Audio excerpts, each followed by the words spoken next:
के हमारे guest speaker हैं डॉक्टर अभी शर्मा। इनका मैं एक छोटा सा इंट्रो दे रही हूँ। डॉक्टर अभी शर्मा ने पीएचडी किया है। अभी ये वर्तमान में सीनियर होम्योपैथिक कंसल्टेंट है हैनीमैन होम्यो क्लिनिक के। ये गेस्ट लेक्चरर है डिपार्टमेंट ऑफ एनाटॉमी के Nehru homeopathic medical college and hospital Delhi के। इनका आज का विषय है टॉन्सिलाइटिस, नैदानिक पहलू और होम्योपैथिक निदान। सो डॉक्टर अभी शर्मा, आपका IFPH मंच पे बहुत बहुत स्वागत है। Over to you sir. नमस्कार सभी को। आज का आपको होस्ट बना दिया गया है। अच्छा जी सर, आप शेयर कर सकते हैं।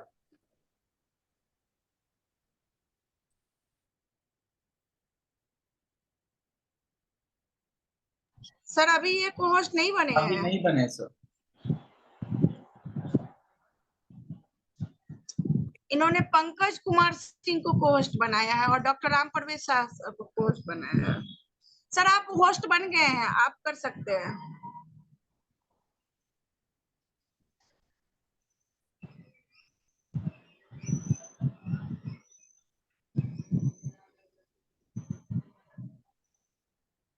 जी ये सर अब आप कर। यस यस सो नमस्कार सभी को। आई होप आप सभी को मेरी आवाज आ रही है। Yes yes. तो आज का जो टॉपिक है टॉन्सिलाइटिस, उसको चूज करने का मेरा सबसे बड़ा एक रीजन ये है कि जिस तरीके से अभी हमारे आसपास में मौसम बदल रहा है, तो टॉन्सिलाइटिस के पेशेंट सबसे ज्यादा हमारे क्लिनिक्स पे आ रहे हैं। जो बच्चे हैं जिनको टॉन्सिलाइटिस हुआ है, तो वो आपको सबसे ज्यादा क्लिनिक्स पे देखने को मिलेंगे। टॉन्सिलाइटिस एक बहुत ही कॉमन बीमारी है बच्चों की, जो कि बहुत ही ज्यादा तंग करती है पेरेंट्स को और बच्चों को। अब टॉन्सिलाइटिस जब हम बात करते हैं, तो टॉन्सिलाइटिस पे बात करने के लिए एक और बहुत बड़ा रीजन ये है कि एलोपैथी के अंदर अगर हम टॉन्सिलाइटिस का ट्रीटमेंट देखते हैं, तो वहां पे सिम्टम्स को तो आराम कर दिया जाता है, पर प्रॉपर टॉन्सिलाइटिस को सही नहीं किया जा सकता। 2-2 3-3 महीना लग जाता है टॉन्सिलाइटिस के पेशेंट को दवाइयां लेते हुए, एंटीबायोटिक्स लेते हुए, XYZ 10 चीजों को करते हुए, और ये टॉन्सिलाइटिस सप्रेस होके बड़े इंफेक्शंस और बना देता है। इसके अलावा अगर हम आयुर्वेदा की बात करें, तो आयुर्वेदा में छोटे बच्चों को मेडिसिन देना इतना आसान नहीं हो पाता, जिसकी वजह से अगर हम बच्चों को वो मेडिसिन जो बहुत ही वॉल्यूमेट्रिक होती हैं या फिर बहुत कड़वी होती हैं, इतनी जल्दी एडमिनिस्टर नहीं कर सकते। इसीलिए पेरेंट्स जल्दी से होम्योपैथिक ट्रीटमेंट के पास आते हैं जब हम टॉन्सिलाइटिस की बात करते हैं।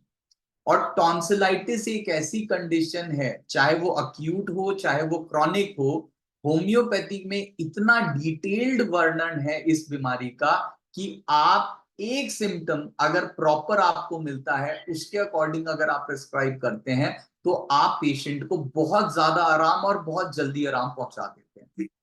तो अगर हम टॉन्सिलाइटिस की बात करते हैं, तो सबसे पहले हमारे को जानना पड़ेगा कि टॉन्सिल्स होते क्या हैं। तो टॉन्सिल्स के बारे में अगर हम बात करें, तो टॉन्सिल्स हमारे शरीर के वो लिम्फॉइड ऑर्गन्स हैं जो कि हमारे गले में प्रेजेंट होते हैं। टॉन्सिल्स एक नहीं होते, टॉन्सिल्स बेसिकली अपना 4 पार्ट्स में हम डिवाइड करते हैं, जो कि अपनी पोजीशन के हिसाब से नाम पाते हैं।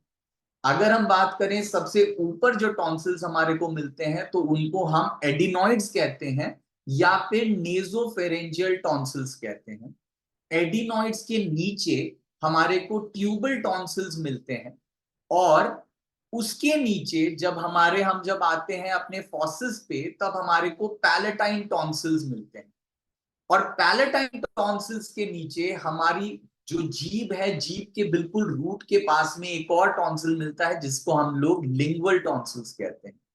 ये जो चारों पेयर ऑफ टॉन्सिल्स हैं, ये चारों टॉन्सिल्स जब एक साथ आप देखते हैं अपनी पोजीशन के हिसाब से, तो हम पाते हैं कि ये एक अंगूठी का आकार लेके एक रिंग फॉर्म करते हैं, जिसको हम लोग कहते हैं वॉल्डेयर्स रिंग।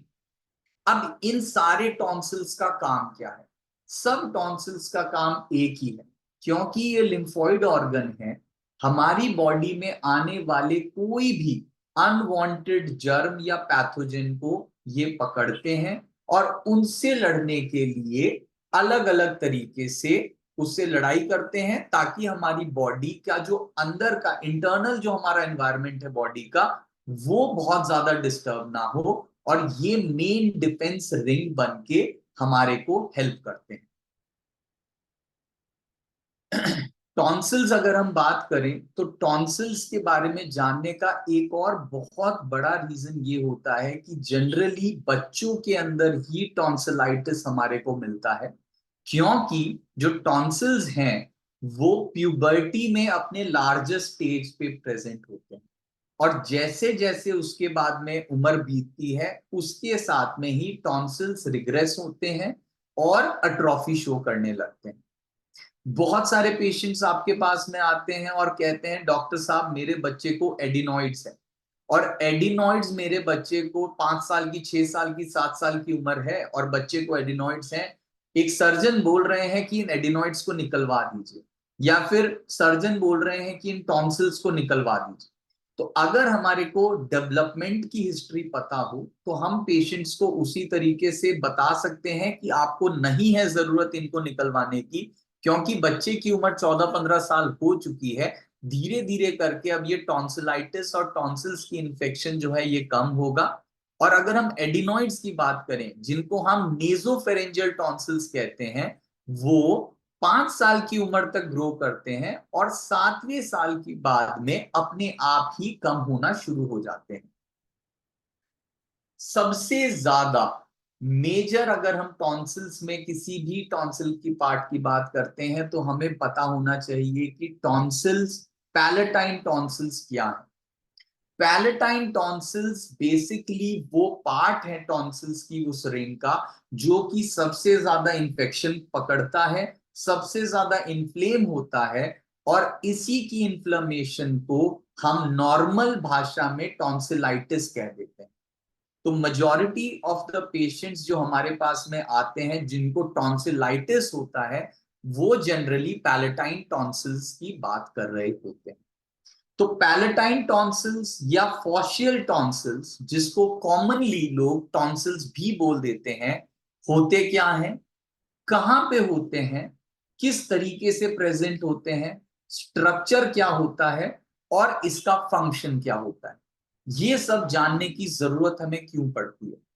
क्लिनिकल प्रैक्टिस में जहां तक मैंने पाया है कि जो भी माँ बाप हमारे पास में आ रहे हैं पेशेंट को जिसको टॉन्सिल्स हैं, तो टॉन्सिलाइटिस के पेशेंट्स को अगर हम अच्छे से समझा पाए कि बच्चे को क्या तकलीफ है, बच्चे को ये तकलीफ किस वजह से हो रही है, और इस तकलीफ का निदान किस तरीके से होगा और कितनी जल्दी होगा, तो पेरेंट्स बहुत ज्यादा सेटिस्फाई हो जाते हैं और आप पे विश्वास करते हैं। और अगर हम पीडियाट्रिक केस की बात करें तो एक चीज ये पक्का होती है कि अगर बच्चों को आराम हो रहा है, बच्चों को आपने अक्यूट कंडीशन में बहुत जल्दी आराम कर दिया, तो उसके पूरे परिवार के डॉक्टर बनने के आप लायक हो जाओगे। फिर सारा का सारा पूरा परिवार उनका आप ही के पास आए। आज ही का मेरा एक पेशेंट है, आज का मेरा एक पेशेंट आया जिसको गॉल ब्लैडर का स्टोन था, और उनके अपना जो पेशेंट है वो 24 साल का है। उसके पेरेंट्स से हिस्ट्री लेते हुए तो उन्होंने मुझे बताया कि इनको डॉक्टर साहब टॉन्सिलाइटिस बड़ा होता था, और टॉन्सिलाइटिस जब होता था तो एक डॉक्टर के पास हम जाया करते थे जिनकी दवा इनको बड़ी लगा करती थी।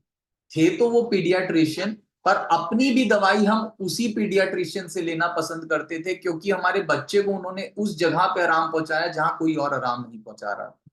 तो अक्यूट कंडीशन पीडियाट्रिक केस के अंदर अगर आप आराम कर रहे हैं तो आप पेशेंट का पूरा जो विश्वास है वो जीत सकते हैं।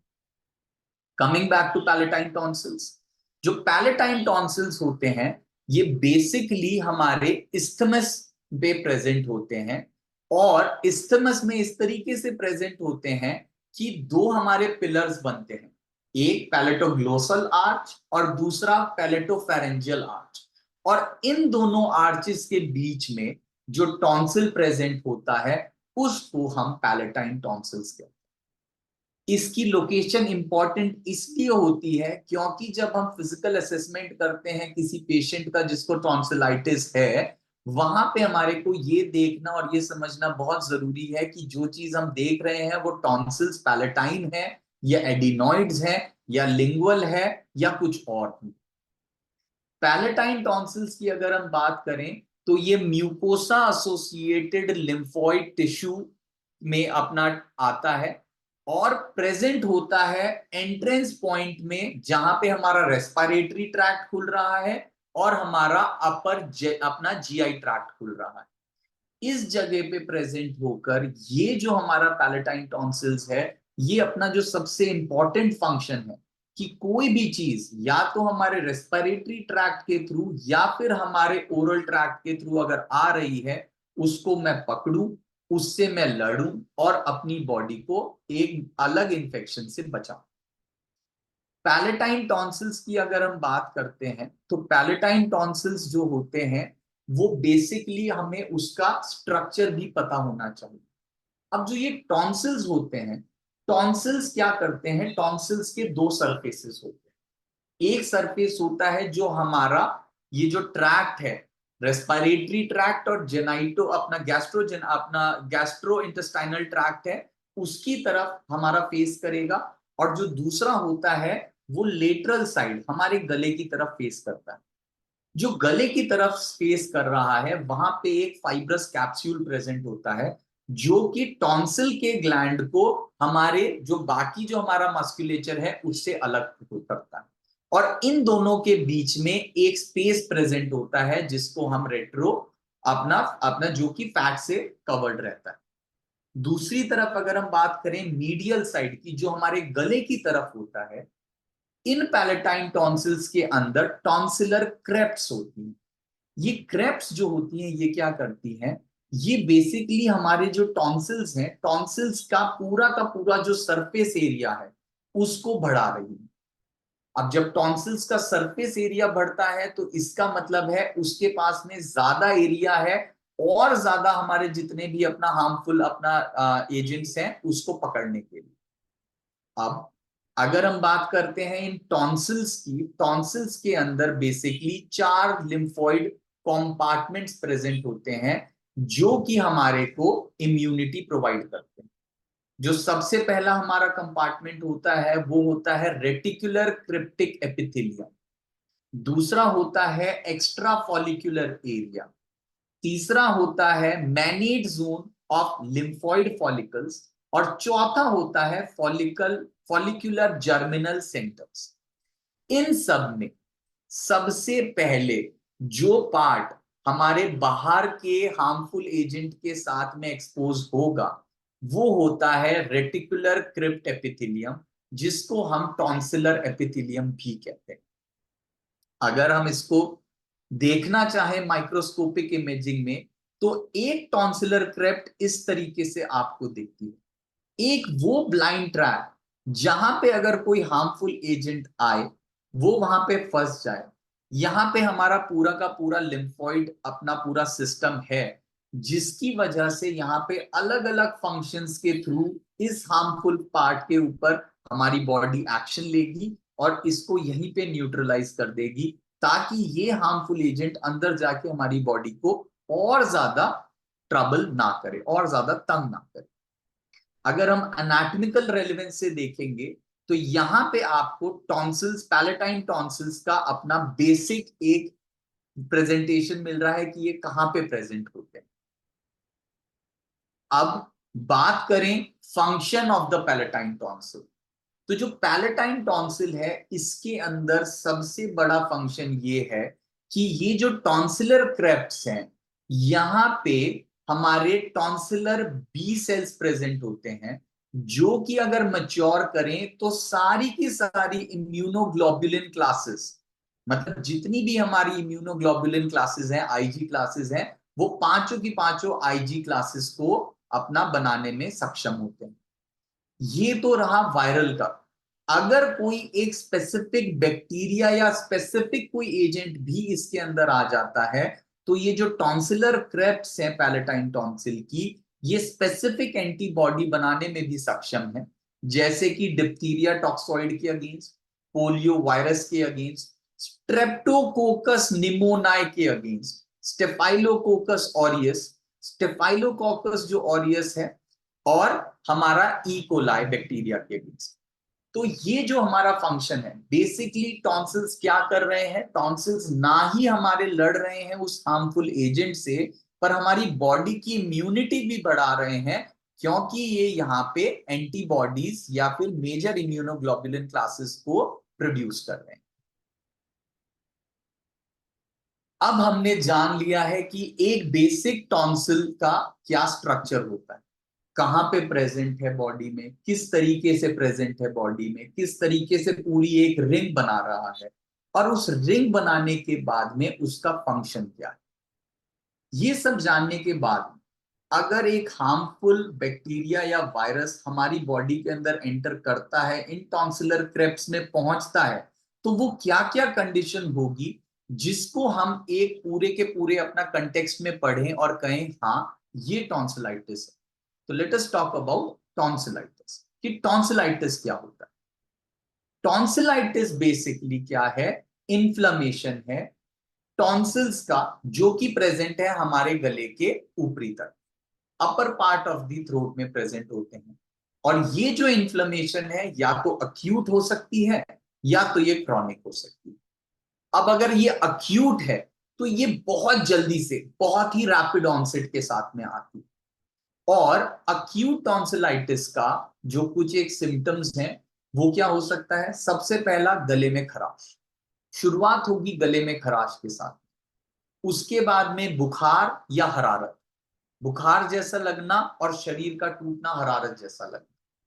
उसके बाद तीसरी कंडीशन आती है इन्फ्लेमेशन, एनलार्जमेंट, जो टॉन्सिल्स हैं वहां पे सूजिश होना और उनका साइज में बढ़ जाना, थूक सटकते वक्त या फिर खाना खाते वक्त या फिर पानी पीते वक्त तकलीफ होना, और जब बहुत ही ज्यादा ये अपना विरुलेंट पाथ ले ले तो हमारे गले और गले के आसपास के बाकी लिम्फॉइड ऑर्गन्स, बाकी लिम्फ नोड्स में भी सूजिश और दर्द करना।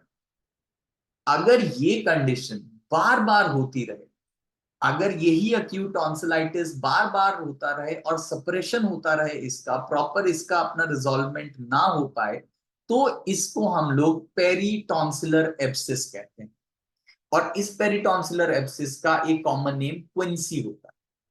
यहां पे आपको जो इमेज दिखाई दे रही है, आप देखेंगे कि पेशेंट का एक साइड का टॉन्सिल इतना इन्फ्लेम्ड है कि इसका यूविला बिल्कुल दूसरी तरफ डेविएट हो चुका है। और ये जो टॉन्सिल है, ये जो टॉन्सिल्स के ऊपर का जो एरिया है, जहां पे हमने पढ़ा था कि फाइब्रस कैप्सूल है गले की तरफ, और इन दोनों में, गले और फाइब्रस कैप्सूल के बीच में जो जगह प्रेजेंट थी, वहां पे अगर पस भर जाता है तो इसको कहते हैं पेरीटॉन्सिलर एब्सेस या फिर क्विंसी। क्यों होता है टॉन्सिलाइटिस? टॉन्सिलाइटिस जनरली वायरल होता है, वायरल इन्फेक्शन से होता है। जैसे कि सीजन अभी चेंज हो रहा है, सर्दियां जा रही हैं, गर्मियां आ रही हैं, या फिर बारिश हो गई, बारिश में भीग गए, या फिर किन्हीं रीजंस की वजह से वायरल इन्फेक्शन आपकी बॉडी ने पकड़ा, जिसकी वजह से टॉन्सिलाइटिस हो गया। दूसरा जो सबसे बड़ा रीजन है वो होता है बैक्टीरियल इन्फेक्शन। बैक्टीरियल इन्फेक्शन में सबसे कॉमनेस्ट बैक्टीरिया जो टॉन्सिल्स करता है, टॉन्सिलाइटिस करता है, वो है स्ट्रेप्टोकोकस ग्रुप ए। और इससे, अगर इस बैक्टीरिया ग्रुप ए स्ट्रेप्टोकोकस से टॉन्सिलाइटिस अगर हो रहा है, तो इसको हम कहते हैं स्ट्रेप्टोकोकल टॉन्सिलाइटिस या फिर स्ट्रेप थ्रोट। इन सब चीजों को बताने का एक और बहुत अच्छा रीजन ये भी है कि जब आप प्रिस्क्रिप्शन लिखते हैं और ये प्रिस्क्रिप्शन अगर किसी और डॉक्टर के पास जाती है, तो वो प्रिस्क्रिप्शन पढ़ के डॉक्टर ये बता सकता है कि हाँ, जिस भी डॉक्टर से हमारा ये अपना केस चल रहा है, उसको अपनी बीमारी के बारे में पता है और वो क्या दे रहा है दवा, उसके बारे में भी पता हो। अब बात करते हैं बैक्टीरिया, बाकी जो अनकॉमन बैक्टीरियाज हैं, जिसमें जैसे हम Neisseria gonorrhoeae, Corynebacterium diphtheriae, Haemophilus influenzae, ये कुछ और भी अलग बैक्टीरिया की क्लासेस हैं जो टॉन्सिलाइटिस कर सकते हैं, पर रेयरली ऐसा होता है कि इन बैक्टीरियाज के थ्रू हमें टॉन्सिलाइटिस मिलता है। टॉन्सिलाइटिस अगर हो जाए तो इसके बाद में मरीज आपको क्या आके बताएगा अपने क्लिनिक पे कि आप बता पाए कि अच्छा ठीक है ये टॉन्सिलाइटिस है। जैसा पहले बताया, सबसे पहले गले में खराश, गले में खराश से शुरू होगा, उसके बाद में थूक सटकने में, पानी सटकने में या फिर खाना सटकने में दर्द, हरारत होना, शरीर का टूटना और बुखार। ये चार मेन अपना हमारे सिम्टम्स होते हैं जिसको देख के और फिजिकल एग्जामिनेशन थ्रोट की करके हम कह पाए कि हाँ ठीक है इसको, बच्चे को या इस पेशेंट को टॉन्सिलाइटिस है। अगर अब ये जो टॉन्सिलाइटिस है, अगर ये बैक्टीरियल इन्फेक्शन की वजह से हो जाता है, ये बैक्टीरियल इन्फेक्शन की वजह से अगर हो, तो यहाँ पे इस जो हमारे टॉन्सिल्स हैं, टॉन्सिलर क्रेप्ट है जो हमारा ये गले की तरफ वाला पार्ट है, यहाँ पे एक डिस्चार्ज या एक्सुडेट मिले। जिस भी तरीके का बैक्टीरिया है उसी तरीके का, उसी कलर का वहां पे वो आपको एक्सुडेट मिलता है। कई बारी क्रॉनिक कंडीशंस के अंदर बार बार टॉन्सिलाइटिस होता रहे, उसमें हमारे को जो हमारे सर्वाइकल लिम्फ नोड्स हैं, जो हमारे गले के आसपास के लिम्फ नोड्स हैं, वहां पे हमारे को सूजिश मिलती है और दर्द भी मिलता है। वायरल टॉन्सिलाइटिस के अंदर इन चार सिम्टम्स के अलावा और क्या हो सकता है? वो हो सकता है खांसी, जुकाम, गला बैठना, गले में खराश के साथ में, और गले में या फिर मुंह के चारों तरफ छाले पड़ना। ये भी अगर कंडीशन है और इसके साथ में आपको इन्फ्लेमेशन मिल रही है टॉन्सिल्स की, तो हम बोलते हैं कि पेशेंट को टॉन्सिलाइटिस है। बैक्टीरियल इन्फेक्शन जिसके अंदर सबसे पहला और सबसे ज्यादा इंपॉर्टेंट जो है स्ट्रेप थ्रोट या फिर ग्रुप पे स्ट्रेप्टोकोकल अगर इन्फेक्शन है, यहां पे हमारे को स्कारलेटिनिफॉर्म रैश, बिल्कुल चटक लाल, स्कारलेटिनिफॉर्म मतलब बिल्कुल अलग एक होती है शेड लाल की, चटक लाल, अगर ये आपको कंडीशन मिलती है तो हम कह पाते हैं कि ये बैक्टीरियल इन्फेक्शन की वजह से। साथ में इसमें उल्टी या उल्टी जैसा लगना और टॉन्सिल्स के चारों तरफ स्पॉट्स, छोटे छोटे निशान, या फिर पूरा का पूरा एक अपना डिस्चार्ज जिसने एक पूरी कोटिंग बनाई हुई है, ये भी मिलता है। टॉन्सिलोलिथस, ये एक कंडीशन होती है जो बहुत अनकॉमन है, पर इस कंडीशन में क्या होता है, हमारे टॉन्सिल्स जो हैं, टॉन्सिल का जो ग्लैंड है, अंदर इसमें स्टोन फॉर्मेशन हो जाती है। अगर स्टोन फॉर्मेशन हो जाए तो यहाँ पे बिल्कुल एक बैड और फाउल ब्रेथ आना, बहुत ही गंदी अपना बदबू आना मुंह से। दूसरा, एक परसिस्टेंट, एक ऐसी सूजन जो कम नहीं हो रही है और सूजन के साथ में दर्द जो जा ही नहीं रहा है और कई बारी बहुत ज्यादा होता है, वो इस कंडीशन के अंदर मिलता है। अगर हमारे को टॉन्सिल्स के अंदर स्टोन मिल रहा है तो उसका इन्वेस्टिगेशन अपना अल्ट्रासाउंड ही होता है। यहाँ पे अल्ट्रासाउंड करके हम देख पाते हैं कि टॉन्सिल्स के अंदर स्टोन है कि नहीं। अब हमें पता है कि टॉन्सिल्स क्या होते हैं, कहाँ प्रेजेंट होते हैं। अगर इनका इन्फेक्शन हो जाए तो इसमें ये इन्फेक्शन किस तरीके से प्रेजेंट होता है, आपको क्या मिलता है, कैसे मिलता है, इसके साइंस एंड सिम्टम्स क्या क्या हो सकते हैं। अब अगर हमारे पास पेशेंट आए और हमारे को देखना है कि इसकी ग्रेडेशन कैसे करें, इसमें हमारे को और क्या क्या चीजें करने को मिल सकती है, तो टॉन्सिलाइटिस के पेशेंट सबसे पहले कहते हैं डॉक्टर साहब क्या टेस्ट करवाएं कि हमें ये पता लगे कि ये टॉन्सिलाइटिस ही है या कुछ और। तो इसमें एक जो टेस्ट होता है वो वही है कि आप अपना एक स्वाब लें, जिससे कि आप अपने गले के अंदर देखें और उस स्वाब का अपना बेसिक अपना जो कल्चर है वो करवाएं। पर ये जो टेस्ट होता है ये इररेलेवेंट मिलता है, क्योंकि आपके टॉन्सिलर क्रेट्स में वैसे ही एन नंबर ऑफ अपना बैक्टीरियाज एंड वायरसेस हैं, तो वो सारी चीजें पॉजिटिव आ जाती है। तो इन्वेस्टिगेशन एंड ग्रेडिंग की अगर हम बात करें तो ये फिजिकल असेसमेंट पे ही होता है पेशेंट। और टॉन्सिल्स की अगर हम बात करें तो इसका एक ग्रेडेशन सिस्टम, तो ग्रेडेशन सिस्टम के अंदर क्या होता है कि हमारे जो टॉन्सिल्स हैं उन्होंने हमारे गले का कितना एरिया कवर कर रखा। अगर ग्रेड 0 है तो इसका मतलब जो हमारे टॉन्सिल्स हैं वो हमारे एंटीरियर जो टॉन्सिलर जो एंटीरियर वॉल है फॉसिस की उसके पीछे हैं और दिखाई नहीं दे रहे, या फिर टॉन्सिलेक्टमी हो चुकी है और वो निकाले जा चुके। फर्स्ट ग्रेड होता है कि जो टॉन्सिल्स हैं वो हमारे गले का 25% और उससे कम एरिया कवर कर रखता है। ग्रेड 2 होता है कि 50% से कम और 25% से ज्यादा गले का एरिया टॉन्सिल्स ने कवर कर रखा है। ग्रेड 3 होता है कि 75% से कम और 50% से ज्यादा। और ग्रेड 4 का मतलब होता है कि दोनों के दोनों टॉन्सिल्स दोनों मिल चुके हैं और हमारा गला पूरी तरीके से बंद हो चुका है। इसके बाद में कुछ एक हमारे टेस्ट्स होते हैं जो कि होते हैं स्पेसिफिक कि ये जो हमारे टॉन्सिलाइटिस है ये बैक्टीरियल है या फिर ये वायरल। तो इसमें सबसे जरूरी और सबसे ज्यादा कॉमनली यूज जो टेस्ट होता है वो होता है सेंटोर क्राइटेरिया। अब ये जो सेंटोर क्राइटेरिया है इसमें बेसिकली 4 की क्राइटेरियाज होते हैं। अगर इन 4 क्राइटेरियाज के अंदर जिसने जितना ज्यादा इसको कवर किया उतनी कंडीशन होती है। पहला है टॉन्सिलर एक्सुडेट, कि आपकी जो टॉन्सिल्स का जो आपका अपना मीडियल सरफेस है जो गले की तरफ खुलने वाला सरफेस है वहां पे कोई एक्सुडेट या कोई कवरिंग है या नहीं है। दूसरा, टेंडर एंटीरियर सर्वाइकल लिम्फेडिनोपैथी या लिम्फेडिनाइटिस, मतलब आपके गले के आगे की तरफ जो लिम्फ नोड्स हैं वहां पे सूजिश है या और पेन है या नहीं है। तीसरा, बुखार है या बुखार की हिस्ट्री मिल रही है पेशेंट में या नहीं। और चौथा, कफ है या नहीं। अगर जो हमारा स्कोर है वो अब इन सब में एक एक स्कोर हम देते हैं अगर कोई भी चीज प्रेजेंट होती है। अगर स्कोर 3 या 3 से ज्यादा है तो हम कहते हैं कि ये आपको अपना सस्पेक्ट कर रहे हैं कि ये शायद मतलब मोस्ट प्रोबेबली ये आपका बैक्टीरियल इन्फेक्शन की वजह से टॉन्सिलाइटिस है। अगर स्कोर 2 या 2 से कम है तो हम कहते हैं कि ये जो इन्फेक्शन है ये बैक्टीरियल नहीं है, ये शायद वायरल इन्फेक्शन ही है। अगला जो क्राइटेरिया आता है वो आता है fever pen criteria. Fever pen criteria जो है ये बेसिकली स्ट्रेप्टोकोकल इन्फेक्शन को देखने के लिए बना है कि जो हमारा इन्फेक्शन है ये स्ट्रेप्टोकोकल है या नहीं। तो अगर हमारे जो क्राइटेरिया 5 हैं, पहला है कि पिछले 24 घंटे में बुखार आया या नहीं आया। दूसरा है कि वही एक्सुडेट या पुरुलेंस या फिर टॉन्सिल्स के हमारे मीडियल साइड पे पस मिलता है या एक्सुडेट मिलता है या नहीं।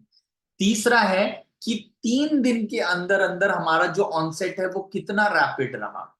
चौथा, कि हमारे जो टॉन्सिल्स हैं वो कितना इन्फ्लेम्ड है जो आपको पहले जो 4 ग्रेड्स बताए थे उसमें।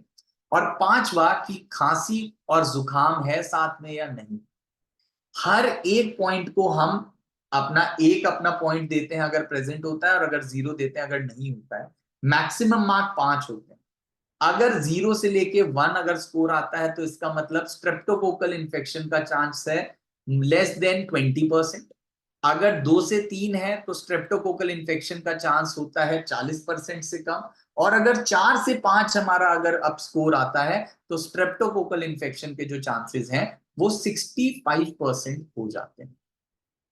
ये सारे के सारे जो हमारे बेसिक क्राइटेरियाज हैं, इसके साथ में एक स्ट्रेप्टोकोकल स्कोर कार्ड भी होता है जो कि उसी तरीके से है कि पेशेंट की एज कितनी है, 5 या 15 से बीच में है, किस सीजन में हो रहा है इन्फेक्शन, बुखार है या नहीं है, सर्वाइकल लिम्फ नोड्स की सूजिश मिल रही है या नहीं मिल रही है, जो हमारा फेरिंग्स है वहां पे अपना सूजिश है या फिर वहां पे अपना लालीपन है या फिर वहां पे अपना एक एक्सुडेट की अपना लेयर है या नहीं है, और कोई और वायरल यूआरटीआई सिम्टम्स जैसे कि कोराइजा जैसे जुकाम नजला वगैरह मिल रहा है या नहीं मिल रहा है। अगर हमारे पांचों के पांचों क्राइटेरियाज मिलते हैं तो हमारा अपना जो चांसेस है वो हमारे अपना 59% रहता है। और अगर 6 क्राइटेरियाज होते हैं तो हमारा जो चांस है वो 75% हो जाता है।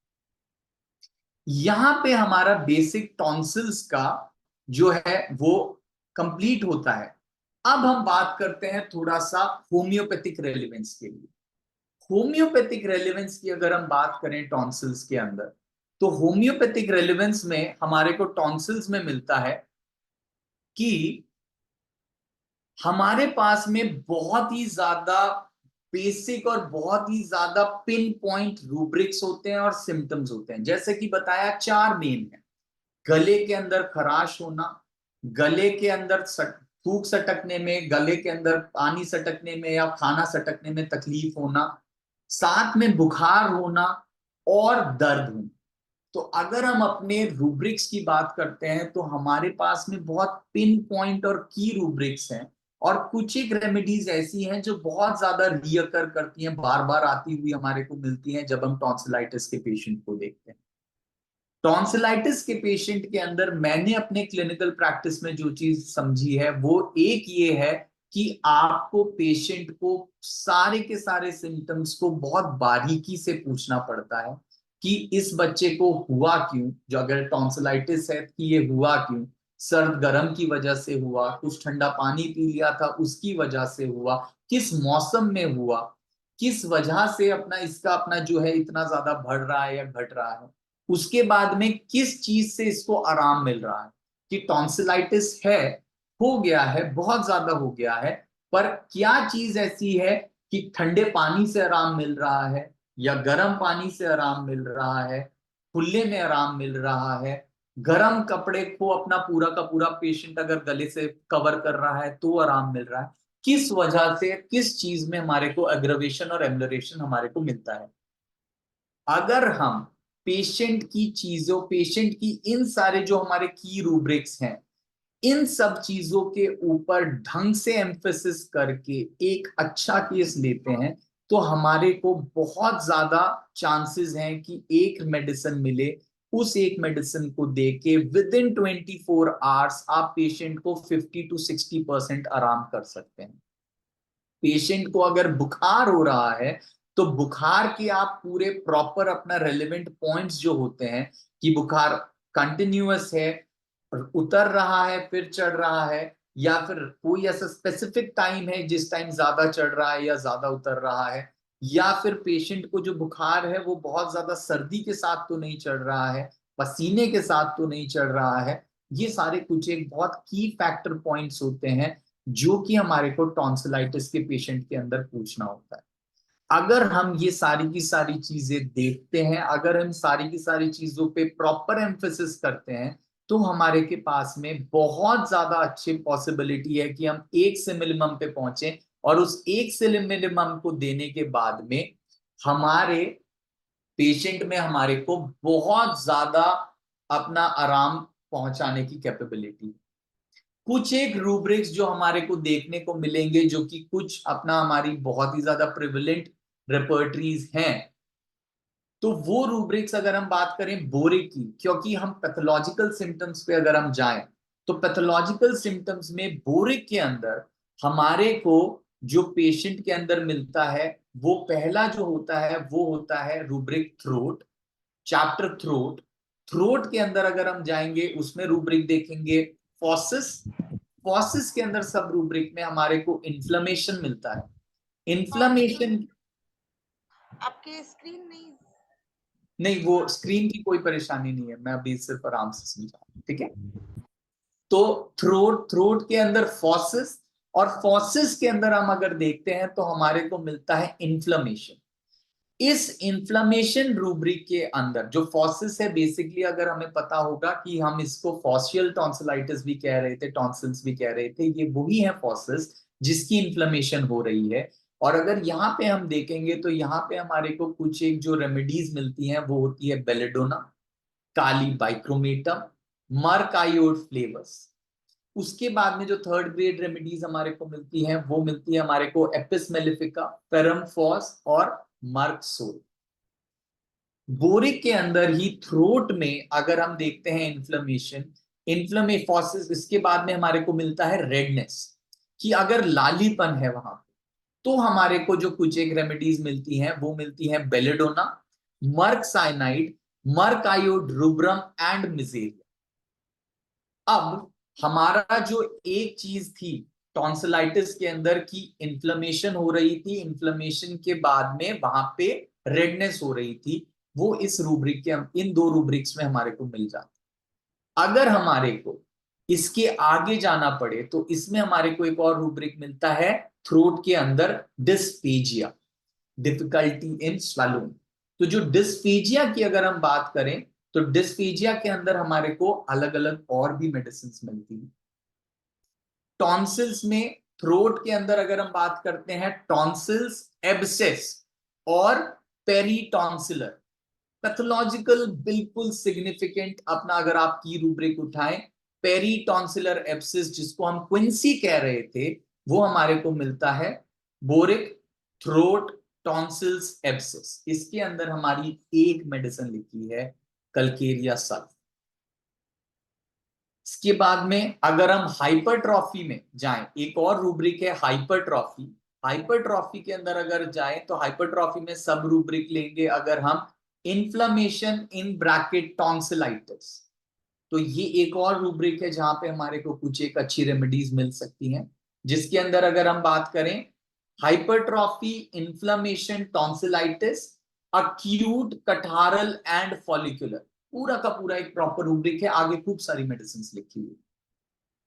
सेकेंड, हाइपरट्रॉफी के अंदर ही इन्फ्लेमेशन, अक्यूट अपना फ्लेगमोनस जिसको हम क्विंसी कह रहे हैं, एक और ये रूब्रिक बिल्कुल पिक्यूलियर, बिल्कुल अपना, अगर हम बात करें प्रॉपर अपना पैथोलॉजिकल अपना रूब्रिक अगर हमें लेना है बोरिक में, तो ये सारे के सारे हमारे को रूब्रिक थ्रोट के अंदर मिलते हैं बोरिक में, जिसके अंदर जो रेमेडीज हैं दैट कैन हेल्प यू आप अपने सिमिलिमम पे पहुंचने के लिए।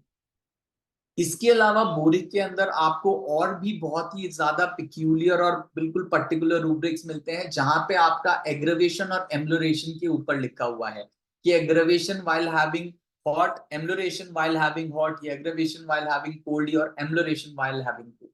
तो ये कुछ एक रूब्रिक्स हैं जो आप बहुत ही ज्यादा स्पेसिफिसिटी से अगर देखेंगे, डिपेंडिंग अपॉन आपकी केस टेकिंग कितनी प्रॉपर हुई है, तो आप अपने रूब्रिक के थ्रू अपनी सिमिलिमम पे पहुंच सकते हैं। सेकंड जो हमारी सबसे कॉमनेस्ट यूज अपना रिपर्टरी होती है वो होती है केंट। अगर हम केंट की बात करते हैं तो केंट के अंदर हमारे को हम देखते हैं थ्रोट में अगर हम देखते हैं तो थ्रोट में इंड्यूरेशन ऑफ टॉन्सिल्स करके रूब्रिक मिलता है, और इंड्यूरेशन ऑफ टॉन्सिल्स में हमारी कुछ एक जो मेडिसिन आती हैं वो आती है baryta carb, baryta mur, ignatia, nitric acid, plumbum and staph. मैं अपने कंडीशन में बता सकता हूं, पिछले हफ्ते 2 हफ्ते से मेरी बेटी अपना होली से मेरी बेटी को टॉन्सिलाइटिस हुआ था, हाई ग्रेड फीवर 106 प्लस। और जब हमने खुद देखा कि भाई 106 प्लस फीवर हो गया, हमने देखा कि टॉन्सिल्स इतने ज्यादा फूल चुके थे कि वो बिल्कुल चिपक चुके हैं। मेडिसिन दी अकॉर्डिंग टू द केस, 106 बुखार विद इन 2 आवर्स, 2 घंटे के अंदर अंदर बुखार उतर गया, 100 आ गया।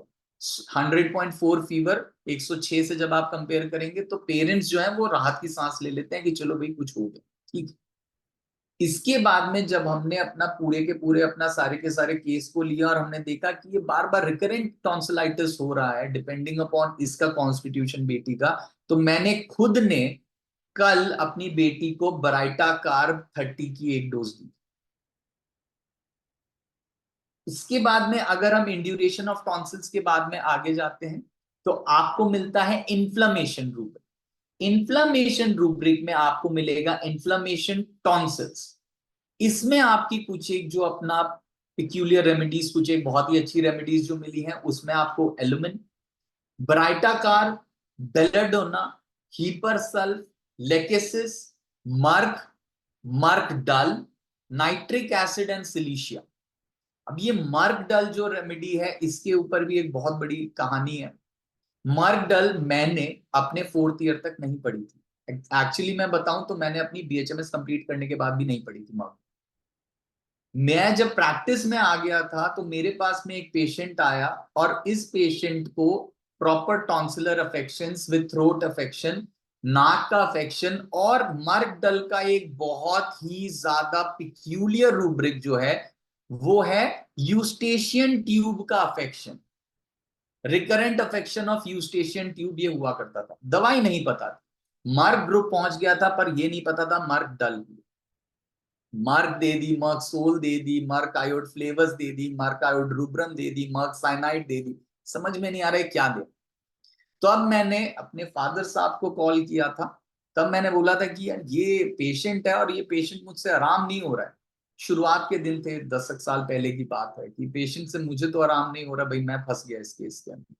तब जब मैंने उनको एक एक सिम्टम बताया, और जब ये एक चीज बोली थी कि ये यूस्टेशियन ट्यूब जो है यहाँ पे ऐसा लगता है सब कुछ भरा हुआ है, जिसकी वजह से टिनिटस है, जिसकी वजह से दर्द है, और विद रिकरेंट अपना ये थ्रोट इन्फेक्शन की अपना हिस्ट्री है, तब इन्होंने बोला था कि इट्स बेटर कि आप अपनी किताब खोलिए और मर्क डल पढ़ लीजिए।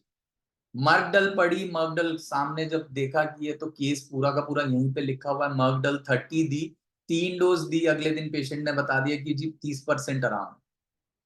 तो इसीलिए कहा जाता है कि ठीक है, डॉक्टर बनना बड़ा आसान है, डिग्री लेना बड़ा आसान है, पर जब आपके पास में कुछ एक ऐसे कुछ पिलर्स हों, कुछ एक ऐसे गुरु हों, उनका थोड़ा सा आदर सत्कार कर लेना चाहिए टाइम टाइम पे, क्योंकि वो जो चीज आपको बता देंगे वो कभी किताब नहीं बता पाए। तो इन्फ्लेमेशन टॉन्सिल्स में आपको जो ये चीजें बताई, इसके बाद में इन्फ्लेमेशन में ही एक और सब रूब्रिक आता है, कोल्ड वेदर एवरी स्पेल। हर सर्दियों में टॉन्सिल्स वापस आ रहा है। इसके अंदर एक जो हमारी सेकंड ग्रेड रेमेडी लिखी हुई है, डलका मारा। मैंने बहुत ही ज्यादा ये मेडिसिन दी है अपने क्लिनिकल प्रैक्टिस में, स्पेसिफिकली जो अभी का वेदर चल रहा था पीछे 10-15 दिन पहले, कि टॉन्सिलाइटिस हो रहा है विद बिकॉज क्योंकि इंडिस्पोजिशन हो रहा है, हरारत सर्द गर्म हो रहा है, और दिन बहुत गर्म है और रातें बहुत ठंडी, the days are hot and the night is cold. और बाकी डलका मारा की और भी सिम्टम्स अगर हमारे मिले, जैसे कि डलका मारा हमारी रस्टॉक से बहुत सिमिलर मेडिसिन होती है, कि जॉइंट पेन्स हैं, बॉडी पेन, मस्कुलर पेन, शरीर टूटा टूटा सा लग रहा है, तो मैंने डलका मारा इस सीजन में बहुत प्रिस्क्राइब करी और मेरे को बहुत अच्छा रिजल्ट भी मिला डलका मारा से।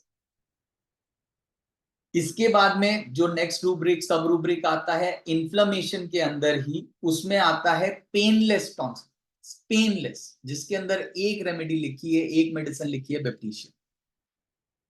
नेक्स्ट उसके बाद सब रूब्रिक आता है हमारा रिकरेंट। रिकरेंट के अंदर आपको अलग अलग बहुत सारी अपना मेडिसिन आपको मिलेंगे। नेक्स्ट अगर हम कैंट के अंदर देखते हैं, थ्रोट में देखते हैं, पेन इन टॉन्सिल्स। अब ये जो पेन इन टॉन्सिल्स है, पेन इन टॉन्सिल्स की कुछ एक जो मेजर अपना मेडिसिन है, उसमें बेंजोइक एसिड है, कॉस्टिकम है, हीपरसल्फ है, और मर्कायोड फ्लेवर्स है। पर जैसे कि मैंने बताया, बहुत ही ज्यादा जरूरी है कि हम केस को बहुत ही पिक्यूलियरिटी के साथ लें। दर्द हो रहा है, दर्द कैसा दर्द, तो दर्द में भी जब आप देखेंगे कैंट में आपको और सब रूब्रिक्स के अंदर मिलता है कि बर्निंग पेन है तो अलग दवा है, प्रेसिंग पेन है तो अलग दवा है, ड्रॉइंग पेन है तो अलग दवा है, रॉनेस है तो अलग दवा है, स्टिच अपना स्टिचिंग व्हेन स्वैलोइंग तो अलग मेडिसिन है, और टीयरिंग पेन है तो अलग मेडिसिन है। कुछ एक मेडिसिन इसके अंदर बार बार रीअकर करती मिलती हैं, बार बार दोहराई जाती हैं, वो रेमेडीज हमारी बहुत ज्यादा पिक्यूलियर हो जाती हैं कि ये रेमेडीज पे हम आंख मूंद के भी विश्वास कर सकते हैं। अगर हमें मेडिसिन का सिम्टम मिल गया, दवाई दीजिए, आराम तो होगा ही होगा। लास्टली हमारे को थ्रोट में, कैंट में हमारे को थ्रोट के अंदर मिलता है एक रूब्रिक, स्वेलिंग ऑफ टॉन्सिल्स। तो स्वेलिंग टॉन्सिल्स जब आप देखते हैं तो इसके अंदर भी आपको अलग अलग जो है मेडिसिन के अपना नाम आपको मिलते हैं, जो आपको आराम कर सकते हैं। इन सब चीजों के कहने के बाद हमारे को आज के टाइम पे क्या चीज सबसे ज्यादा देखने को मिलती है जब टॉन्सिलाइटिस की बात करें। टॉन्सिलाइटिस के अंदर हमारे को आज के समय में जो सबसे ज्यादा चीज देखने को मिलती है वो एक शब्द है, टॉन्सिलेक्टमी। सप्रेशन हो गया, चलिए कोई बात नहीं, हम फिर भी कर सकते हैं कुछ। हमारा पूरा theory of the chronic disease इसी के ऊपर है कि एलोपैथ्स ने सप्रेस किया, दवाई दे दे के किया, सब कुछ किया, ओके डन, सारी चीजें हो गई। बट हम इसके बाद में और क्या करें? अगर हमारे पास में टॉन्सिलेक्टमी ही हो गई, लिमिटेशन ऑफ होम्योपैथी में हम पढ़ते हैं, in case of surgical interference we are sources are, हमारा भी जो अपना एक तरीका है और हमारी भी जो लिमिट है आराम पहुंचाने की वो एक हद तक ही रह जाएगी। अगर सर्जिकल इंटरफेरेंस हो जाती है तो हमारे को देखने को मिलता है कि ये बच्चे की जिसकी भी टॉन्सिलेक्टमी हुई है, इसकी प्रॉपर वाइटैलिटी और इसकी इम्यूनिटी बहुत ही ज्यादा अफेक्टेड मिलेगी आगे के लिए, और उसमें हम कुछ नहीं कर सकते। फिर वहां पे हमारे को पैलिएटिव मेजर्स पे आना पड़ता है। टॉन्सिलेक्टमी एक बार ही करवा दी, अब यहाँ पे एक जो चीज है, अब किस तरीके से आप पेशेंट को कन्विंस करेंगे, ये भी एक बहुत बड़ा पार्ट होता है। तो मैंने जो पढ़ा, मैंने जो देखा, और मैंने अपने फादर साहब से देखा, तो वो एक तरीके से समझाया करते थे कि देखो, अगर कोई आया कि डॉक्टर साहब टॉन्सिलाइटिस बहुत हो रहा है, बच्चे को टॉन्सिलेक्टमी कह रहा है डॉक्टर, टॉन्सिलेक्टमी करवा दे क्या? हमारे फादर साहब बोलते थे कि ठीक है, तुम एक काम करो कि एक अपने घर के बाहर आगे 2 अपना गार्ड्स को खड़ा करो, और एक आदमी रोज तुम्हारे यहाँ पे आएगा और तुम्हारे को तंग करने के लिए आएगा, पर गार्ड उसको रोक देगा, तो गार्ड के साथ वो थोड़ी बदतमीजी करके चला जाएगा। फिर से वो अगले दिन आएगा, अगर गार्ड्स के साथ में उसने बदतमीजी की है, आपको पता है, तो आप गार्ड को डंडा देके रखेंगे कि भैया ये पकड़ के रखो, अगर बदतमीजी करे तो देखना।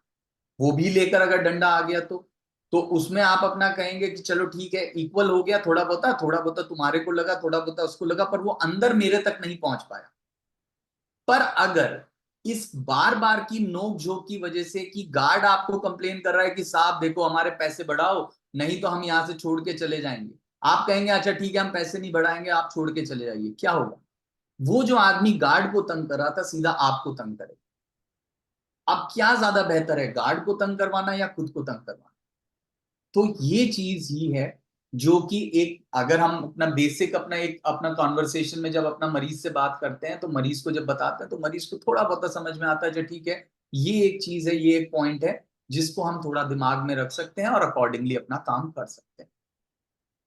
With this I rest my topic. I hope आप सबको टॉपिक में कुछ समझ में आया होगा, और बाकी अगर कोई क्वेश्चन है तो आप प्लीज पूछिए।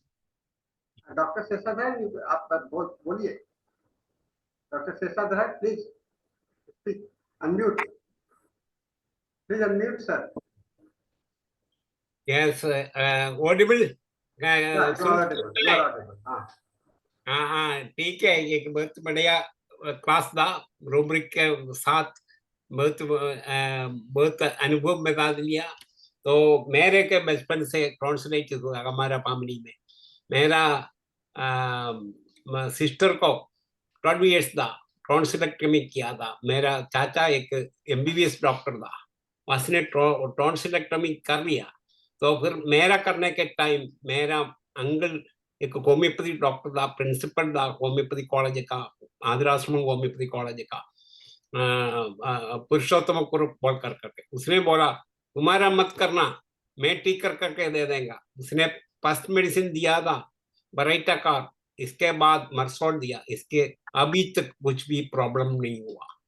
उसी टाइम रेपर्टरी इतना जास्ती नहीं देखते नहीं थे।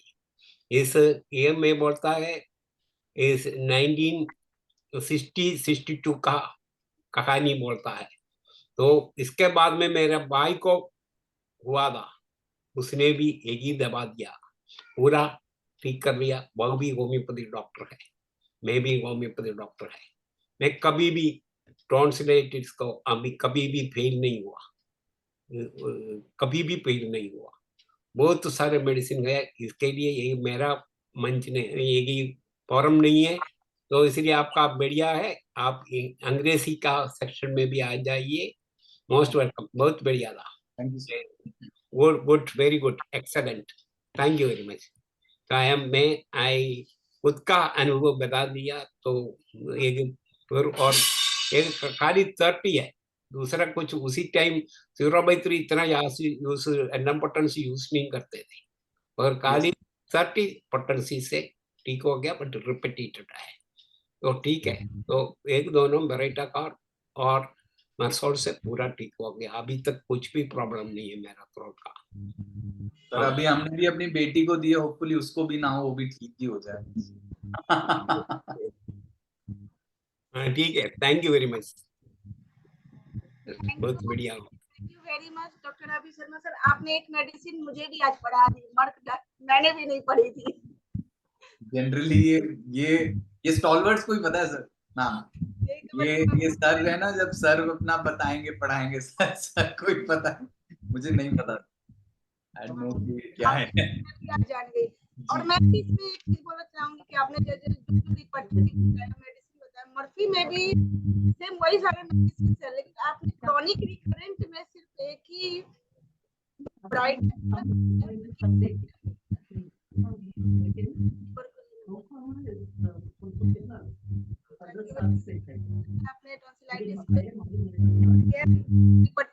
के साथ में मेडिसिन पट्टी के साथ ही बहुत अच्छे से आपने बताया, इजीली कर दिया कि आपको कैसे रूबिक्स को कहाँ से कैसे ले सकते हैं। काइंडली किन्हीं का कोई क्वेश्चन हो तो हैंड रेज करें।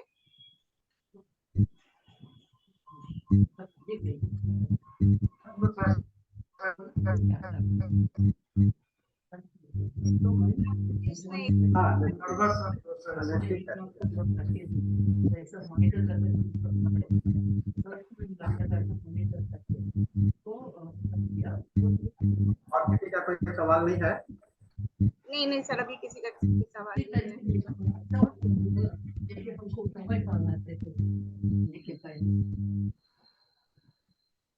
डॉक्टर डैरिल ज्वाइन किए हैं?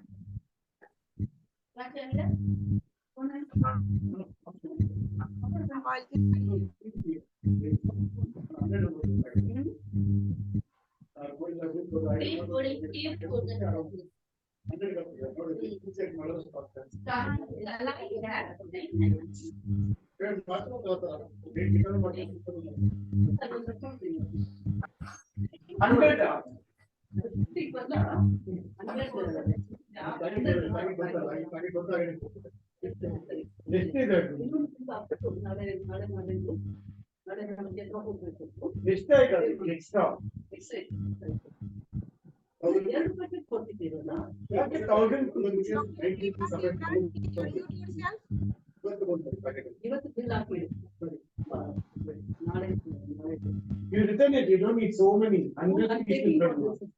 100 pieces. There are already 50 other sisters who come, they can buy it. I get 1,000 rupees certificate. Oh, yes. 1,000 rupees. Ask him. Please unmute. Please mute yourself. Yes yes मैंने mute कर दिया sir.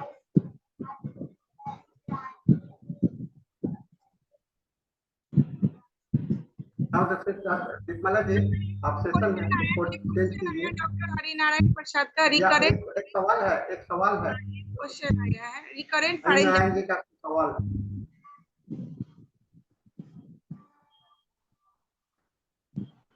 Sir आप muted हैं।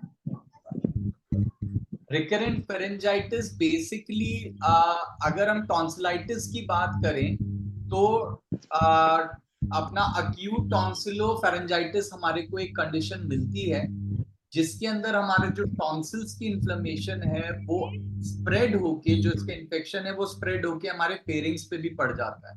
और ये generally होता है इन conditions जहां पे हमारे को रेस्पिरेटरी ट्रैक इन्फेक्शन है, या फिर हमारे को मिलता है कि हमारे पेशेंट ने कुछ ऐसी चीज खा ली है जिसकी वजह से वहां पे अपना इन्फेक्शन हुआ है। वायरल और बैक्टीरियल दोनों हो सकता है सर। सेम थिंग कि हमारे को अपना पेशेंट को देखना है, बताना है कि आपका पूरा सिम्टम्स क्या है और अकॉर्डिंगली अपना सिम्टम्स के हमारे को मेडिसिन प्रिस्क्राइब करनी है। Doctor yes sir. आवाज आ रही है? सर आपकी आवाज अब आई है सर, मेरे को बताइए प्लीज सर। हाँ सर एक्चुअली नेटवर्क के कारण कम है।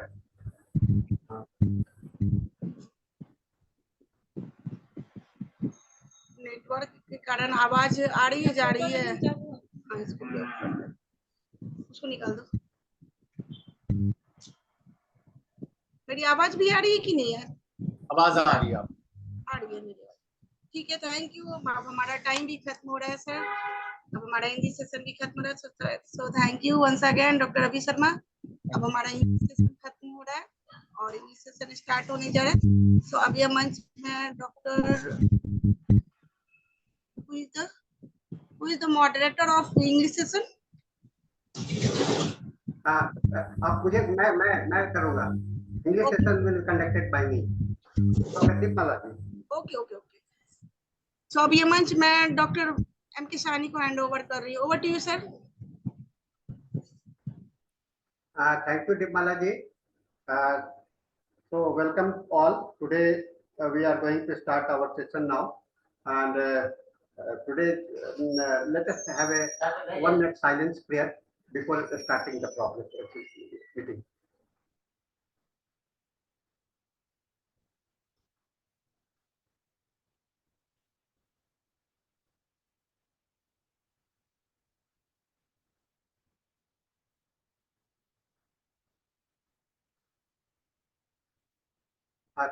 Thank you very much.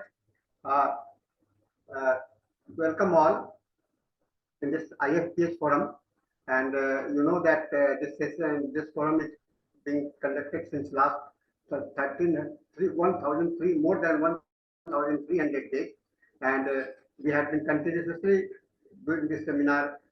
First 7 to 8 in the Hindi session, thereafter it is followed by the English session, and it will be followed by the Malayalam session. So today our guest is Dr. DARRYL D'Souza. He's from healer, practicing uh, practicing uh, holistic system of the medicines, and he's basically involved in the. Just a moment, sir.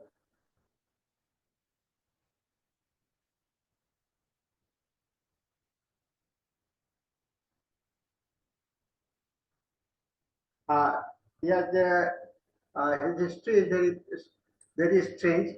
He started his journey into the medical fields after suffering from the long suffering from 14 years in the from his sickness in the 2004. After his radical reversal took place by the well-being only with the natural therapy. So he got interested into this therapy, and he presented all his things, understandings and experience in his book, Become Healthy or Extinct or on Curing Illness with the Integrated Natural Therapy.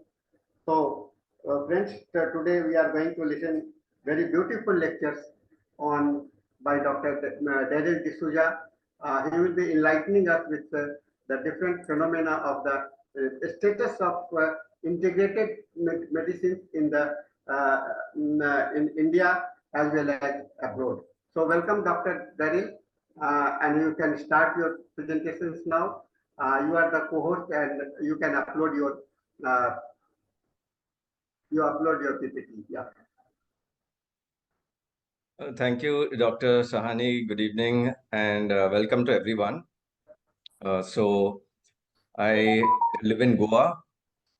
Since 2010. Earlier I used to live in Mumbai, but I shifted to Goa in order to follow a natural way of life, to open my own wellness center, to do organic farming and practice integrative natural medicine.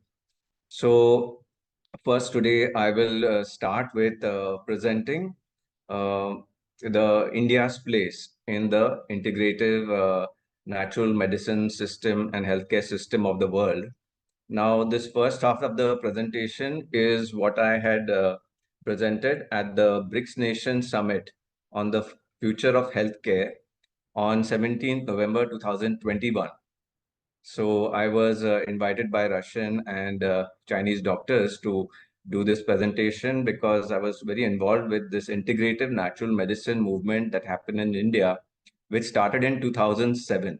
So I will just share that a bit of the journey, and then I will come on to the next session of the presentation, which is about our current state and dilemma, what's happening in the world, some reflection on COVID, and what lessons we have learned from COVID, and then what are the remedial actions we are taking in terms of systems. So I'll just open the presentation.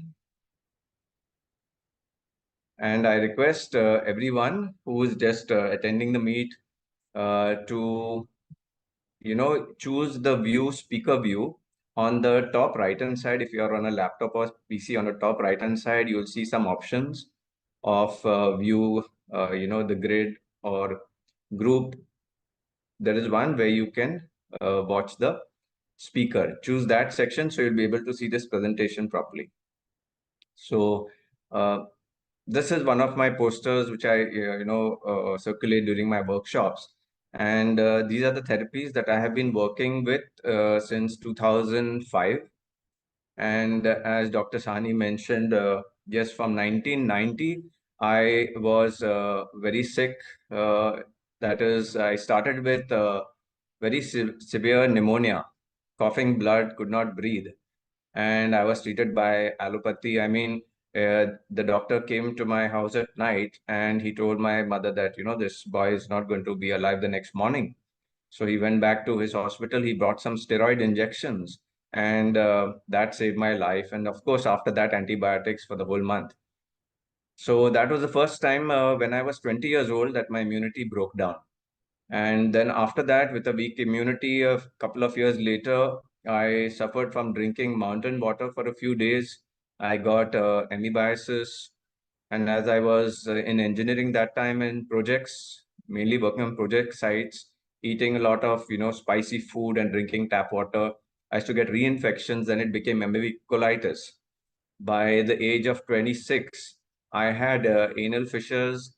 By 28 years, I had first degree piles. By 30, second degree piles. By 32, I had third degree piles, which had to be operated when I was 33, 34. So that was the state of my digestive system. And at that same time, as things got worse, I started getting skin allergies all over my body, to the extent that it became worse over 2, 3 years, to the extent that I couldn't wear clothes, I couldn't sit on a chair, I couldn't eat food, and I had to give up work, obviously. And I was just surviving on an allopathic suppressant drug called Atarax. So that was my journey, and from there I came upon integrative natural medicine. And what is in this chart on the left hand side, now over those 14 years, see, for the first 3 years we always go default to allopathy. So 2, 3 doctors were treating me in allopathy till the point I was taking intravenous antibiotics, which didn't work. Then for 3 years I was treated under Ayurveda. Uh, One expert for 1.5 years, another 1.5 years, another expert. Then after that, it didn't work, and my condition was not getting better. Then I was treated by homeopathy for 3 years. I changed a couple of doctors. When even that wouldn't get relief, then I went into energy medicine. In the year 2000, I got initiated into Reiki. So I used to do Reiki twice a day, 1.5 hour in the morning, 1.5 hour in the evening, 32 hand positions. And still that was not working. I was very shocked. And finally, when nothing works, you think of God. So a lot of prayers and everything, but still my condition continued to what I had mentioned, that I could not even live properly. Every day of my life was difficult. But then I found somebody who was practicing certain aspects of naturopathy from a book called Health in Your Hands by Dr. Devendra Vora. And that person showed me how to detoxify my blood, because some research scientists had also worked on my blood profile, and they said there are certain toxins inside the blood which need to be neutralized.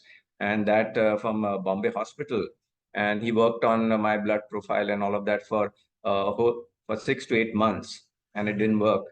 So through this naturopathy system, I learned how to use natural herbs like neem, tulsi, bael, and black tea, and various other simple herbal formulations to detoxify my blood. I was taught acupressure. On the left hand side, you can see that I was taught acupressure for diagnosing and treating weak and sick organs. And most of my organs were weak. Liver function, kidney function was down, stomach function was down, colon, of course, was really bad. And so using natural herbs for detoxification, then below that, organ cleanses, a kidney cleanse, stomach cleanse, colon cleanse, liver cleanse, all of that, and diet and nutrition. These are the main things. And herbal medicine is also those 4 components. The first 4 on the left, on top left, those are what I mainly use to reverse my illnesses. And within 10 days, a week itself, I could see my allergies were coming down. So that is very powerful for me to understand that standalone systems by themselves, if they are not able to work, then integrative medicine in an integrated way can really work miracles. So my allergies went lesser and lesser. My Atrex tablets, which I was taking twice a day, which used to make me very drowsy, that also I stopped, twice a week, once a week, then once in 15 days, once a month, just the way it started. And within 6 months, my allergies had gone completely. Then focusing on diet and nutrition, my loose motions, my bleeding stools, all of that came under control and normalized. So within 1 year, I used these things, all the components on the left-hand side, to cure my entire system. And since that time, 2005, I have not been sick for a single day. I've never taken any medicines. I never need to go to a doctor. When I go to hospitals, it's just to see some patients or some relatives or friends who are sick. And then on the right hand side,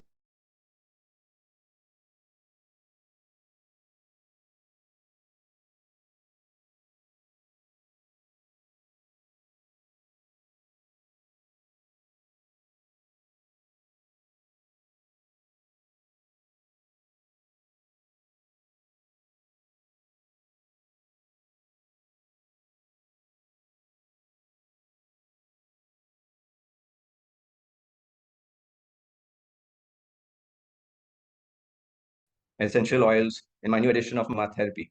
So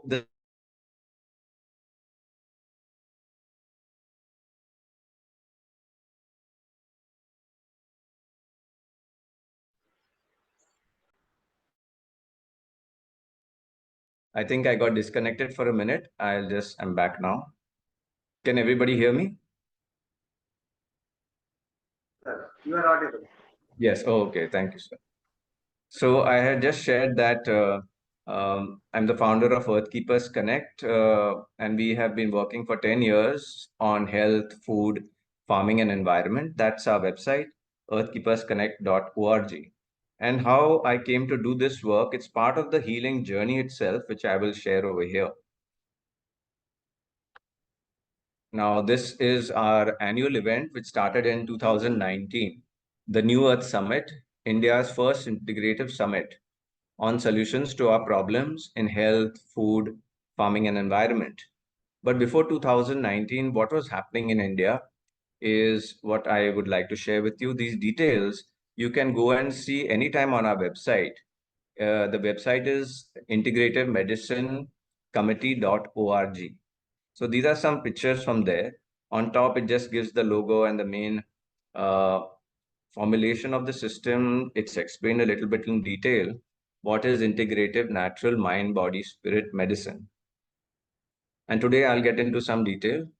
Our mission, vision is there. Then after that, there's one photograph of one of the first conferences. In 2007, this movement had started. At that time, it was headed by NADA, New Age Doctors Association. There you may be able to see on the picture on the banner some familiar faces. That's Dr. Sandeep Basin from Delhi, Dr. Newton Kondaveti from Bangalore. Then there is Dr. B.M. Hegde. Then there's Brahma Rishi Patriji, Dr. Yugandhar Golapalli from Hyderabad. So for some years, every year, these continued medico-spiritual education conferences were happening and treating the whole mind, body, spirit domain. So experts would come and give their lectures and education to the public, and also cross teaching each other. In 2013, from NADA, this flag was taken over, and it was then handled by the World United. And that's the time I became the secretary of the World United, one of the wings, the Doctors and Healers Association. And we were doing the continued medical spiritual education conferences every year. 2013, we did in Hyderabad, 14, 15 in Goa. And this is the last one that we did in Pune, 2017.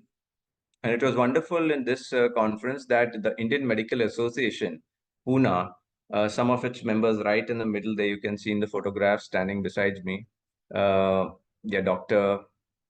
Rajan Sancheti, and that is Dr. Deshpande, I think, yes.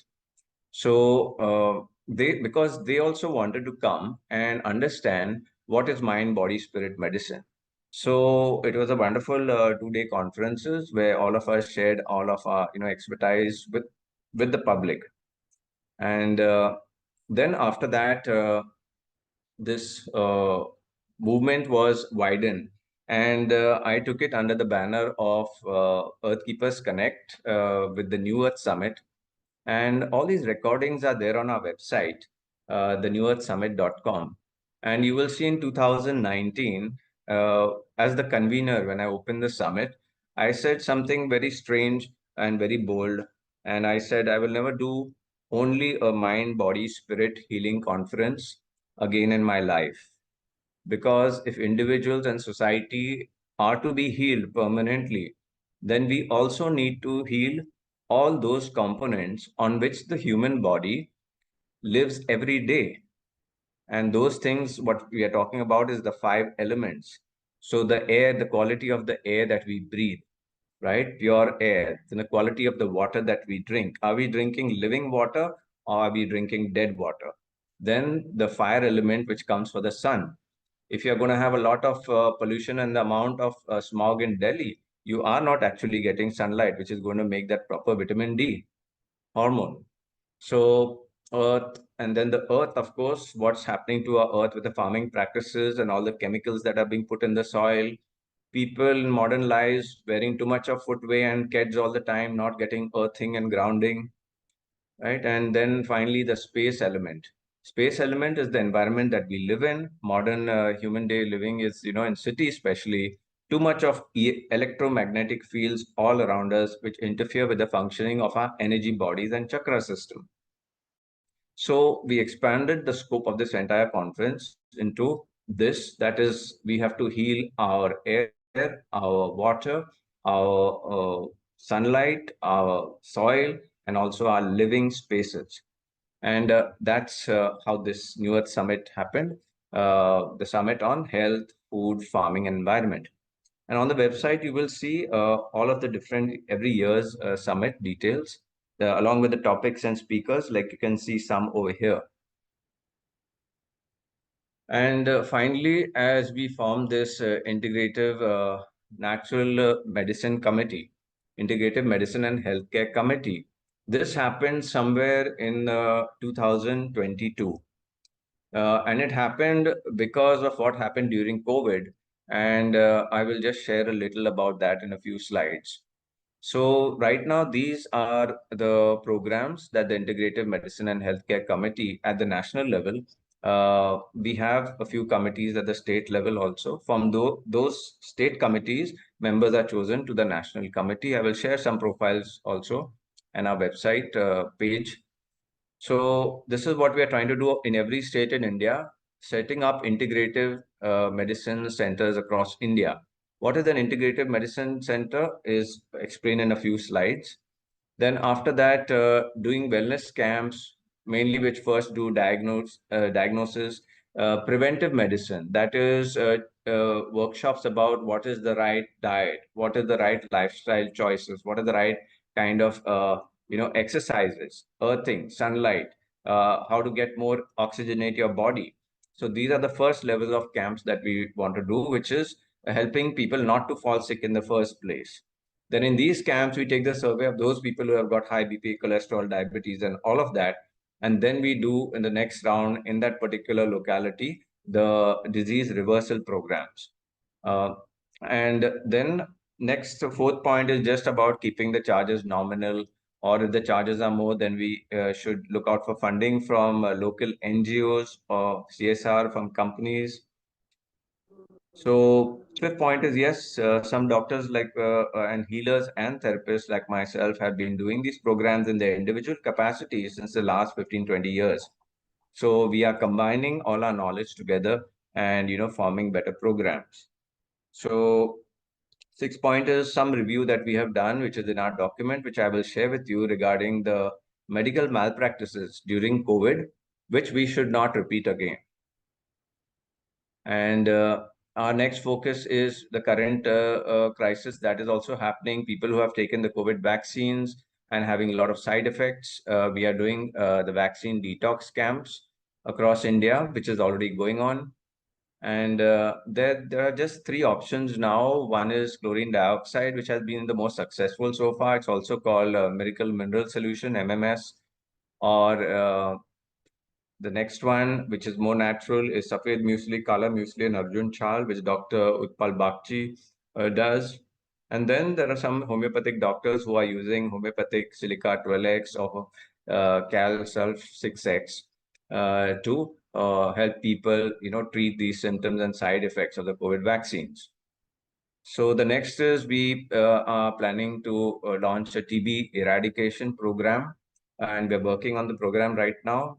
And once it's formulated, then we'll share it with our different teams, integrative medicine and healthcare committees in different states and cities in India. So right now we are in the formation of various teams, and they are expanding slowly. I will share some details of that also today. Next is the basics, planning to teach CPR and other emergency treatments under first aid camps to people across India. Then the next is, in fact, this Sunday, I'm going to be doing this 10th program through an online 3-hour Zoom webinar. We are planning to do eye health camps across India, especially due to the eyesight deterioration of our young children. We all know now that children as young as 5, 6, 7, 8 years are getting spectacles. And even in my neighborhood, that's what shocked me. The parents who are 46, 48 years, till now they don't have spectacles, and their children have spectacles. So we know it's not genetic. And what actually causes all of this, I will be explaining on Sunday. It's a webinar from 3 p.m. to 5 p.m. or it'll go to 5:30 or 6 also. I will share those details a little later. And the next is, planning to do interactive workshops for parents, teachers, and students on life skills orientation, sex education, and self-defense. So we have a couple of experts in India who have worked at the national level, and they are helping us with these programs. Last is we plan to do a cancer program, that is cancer prevention and cancer treatment program. Because as you know, cancer is also on the rise now. So this section, I'm going to explain this integrative mind, body, spirit medicine system. So the first part is what we address, and this is supposed to be, implemented in a wellness center. So first we start with the stage of diagnosis.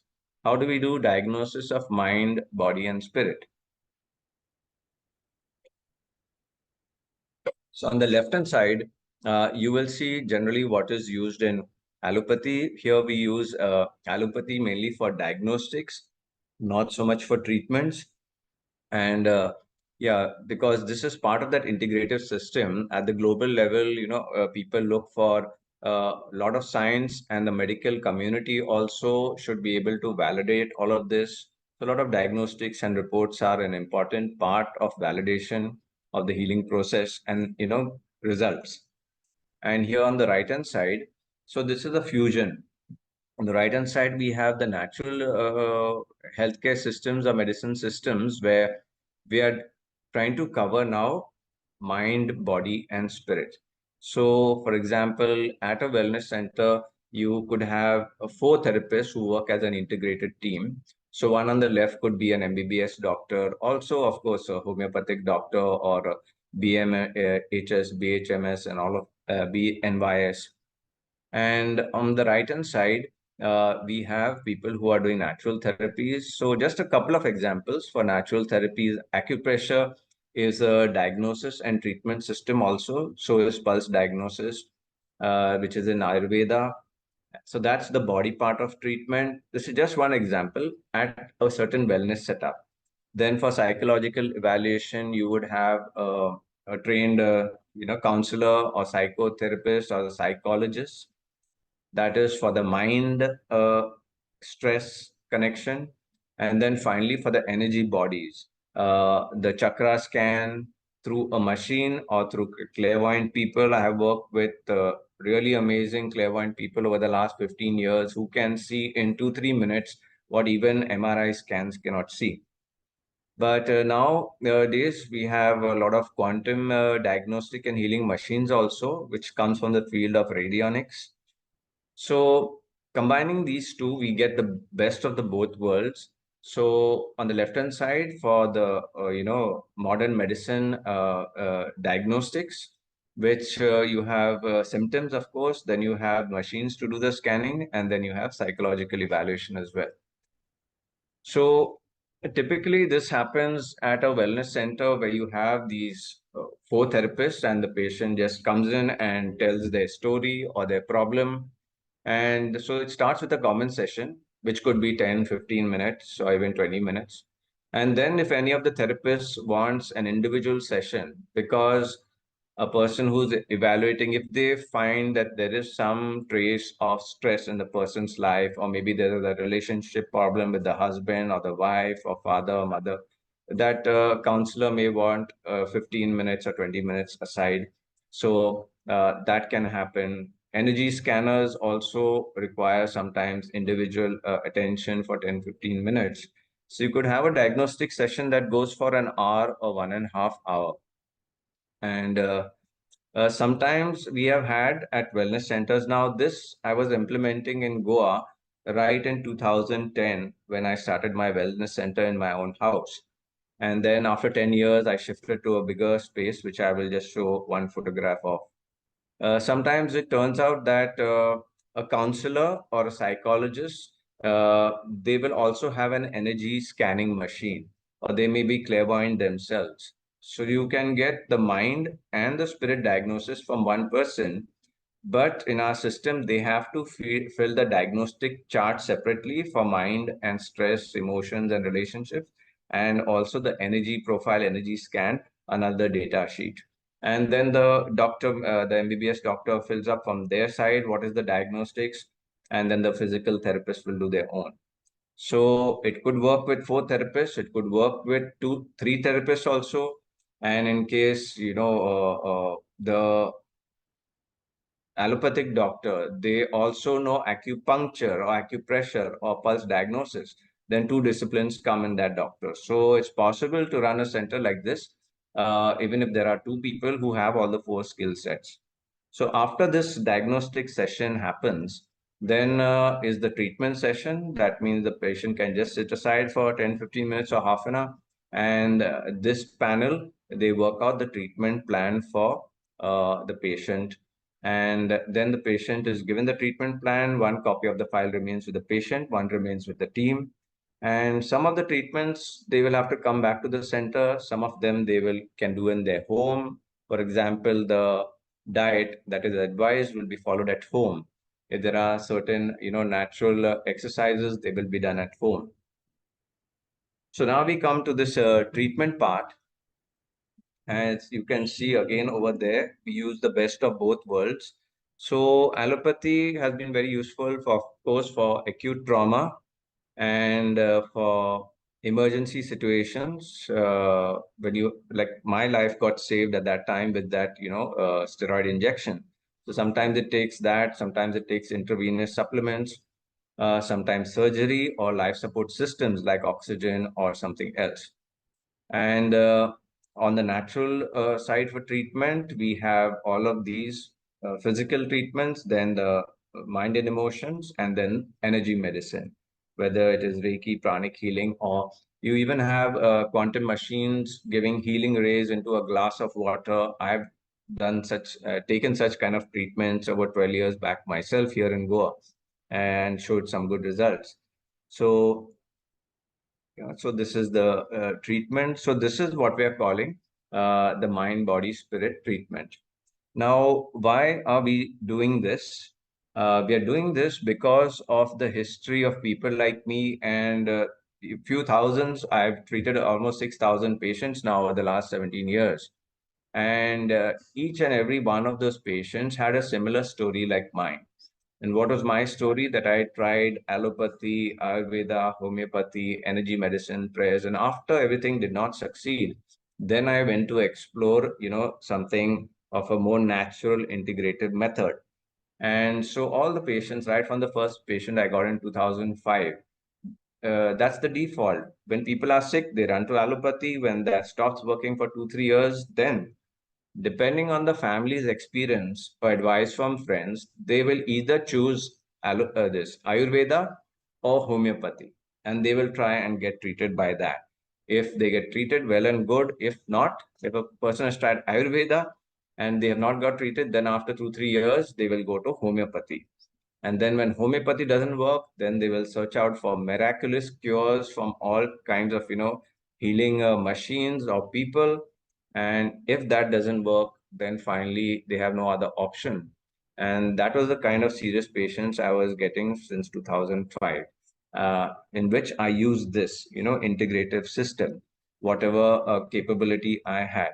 I will show in another couple of slides. There are 48 systems of integrative medicine, which I will show, and I have just learned 7, 5, 6, 7 of them. So here, now this is what I presented at the BRICS Nation Summit on the future of healthcare.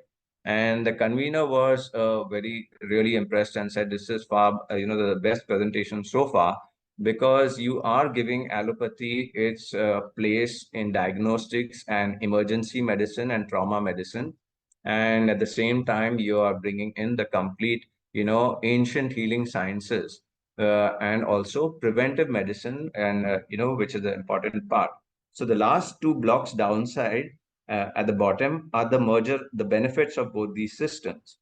So on the left-hand side, with allopathy and modern medicine, you get evidence-based diagnostics all through the treatment.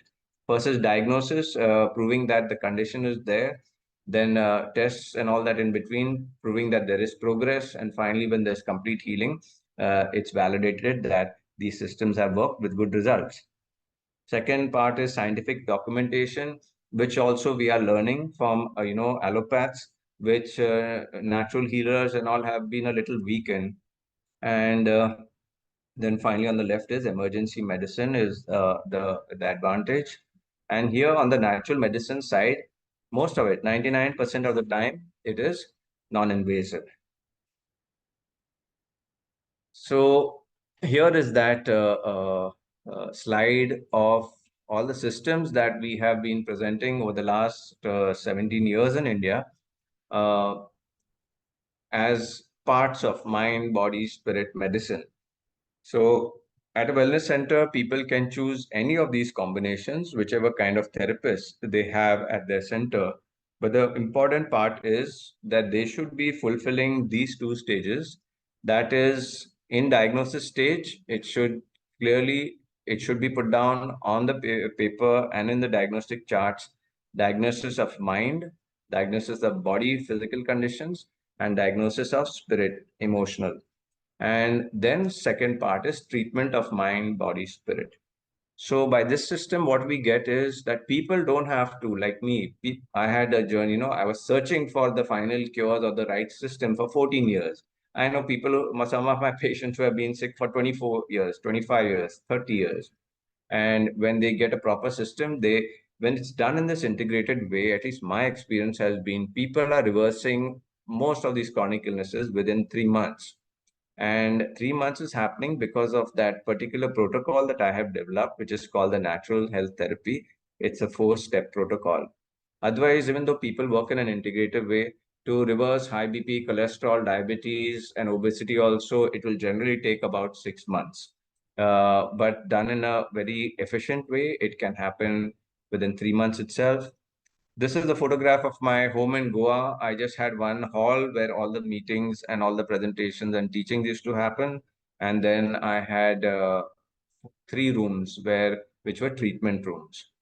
Then slowly, and here I used to work individually first, and then for the mind, body, and for the mind and spirit, I would refer to other healers who sometimes used to come to my center, or the patient used to go for the second session to their clinic.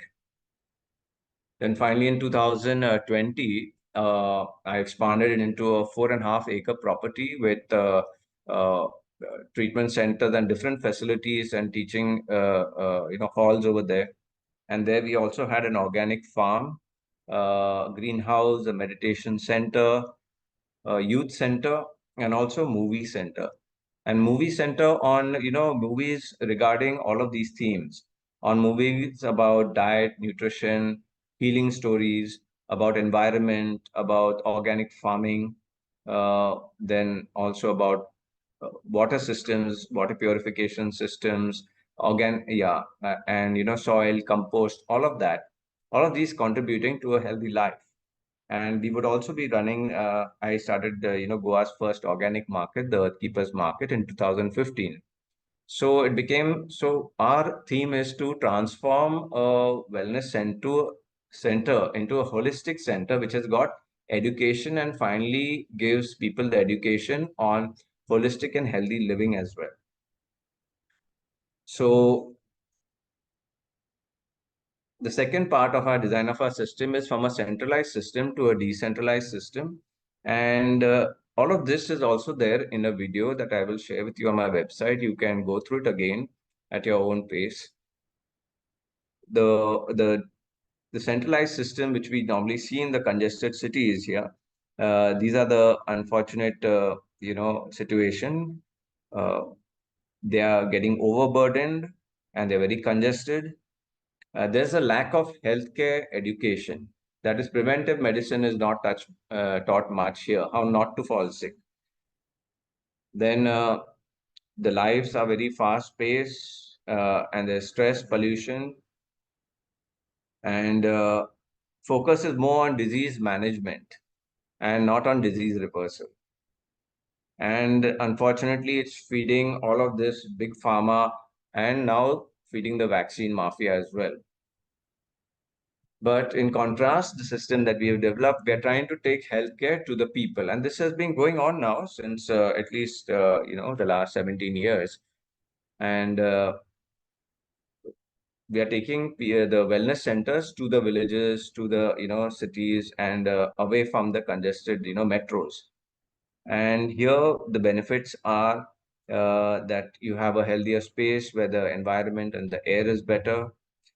Then no congestion, stress, or pollution. Then the focus is to healthcare education and disease reversal. So that aspect of preventive medicine. And then we also have sometimes these benefits of organic, natural air, natural water, organic food, organic farms, biodiversity parks. Such kind of project I had proposed to the Goa Tourism Development Corporation in 2016. Instead of commercial tourism, to convert Goa to wellness tourism with 1,000 integrative natural wellness centers. Unfortunately, they did not take it up. So now we are going to try and do it on our own. Or maybe we will propose again to the new government. And finally, the benefit of this decentralized system is that it feeds your local community economy. When we talk of circular green economy and all, this is one of the biggest instruments that makes it happen. Because attached to a wellness center and a decentralized wellness system, you have all of these other things also coming in to support it. So natural, purifying the water, going for organic farming, having more parks. So all of this is very transformative. Now, here are some of our members at the national level. We have 30 members so far, and they are expanding. And all of these are from different cities and states, as you can see. There are just some of the members' pictures here. And this is just to give you a flavor of, the workshop that I did last Sunday. It was a 3-hour Zoom workshop, and it was on reversing hormonal imbalance, infertility, PCOD, and fibroids. And about 30 people attended this workshop, and 5 of them were doctors. And it's been about 14 years since I'm giving such kind of results to couples. And can you see this couple who were not able to conceive with intrauterine insemination, repeated sessions of trying to get pregnant for 6 years, not succeeding at all. But then with integrative natural medicine that I started them in 2011 in Mumbai, within 2 months itself, conception happened. And you can clearly see the components of natural medicine that I used: healthy diet, acupressure, kidney cleanse, and EMF detox. And these are just two cases that I presented last year at the Doctors for the World Federation conference in Brazil. And similar cases, they have been happening every year, but I just took these two cases. Normally, it's not so short. Two months is, a miracle. Normally, it takes 3-4 months. So a repeated case of that also in 2020. So the reason I showed these is just to highlight that when you use the right natural components, which are in alignment with the human body, then miracles can happen. So now I will come to our current state and how things are in the world right now. And especially during the time of COVID, we saw two aspects of it where National COVID Task Force was formed, mainly with allopathic doctors. And that's the left-hand side recommendations that they were giving. Whereas on the right-hand side, Ayush doctors, there was a Ayush protocol for COVID-19 for the flu treatment. There was a homeopathy protocol, and there was an integrative natural medicine, like the 3-step flu diet by Dr. Biswarup Roy Chowdhury, which was audited by the National Institute of Naturopathy in Pune at the Ahmednagar hospital. And they found it to be 100% successful treatment for the COVID flu, even for patients who went down to 35% oxygen. No medicines, it was just healthy diet, and no social distancing, no mask, nothing. So they followed principles of naturotherapy, and they were able to cure all those people. Now it's very surprising that why that did not Ayush department did not advise that all across the country, or why did not show that report to World Health Organization. So anyway, we know the answer to that. It's all about the global pharma mafia wanting their business over and above and dominating India's 4,000 years old medicine system. So it's all up to us, natural practitioners, medicine practitioners like us, how well we work together in an integrated way to save the real medicine system. So here I'll just reflect on what happened with Nipah virus. All of you know that Nipah virus outbreak happened on 14th of September last year, 2023. And it was there all over in the news. Even ICMR reported it, and it was on the World Health Organization website also. Now, first, it was shown, the news came out that 4 people got the Nipah virus. 2 of them died of it. After 5-6 days, it was shown that there were 100 cases positive.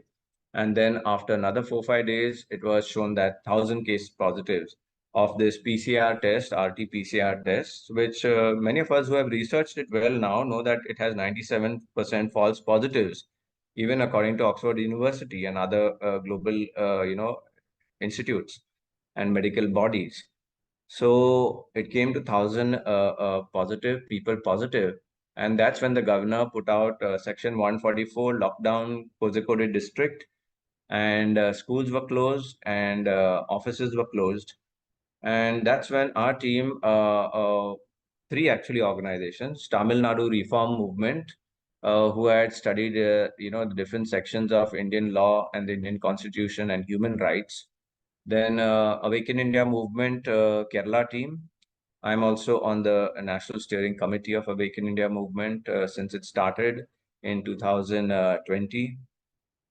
And then thirdly, I contributed also to this document and letter that you can see here in front of you.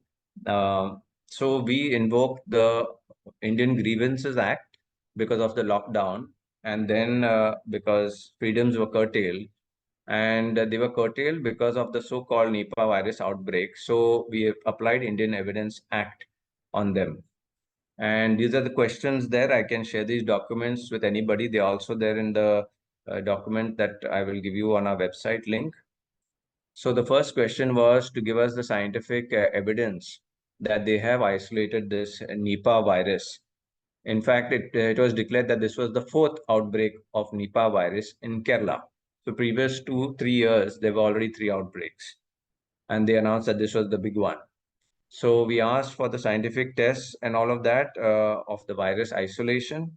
Then we asked for the evidence and access to the storage facility wherever this isolated virus has been stored, so that our medical team could inspect it.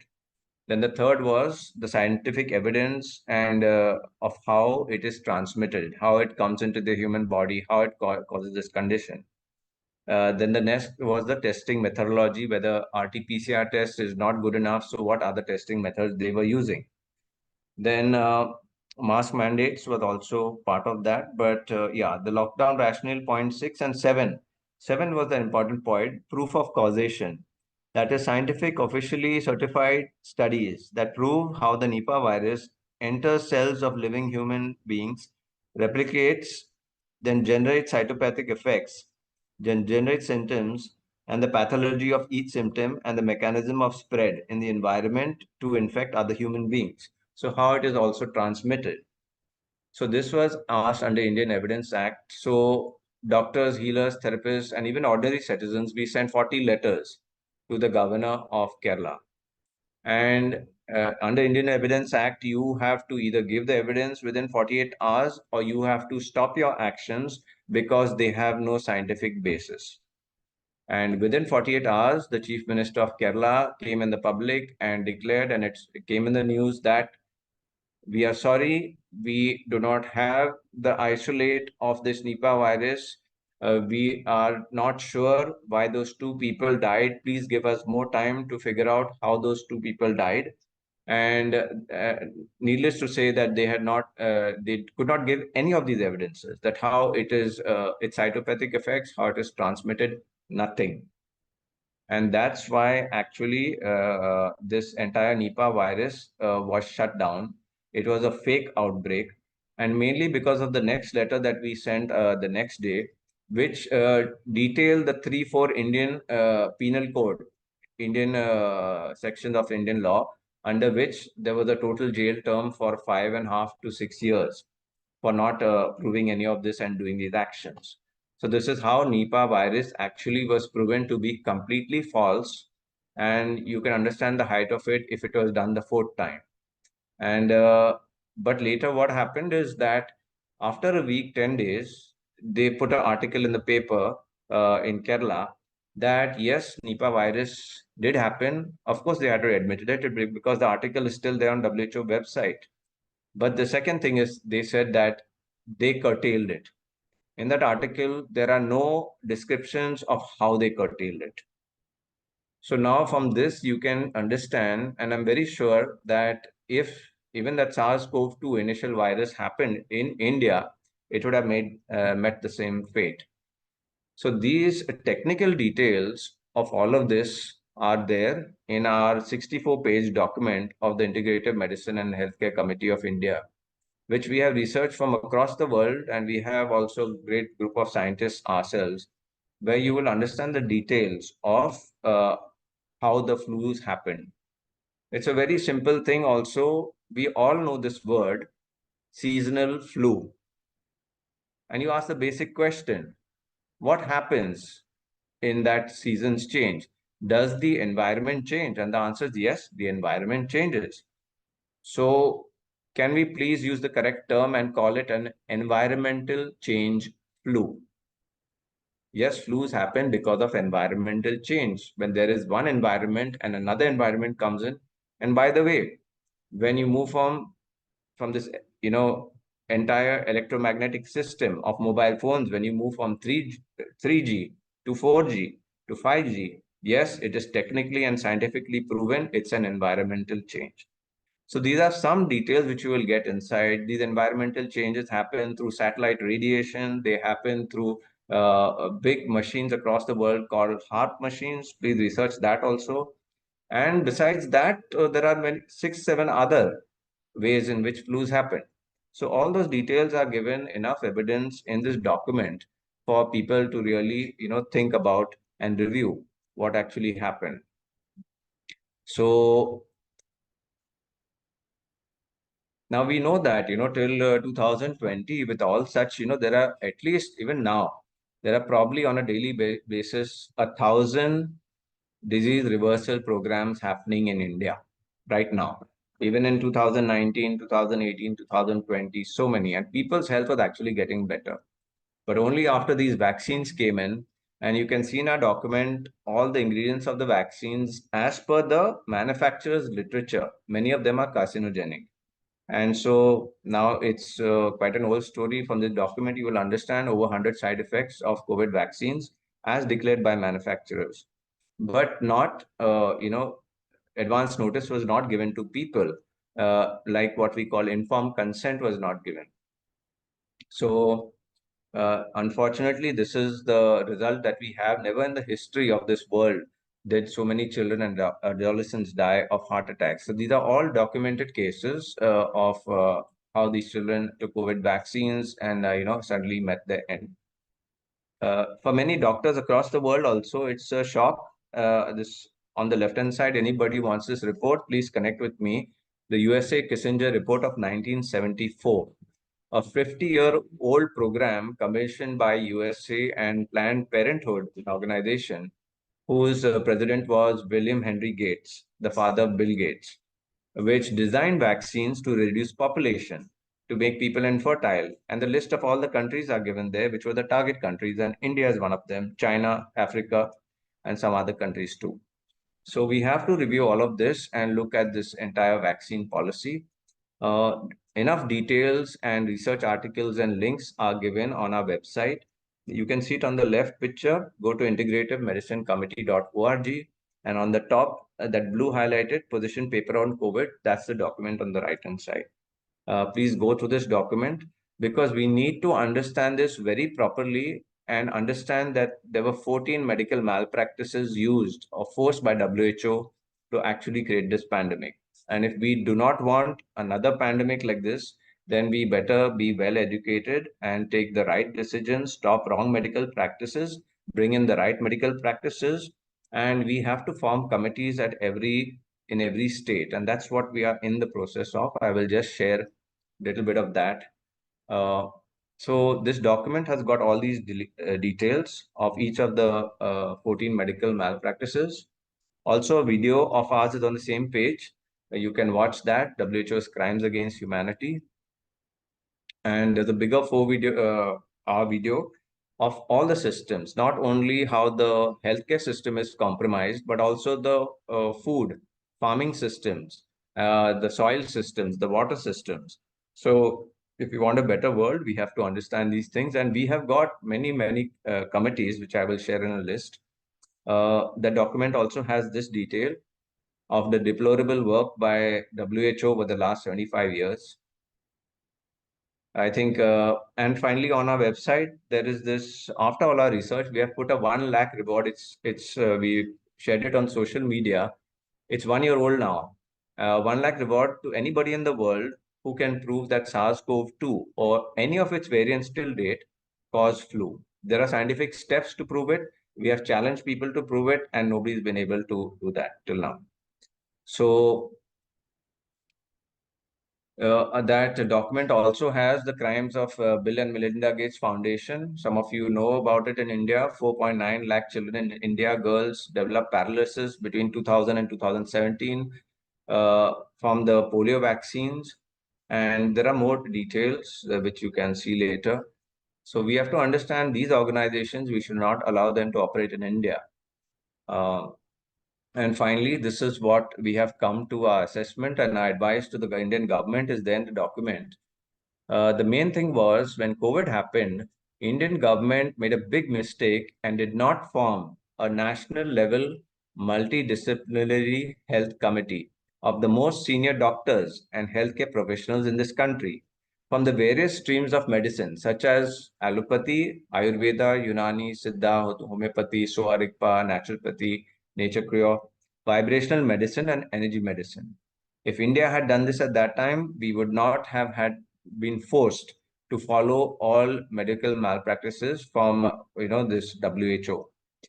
So I hope that is a lesson we are learning this time. And yeah, over here, bottom, it's just mainly 4 reasons why COVID happened in India. The allopathic approach was lacking expertise on how to improve immune function quickly to, deal with all these small germs. Second was implementing unscientific COVID appropriate behaviors that made people sick. The details of all these inappropriated, COVID behaviors are there in the document. Then also using medicines and protocols that kill people in hospitals, and enforcing unnecessary COVID vaccines that injured and killed most millions of people. So the document gives the other options also, and yeah, so we can have a little chat on that later today if we have time. So this is basically that only. That final recommendation was that we have to form the integrative medicine and healthcare committees in every state in this country, and also strengthen the national committee to a strength of about over 100 people with representation from every state. These are permanent committees, health committees. They're not just for any pandemics or flu. Because if we want permanent help, we have to have permanent committees that implement the right practices. This is a very deep system that has been designed, and there are 38 committees, out of which just the first one is the health committee. Then the next is natural food and farming, natural homes and architecture, and the rest of them you all can understand once you all see the detailed video. I won't spend time on that. And this slide also is there in the video. We are running out of time, so I will just wind this up soon. Yes, sir. It talks of the difference between listing committees and the committees we are doing. Sir, what we can do is we can have another session so that you can cover. Yes, sure. I'll wind up now in 2 minutes. Yes. Okay. So, and the next slide is just about the qualification criteria of committee members. They all have to be experts in health. We are saying minimum 10 years of experience in, implementing disease reversal programs. And details of what these committees will do: review current state policy and propose amendments for the benefit of people and the state, propose new projects for the benefit of people and the state. Now here in the case of health, we are talking about all health programs. Launch education and training programs, events and campaigns to launch health projects. And also, of course, help government bodies and offices implement good projects, and have weekly physical online meetings and monthly meetings too. So this I will skip today. It's a little bit how the committees work with the existing panchayats. The proposals go to them first, and if the government, MLA, MP does not want to implement a certain health project, then we go to NGO funding or through CSR companies, or we get funding from people itself. Those of you who would like to be part of that, the integrative medicine movement and would like to understand what we do, I will share the link of our WhatsApp group. You can join it, and tomorrow we can have some discussion there. After this slide presentation is over, I will copy and paste the link in the chat. Right now we have about 450 people there. Most of them are doctors. Some of them are people who are intensely, wanting to contribute toward integrative natural medicine. And right now we are forming more committees. We have committees in Goa, Chhattisgarh, Bihar, Kerala, and Delhi is forming now. These are our details. You can see it later when you watch this video again. integrativemedicinecommittee.org. You will find all our details there. And finally, on our website, the New Earth Summit, each of these committees and their solution documents, the ones that are in green, those Word documents are there. You can download to them. You can put in your expertise, email them to us, improve the systems, and become part of the teams in your village, city, or state, or even at the national level. This is our website, Earthkeepers Connect, where you'll find our Telegram and WhatsApp groups. Most welcome to join them. And on Facebook also, we have about 14, different groups for health. Doctors, healers, and therapists working together since these are about 10, 12-year-old groups. So most welcome to join them. And finally, for more information is on my website, darryldesouza.com. So this is the end of my presentation. Yes, And Sudarryl D'Souza. It's really a very good session from you, and really a worthwhile presentation, I must say. But the thing is that you have to rush in a big speed, so we can make it in a short presentation in the coming edition of our presentation. Hope you can make it in a short version so that everybody can understood because of the speed people may not be able to follow. That much was the speed. yes, Anyway, we will have some presentation in the future as the time is about already finished. Our next session is about to begin.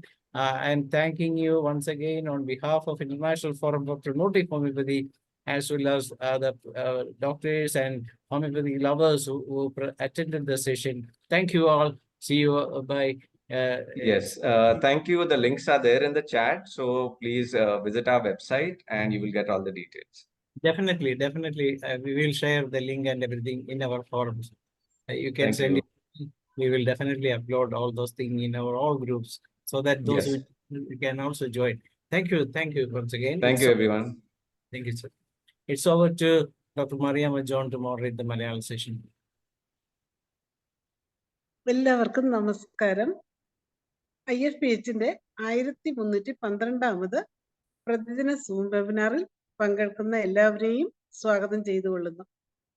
ഇന്ന് നമ്മളുടെ class തുടങ്ങുന്നതിന് മുൻപ് ഒരു നിമിഷം ഈശ്വര പ്രാർത്ഥന.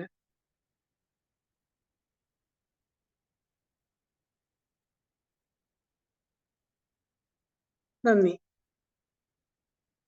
ഇന്ന് നമുക്ക് അതിഥിയായി എത്തിയിരിക്കുന്നത് ഡോക്ടർ ജഗദീശൻ ലക്ഷ്മണനാണ്.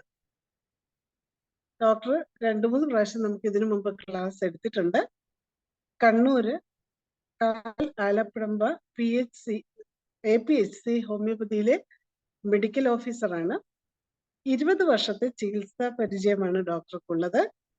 നിരന്തരം പൊതുജനങ്ങൾക്കായി ആരോഗ്യ ബോധവൽക്കരണ ക്ലാസുകൾ എടുത്തിട്ടുള്ള വ്യക്തിത്വമാണ്. ഇന്ന് നമുക്ക് ക്ലാസ് എടുക്കുന്നത് സ്ത്രീ രോഗങ്ങളും ഹോമിയോപ്പതിയും എന്ന വിഷയത്തിലാണ്. ഈ വിഷയത്തിൽ ക്ലാസ് എടുക്കുന്നതിന് ഡോക്ടർ ജഗദീശൻ ലക്ഷ്മണനെ ഈ പ്ലാറ്റ്ഫോമിലേക്ക് സന്തോഷപൂർവ്വം സ്വാഗതം ചെയ്തുകൊള്ളുന്നു. ഡോക്ടർക്ക് തുടങ്ങാം. ഡോക്ടറെ ഫേസിൽ അല്പം കൂടി ലൈറ്റ് കിട്ടുന്ന രീതിയിൽ ഇരിക്കാവോ? ഫേസിലെ ലൈറ്റ്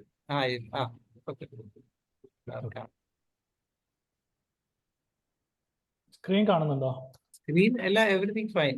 ഫേസ് മാത്രം അല്പം ഡാർക്ക്. സ്ക്രീൻ ഷെയറിംഗ് ഓക്കെ ആണോ? ഓക്കെയാണ്.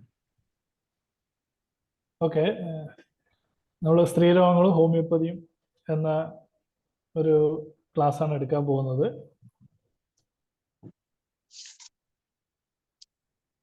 എല്ലാവരെയും ക്ലാസ്സിലേക്ക് സ്വാഗതം ചെയ്യുന്നു.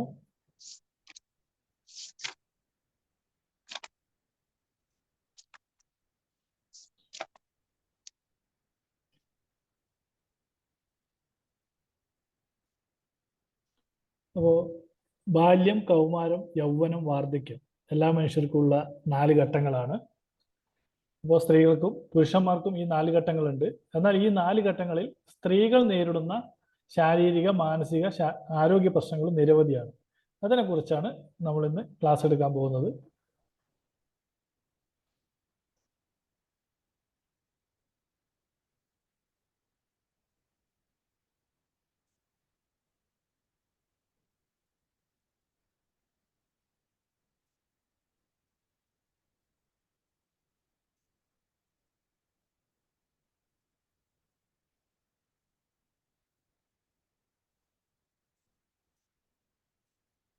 സ്ത്രീകൾക്ക് മികച്ച വിദ്യാഭ്യാസ നിലവാരം കൈവരിക്കാനായ ഒരു സംസ്ഥാനമാണ് കേരളം. മറ്റ് സംസ്ഥാനങ്ങളെ അപേക്ഷിച്ച് മെച്ചപ്പെട്ട വിദ്യാഭ്യാസത്തിലൂടെ സാമൂഹികവും സാമ്പത്തികവുമായ നേട്ടങ്ങൾ കൈവരിക്കാൻ ഇവിടുത്തെ സ്ത്രീകൾക്കായി. ഏറെക്കുറെ രോഗങ്ങളെക്കുറിച്ച് ബോധവതികളാവാനും ഉയർന്ന വിദ്യാഭ്യാസം അവരെ പ്രാപ്തരാക്കി. കുടുംബാംഗങ്ങളുടെ ആരോഗ്യം സംരക്ഷിക്കുന്നതിലും കേരളത്തിലെ സ്ത്രീകൾ ഏറെ മുന്നിലാണ്.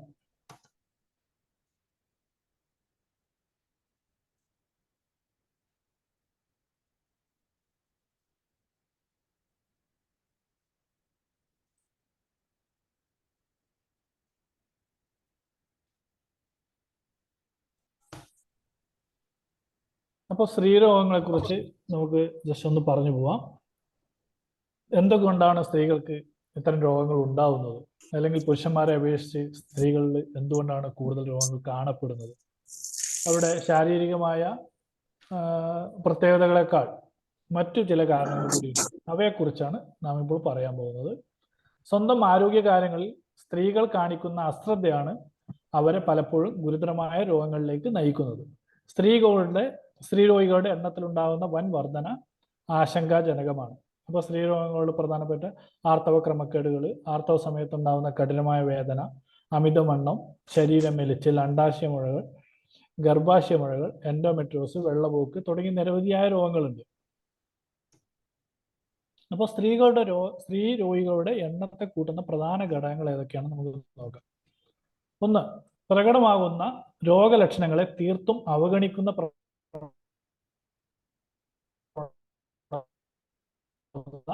രോഗങ്ങൾ എന്ത് ലക്ഷണങ്ങൾ ഉണ്ടെങ്കിലും അവരാരോടും പറയാതെ ഒളിച്ചു വെക്കുന്ന പ്രവണത, അല്ലെങ്കിൽ അത് നിസ്സാരവൽക്കരിക്കുന്ന പ്രവണത സ്ത്രീകൾക്ക് കൂടുതലാണ്. അതുപോലെ തന്നെ രോഗം കണ്ടെത്തിയാൽ തന്നെ ചികിത്സയ്ക്ക് വേണ്ടത്ര പ്രാധാന്യം നൽകാതിരിക്കുക. അപ്പോൾ ഒരു രോഗം നമ്മൾ ഡയഗ്നോസ് ചെയ്താൽ, അല്ലെങ്കിൽ ഇന്ന രോഗമാണെന്ന് കണ്ടെത്തിയാൽ പോലും അവർ അവരുടെ രോഗങ്ങൾ കണ്ടെത്തി ചികിത്സിക്കാനുള്ള ഒരു താല്പര്യം കാണിക്കാതിരിക്കും. അതിന് നിരവധിയായ കാരണങ്ങൾ ഉണ്ടാവും. സാമ്പത്തികമായ കാരണങ്ങൾ ഉണ്ടാവാം, അല്ലെങ്കിൽ വീട്ടിലുള്ള മറ്റു സാഹചര്യങ്ങൾ ഉണ്ടാവാം. പിന്നെ പ്രഭാത ഭക്ഷണവും പോഷക ഭക്ഷണവും സ്ത്രീകൾ ഒഴിവാക്കും. പ്രത്യേകിച്ച് അമ്മമാരാണെങ്കിൽ നല്ല ഭക്ഷണങ്ങൾ ഏറ്റവും അവസാനം കഴിക്കുന്നത് പലപ്പോഴും ആ വീട്ടിലെ സ്ത്രീകളായിരിക്കും. അതുപോലെ രാവിലെ ഉണ്ടാക്കുന്ന ഭക്ഷണം പലപ്പോഴും സ്ത്രീകൾ സ്കിപ്പ് ചെയ്യും. അത് കഴിക്കുന്നത് ചിലപ്പോൾ 11 മണിക്കോ 12, അതായത് ഉച്ചഭക്ഷണമാണ് ശരിക്കും അവർ പ്രഭാത ഭക്ഷണമായി കഴിക്കുന്നത്. പിന്നെ ചെറുപ്പം മുതൽ വ്യായാമത്തിന് പ്രാധാന്യം നൽകാതിരിക്കുക. പലപ്പോഴും നമ്മുടെ ഇന്നത്തെ സമൂഹത്തിന്റെ പ്രത്യേകത മൂലം പുരുഷന്മാർക്ക് അല്ലെങ്കിൽ ആൺകുട്ടികൾ കൂടുതലായിട്ട് സമൂഹത്തിൽ ഇടപെടാനും അല്ലെങ്കിൽ ഓടിക്കളിക്കാനും വ്യായാമത്തിന് കൂടുതൽ പ്രാധാന്യം നൽകും. അതേസമയം പെൺകുട്ടികളെ നമ്മൾ പലപ്പോഴും വീടിനകത്ത് തന്നെ, ഇപ്പോൾ ഒരുപാട് സാഹചര്യങ്ങൾ മാറ്റം വന്നിട്ടുണ്ടെങ്കിൽ പോലും സ്ത്രീകൾ പൊതുവെ പുരുഷന്മാരെ അപേക്ഷിച്ച് വ്യായാമം കുറവാണ് കാണുന്നത്. പിന്നെ മാനസികമായ സമ്മർദ്ദം, ഒരു വീട്ടിലുണ്ടാകുന്ന പ്രശ്നങ്ങളുടെ ഏറ്റവും കൂടുതലായിട്ട് അനുഭവിക്കുന്നത് ആ വീട്ടിലെ സ്ത്രീകളായിരിക്കും.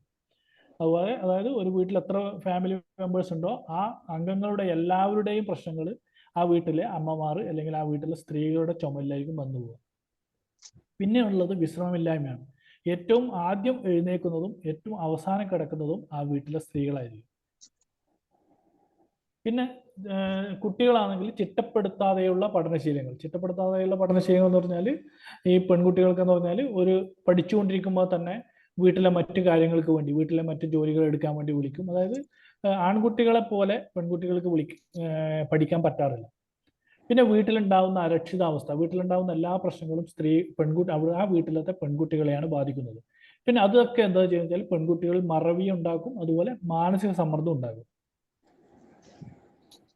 അപ്പൊ ഈ കുട്ടികളുടെ വിവിധ പ്രശ്നങ്ങൾ, പഠന വൈകല്യങ്ങൾക്കൊക്കെ വേണ്ടിയിട്ട് ഉണ്ടാക്കിയ ഒരു ഹെൽത്ത് പ്രൊജക്റ്റാണ് സദ്ഗമയ സ്കൂൾ ഹെൽത്ത് പ്രൊജക്റ്റ് എന്ന് പറയുന്നത്. ഇത് കേരള ഗവൺമെന്റിന്റെ കീഴിലുള്ള ഒരു ഡിപ്പാർട്ട്മെന്റിന്റെ കീഴിലുള്ള ഒരു പ്രൊജക്റ്റാണ്. അപ്പോൾ ഇത്തരം രോഗങ്ങൾക്കൊക്കെ ഹോമിയോപ്പതി ഫലപ്രദമായ മരുന്നുകളുണ്ട്. പിന്നെ രക്ഷിതാക്കൾ ശ്രദ്ധിക്കേണ്ടത് എന്താണെന്ന് പറഞ്ഞാൽ, കുട്ടികളുടെ, പ്രത്യേകിച്ച് പെൺകുട്ടികളുടെ ആയാലും ഭക്ഷണം പോഷകം നിറഞ്ഞതാവാൻ രക്ഷിതാക്കൾ ശ്രദ്ധിക്കണം. കാരണം ഭാവിയിൽ അവർ അമ്മയാവേണ്ടതാണ് അവർ. അതുകൊണ്ട് തന്നെ പോഷക ഭക്ഷണം എന്നുകൊണ്ട് വില കൂടിയ ഭക്ഷണം എന്ന അർത്ഥമില്ല. തവിടോടുകൂടിയ ധാന്യങ്ങൾ, മുട്ട, പയർവർഗ്ഗങ്ങൾ, ഈന്തപ്പഴം, വെള്ളുണ്ട, വെണ്ണ, നെയ്യ്, ഇലക്കറികൾ, ചെറു മത്സ്യങ്ങൾ, നാടൻ കോഴിയിറച്ചി, പച്ചക്കറികൾ, പഴങ്ങൾ ഇങ്ങനെ തുടങ്ങി നമ്മൾ നാട്ടിൽ കിട്ടുന്ന, അല്ലെങ്കിൽ മുൻകാലങ്ങളിൽ നമ്മൾ നാടൻ ഭക്ഷണങ്ങൾ എന്ന് പറയുന്ന ഇതൊക്കെ മതിയാവും. മതിയായ പോഷണത്തിന് വേണ്ടിയിട്ട് ഇതൊക്കെ മതിയാവും. അതുപോലെ തന്നെ ഓടിക്കളിച്ച് വളരുന്ന കുട്ടികളിൽ ഹോർമോൺ വ്യതിയാനമുള്ള പ്രശ്നങ്ങൾ ഉണ്ടാകാറില്ല. പലപ്പോഴും നമ്മൾ പറഞ്ഞാൽ വ്യായാമം ഇല്ലാത്ത കുട്ടീനെയും നന്നായിട്ട് ഓടിക്കളിച്ച് നടക്കുന്ന കുട്ടീനെ അപേക്ഷിച്ച് നോക്കിക്കഴിഞ്ഞാൽ ഓടിക്കളിച്ച് വളരുന്ന കുട്ടികളിൽ പലപ്പോഴും ഹോർമോൺ വ്യതിയാനമുള്ള ഈ ആർത്തവ സംബന്ധമായ പ്രശ്നങ്ങളൊക്കെ കുറവായിട്ടാണ് കാണപ്പെടുന്നത്. പിന്നെ പെൺകുട്ടികളുടെ ഏറ്റവും ആദ്യ ആർത്തവം എന്ന് പറയുന്നത് മുമ്പൊക്കെ കുറച്ചും കൂടി പ്രായം കൂടിയിട്ടാണെങ്കിൽ ഇപ്പം 10 മുതൽ 12 വയസ്സിൽ തന്നെ എത്താറുണ്ട്. 9 വയസ്സാകുമ്പോൾ തന്നെ അമ്മമാർ ആർത്തവം എന്താണെന്നും ആർത്തവത്തെ തികച്ചും സാധാരണമായി കാണണമെന്നും കുട്ടിക്ക് ലളിതമായി പറഞ്ഞു കൊടുക്കേണ്ടതുണ്ട്. കൂടാതെ സാനിറ്ററി പാഡുകളുടെയും തുണികളുടെയും ഉപയോഗം, ഉപയോഗിച്ചവയുടെ ശരിയായ നിർമ്മാർജ്ജനം, ശുചിത്വത്തിന്റെ ആവശ്യകത തുടങ്ങിയവയൊക്കെ അമ്മമാരിൽ നിന്നാണ് കുട്ടി അറിയേണ്ടത്. അമ്മയോട് എല്ലാം പറയാം എന്ന ആത്മവിശ്വാസം കുട്ടിക്ക് ഇതിലൂടെ നേടാനാവും. അമ്മയുടെ അഭാവത്തിൽ വീട്ടിലെ മുതിർന്ന സ്ത്രീകൾക്ക് സഹായിക്കാനാവും. അതുപോലെ തന്നെ അച്ഛനും അല്ലെങ്കിൽ സഹോദരങ്ങൾക്കൊക്കെ സഹായിക്കാം. നമ്മൾ ആദ്യം തന്നെ വെച്ചാൽ നമ്മുടെ പ്രത്യേക ഒരു സാഹചര്യം വെച്ചിട്ടാണ് ഞാൻ പറഞ്ഞത്. അമ്മമാരാണ് ഏറ്റവും കൂടുതലായിട്ട് അവരുടെ ഒരു സുഹൃത്തായി നിന്നുകൊണ്ട് അവരുടെ എല്ലാ കാര്യങ്ങളും പറഞ്ഞു കൊടുക്കേണ്ടതുണ്ട്. അല്ലെങ്കിൽ അമ്മയും അച്ഛനും കൂടി ചേർന്ന് പറഞ്ഞു കൊടുക്കാം, അല്ലെങ്കിൽ മുതിർന്ന സഹോദരിമാരുണ്ട് അവർക്കൊക്കെ ചെയ്തു കൊടുക്കാവുന്നതാണ്. അതുപോലെ തന്നെ ആദ്യ ആർത്തവം 15 വയസ്സിന് ശേഷം അല്ലെങ്കിൽ 15 വയസ്സ് വരെ ആയിട്ടില്ലെങ്കിൽ അത് ഡോക്ടറെ കണ്ട് അതിന്റെ കാര്യങ്ങൾ തേടേണ്ടതാണ്. അതെങ്ങനെ എടുത്തേക്ക് ഞാൻ കഴിയാ ചേട്ടാ, നീ പിന്നെ അതവിടെ നാളെ കാലത്ത് ഞാൻ പോകട്ടെ. നാടൻ ഭക്ഷണത്തിനും വ്യായാമത്തിനും പ്രാധാന്യം നൽകുന്ന ജീവിത രീതി. മ്യൂട്ട് ചെയ്യാൻ പറ്റും? എന്തെന്നാ വേണ്ടത്? ഒന്ന് മ്യൂട്ട് ചെയ്യാൻ പറ്റും? കയർത്തോ മതി. നാടൻ ഭക്ഷണത്തിനും വ്യായാമത്തിനും പ്രാധാന്യം നൽകുന്ന ജീവിതശീലമാക്കുന്നവരിൽ ആർത്തവ പ്രശ്നങ്ങളും വന്ധ്യത തുടങ്ങിയ രോഗങ്ങളും കുറവാണ്. അതുപോലെ തന്നെ സ്ത്രീകളുടെ രോഗങ്ങൾക്ക് വേണ്ടിയുള്ള ഹോമിയോപ്പതിയുടെ ഒരു പ്രൊജക്റ്റാണ് സീതാലയം എന്ന് പറയുന്നത്. സ്ത്രീ ഹെൽത്ത് പ്രൊജക്റ്റ് ആണത്. അതെന്ന് വെച്ചാൽ സ്ത്രീകളുടെ നിരവധിയായ പ്രശ്നങ്ങൾ, ആർത്തവ വേദന, ആർത്തവ സംബന്ധമായ മറ്റു പ്രശ്നങ്ങൾ, വെള്ളപ്പോക്ക് തുടങ്ങി നിരവധിയായ രോഗങ്ങൾ ഈ പ്രൊജക്റ്റിന്റെ കീഴിൽ ഹെൽത്ത് ഡിപ്പാർട്ട്മെന്റിന്റെ കീഴിൽ ചെയ്യുന്നുണ്ട്. അതുപോലെ തന്നെ നമ്മൾ നേരത്തെ പറഞ്ഞു ആർത്തവ വ്യതിയാനങ്ങൾ, ഗർഭാശയമുഴകൾ, അണ്ഡാശയമുഴകളൊക്കെ നമുക്ക് ഹോമിയോപ്പതിയിലൂടെ പരിഹരിക്കാൻ പറ്റും. പലപ്പോഴും മുഴകൾ എന്നൊക്കെ കേൾക്കുമ്പോൾ പലപ്പോഴും പേടിയുണ്ടാവും സ്ത്രീകൾക്ക്, പ്രത്യേകിച്ച് പറഞ്ഞാൽ തന്നെ ഡോക്ടർക്ക് പോയി ഡയഗ്നോസ് ചെയ്ത് ഇത് വലിയ മുഴയാണ് എന്നൊക്കെ. പലപ്പോഴും എന്ന് പറഞ്ഞാൽ നിരുപദ്രവകാരിയായ മുഴകളാണ് പലപ്പോഴും ഉണ്ടാകുന്നത്. ഭൂരിഭാഗത്തിന് അങ്ങനെ തന്നെ ഉണ്ടാവുക. അത് തന്നെ കൃത്യമായ ഹോമിയോപ്പതി ചികിത്സ തേടിക്കഴിഞ്ഞാൽ ഒരു 3 മാസം തൊട്ട് 6 മാസത്തിനുള്ളിൽ പൂർണ്ണമായും അത് നമുക്ക് മാറ്റാൻ കഴിയുന്ന അസുഖങ്ങളാണ്. പിന്നെ പെൺകുട്ടികളെ സംബന്ധിച്ച് ഭാവിയിൽ വന്ധ്യതയ്ക്കിടയാക്കുന്ന പല രോഗങ്ങളുടെയും തുടക്കം കൗമാരമാണ്. പോളിസിസ്റ്റിക് ഒവേറിയൻ സിൻഡ്രോം ആണ് ഇവയിൽ ഏറ്റവും പ്രധാനം. ഇതാണ് നോർമൽ ഓവറിയും പോളിസിസ്റ്റിക് ഓവറിയും തമ്മിൽ ചിത്രം ഇവിടെ കൊടുത്തിട്ടുണ്ട്. സ്ത്രീ ഹോർമോണുകളുടെ ക്രമക്കേടുമായി ബന്ധപ്പെട്ടുണ്ടാകുന്ന അവസ്ഥയാണിത്. അണ്ടവിസർജനത്തിന്റെ താളം തെറ്റിക്കുന്ന ഈ രോഗം ഭാവിയിൽ പ്രമേഹം, ഹൃദ്രോഗം, സ്തനാർബുദം, ഗർഭാശയാർബുദം തുടങ്ങിയ രോഗങ്ങൾ ഭാവിയിൽ ഉണ്ടാകാനുള്ള സാധ്യത കൂട്ടുന്ന ഒരു രോഗാവസ്ഥയാണ് ഈ പോളിസിസ്റ്റിക് ഒവേറിയൻ സിൻഡ്രോം എന്ന് പറയുന്നത്. സിൻഡ്രോം എന്ന് പറയുന്നത് ഒരുപാട് രോഗലക്ഷണങ്ങൾ ഒരുമിച്ച് കാണുന്നതുകൊണ്ടാണ് ഇതിനെ സിൻഡ്രോം എന്ന് പറയുന്നത്. അപ്പോൾ ഇതെന്ന് പറഞ്ഞാൽ ചെറിയ പ്രായത്തിൽ തന്നെ നമ്മൾ കണ്ടെത്തുകയും കൃത്യമായി ഹോമിയോപ്പതി മരുന്ന് കഴിക്കുകയും ചെയ്ത് കഴിഞ്ഞാൽ മാറ്റാൻ പറ്റുന്ന ഒരവസ്ഥയാണ് ഈ PCOD അല്ലെങ്കിൽ PCOS, പോളിസിസ്റ്റിക് ഒവേറിയൻ സിൻഡ്രോം എന്ന് പറയുന്നത്. അതുപോലെ തന്നെ ആർത്തവ ചക്രത്തിന്റെ ദൈർഘ്യം എന്ന് പറയുന്നത് ഏകദേശം ഒരു 28 ദിവസമാണ് നമ്മൾ കാണുന്നത്. അതേസമയം ഇത് ചെറിയ അങ്ങോട്ടും ഇങ്ങോട്ടും ഏറ്റക്കുറച്ചിലും ഉണ്ടാവും. എങ്കിൽ പോലും ആർത്തവ ചക്രത്തിന്റെ ദൈർഘ്യം 24 ദിവസത്തിൽ കുറയുന്നതും 40 ദിവസത്തിൽ കൂടുന്നതും മിക്കവാറും PCOSന്റെ ലക്ഷണമാകാം. വൈകി വരുന്ന ആർത്തവം, മുഖം, മീശ, താടി, കാലുകൾ തുടങ്ങിയ ഭാഗങ്ങളിൽ അമിതമായ രോമം വളരുക, അതായത് മുഖത്ത് ചെറിയൊരു മീശ പോലെ കാണുക, താടി രോമങ്ങൾ വളരുക, കാലുകൾ തുടങ്ങിയ ഭാഗങ്ങളിലൊക്കെ അമിതമായി രോമം വളരുക, അതുപോലെ തന്നെ വൈകി വരുന്ന ആർത്തവം, പിന്നെ കൈകാൽ മടക്കുകൾ ഇവയിൽ കറുപ്പ് കാണുക, ശരീരത്തിന്റെ മേൽഭാഗത്ത് അമിത വണ്ണം, കറുത്ത പാടുകൾ അവശേഷിക്കുന്ന മൂക്കുരോളൊക്കെ കുറച്ച് കൂടുതലായിട്ട് കാണപ്പെടുക, തോളിന് വണ്ണം വെക്കുക, താടിയുടെ ഭാഗത്ത് കൊഴുപ്പടിയുക തുടങ്ങിയ ലക്ഷണങ്ങൾ PCOSന്റെ ലക്ഷണമാവും. അതുപോലെ തന്നെ ശരീരത്തിന്റെ ഊർജാവശ്യങ്ങൾക്ക് വേണ്ടത്ര പോഷക ഭക്ഷണങ്ങൾ ഇവർക്ക് ഈ ചെറിയ പെൺകുട്ടികൾക്ക് കൂടിയേ തീരും. എന്നാൽ തെറ്റായ ഭക്ഷണശീലങ്ങൾ പലപ്പോഴും ഈ കൗമാരക്കാരിൽ കാണുന്നുണ്ട്. ഇൻസുലിന്റെ പ്രവർത്തനക്ഷമതയെ കുറക്കുന്ന ഉപ്പും മധുരവും കൊഴുപ്പും കൂടിയ ഭക്ഷണങ്ങൾ, കോള, ബർഗർ തുടങ്ങിയ പോഷകമൂല്യം തീരെയില്ലാത്ത ഭക്ഷണങ്ങളുടെ പ്രധാന ഉപഭോക്താക്കളും ഈ കൗമാരക്കാരാണ്. പ്രത്യേകിച്ചും പെൺകുട്ടികൾക്ക് ഉണ്ടാകുമ്പോഴെന്ന് വെച്ചാൽ ഈ ഹോർമോൺ വ്യതിയാനങ്ങളും ആർത്തവ വ്യതിയാനങ്ങളും വരുന്നതുകൊണ്ടാണ് പെൺകുട്ടികൾ ഇതിൽ കൂടുതൽ ശ്രദ്ധിക്കുന്നത്. എല്ലാ കുട്ടികളും ശ്രദ്ധിക്കേണ്ടതാണ്, എങ്കിലും പെൺകുട്ടികൾ കൂടുതൽ ശ്രദ്ധ പുലർത്തേണ്ടതാണ്. വന്ധ്യത, പൊണ്ണത്തടി തുടങ്ങിയ ആരോഗ്യ പ്രശ്നങ്ങൾക്ക്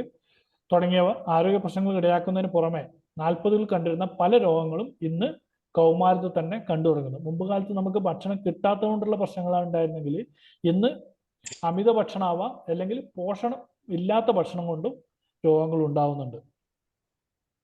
അതുപോലെ തന്നെ നമ്മൾ നേരത്തെ പറഞ്ഞ പോലെ തന്നെ എന്തൊക്കെ ഭക്ഷണങ്ങളാണ് കുട്ടികൾ കഴിക്കേണ്ടത് പറഞ്ഞാൽ ഓട്സ്, റാഗി, അരി, ഗോതമ്പ്, വാഴപ്പിണ്ടി, വാഴക്കൂമ്പ്, മുരിങ്ങക്ക, ക്യാരറ്റ്, മുട്ട, എള്ള്, മുതിര, പയർ, കായം, വെളുത്തുള്ളി, ഇലക്കറി ഇവ ഉൾപ്പെട്ട നാടൻ ഭക്ഷണശീലങ്ങളാണ് കൗമാരത്തിൽ ഏറ്റവും ഉചിതം. മാതാപിതാക്കൾ തമ്മിലുള്ള പ്രശ്നങ്ങളും മദ്യപാനവും ഇപ്പൊ എന്ന് വെച്ചാൽ ലഹരിയും തുടങ്ങിയിട്ടുണ്ട്, മറ്റു പലതരം ലഹരികളും കൗമാരക്കാരുടെ മാനസികാരോഗ്യത്തെ ഏറെ ബാധിക്കാറുള്ളതിനാൽ പ്രത്യേകം ശ്രദ്ധിക്കേണ്ടതാണ്.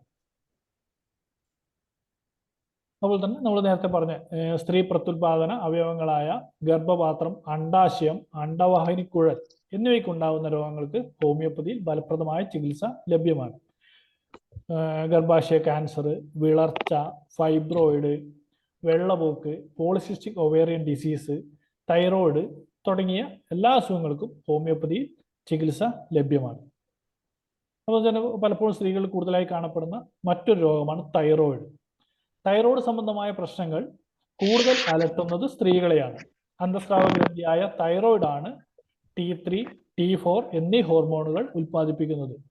ആർത്തവം, ഗർഭധാരണം, പ്രസവം, ആർത്തവവിരാമം എന്നീ അവസ്ഥകളോടനുബന്ധിച്ച് ഹോർമോണുകളിൽ ഉണ്ടാകുന്ന മാറ്റങ്ങൾ, തുടർന്ന് പ്രതിരോധ ശക്തിയിലും മാനസികാവസ്ഥയിലും ഉണ്ടാകുന്ന മാറ്റങ്ങൾ എന്നിവയാണ് സ്ത്രീകളിൽ തൈറോയ്ഡ് രോഗങ്ങൾ കൂടുതലായി കാണപ്പെടാൻ കാരണം. ഒന്നാമെന്ന് വെച്ചാൽ ഈ ഒരുപാട് മാനസികമായിട്ടുള്ള പ്രശ്നങ്ങൾ ആർത്തവത്തോടനുബന്ധിച്ചുണ്ടാവും, ഗർഭധാരണത്തോടനുബന്ധിച്ചുണ്ടാവും, പ്രസവത്തോടനുബന്ധിച്ചുണ്ടാവും, ആർത്തവ വിരാമത്തോടനുബന്ധിച്ചുണ്ടാവും. ഇപ്പൊ ഇതൊക്കെ എന്ന് പറഞ്ഞാൽ പ്രതിരോധ ശക്തിയിൽ മാറ്റങ്ങൾ ഉണ്ടാവും, മാനസികാവസ്ഥയിൽ മാറ്റങ്ങൾ, ഇതൊക്കെ എന്ന് പറഞ്ഞാൽ തൈറോയിഡിനെ തൈറോയിഡിൽ സംബന്ധമായ രോഗങ്ങൾ ഉണ്ടാവാനുള്ള കാരണമാണ്. അപ്പോൾ തൈറോയ്ഡ് എന്ന് പറഞ്ഞാൽ ഒരു അന്തസ്രാവി ഗ്രന്ഥിയാണെന്ന് നമുക്കറിയാം.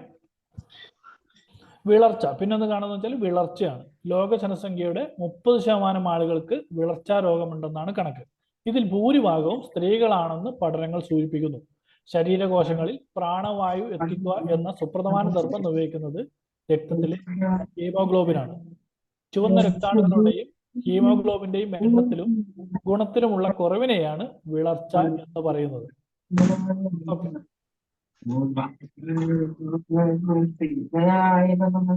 ഇരുമ്പിന്റെ അംശം കുറയുക, രക്തസ്രാവം, അർബുദം, മലേറിയ, വാതപ്പനി, കരൾ രോഗങ്ങൾ എന്നിവ മൂലം വിളർച്ചയുണ്ടാകാം. സ്ത്രീകളിൽ ആർത്തവ സമയത്തുള്ള അമിത രക്തസ്രാവമാണ് ഈ രോഗാവസ്ഥയ്ക്കുള്ള മറ്റൊരു കാരണം.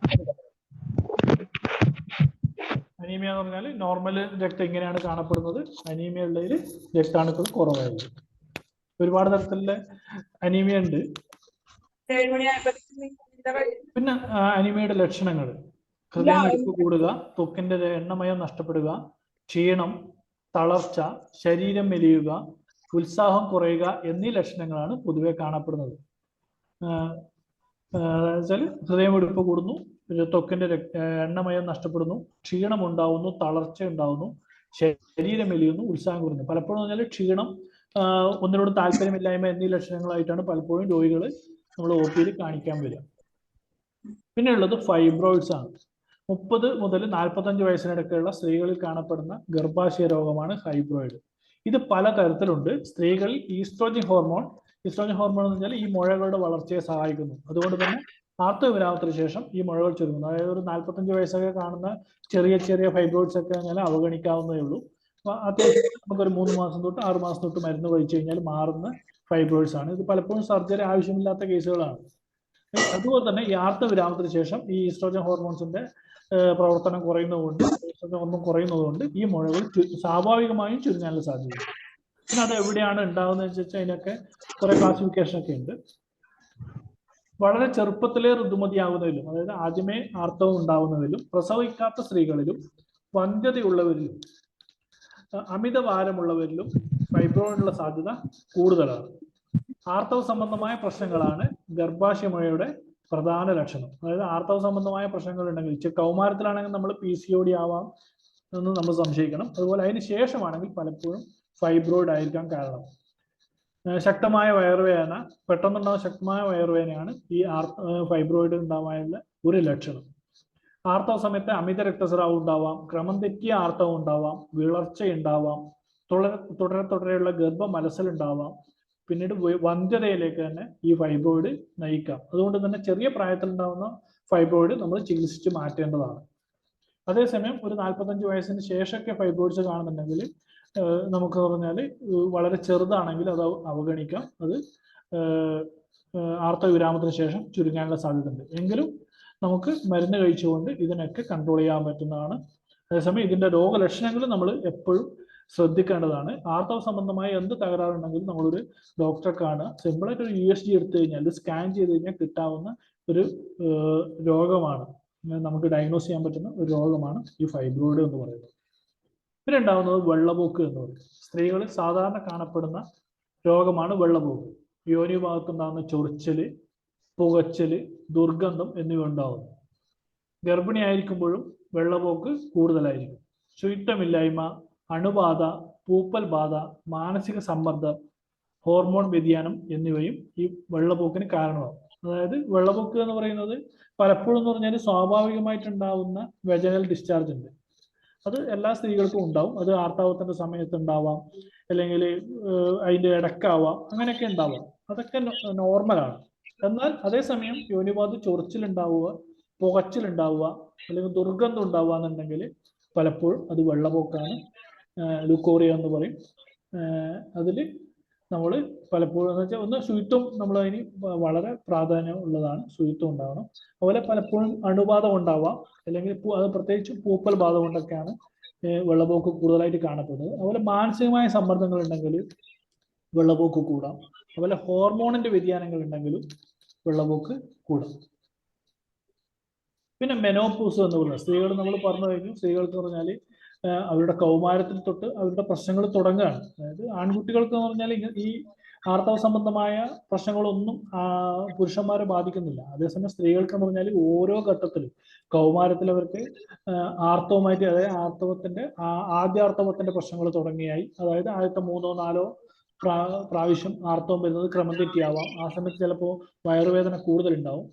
പിന്നീടും അവർക്ക് ഇപ്പോൾ പോളിസിസ്റ്റിക് ഒവേറിയൻ സിൻഡ്രോം ഉണ്ടെങ്കിൽ അവർക്ക് പിന്നീടും ആർത്തവ സംബന്ധമായ പ്രശ്നങ്ങൾ അവർക്ക് പിന്നീടും ഉണ്ടാവും. അത് തുറന്നുകൊണ്ടേ അവർക്ക് പോകും. പിന്നീട് പ്രസവമായി, പ്രസവത്തിൻ്റെതായ പ്രശ്നങ്ങൾ ഉണ്ടാവും.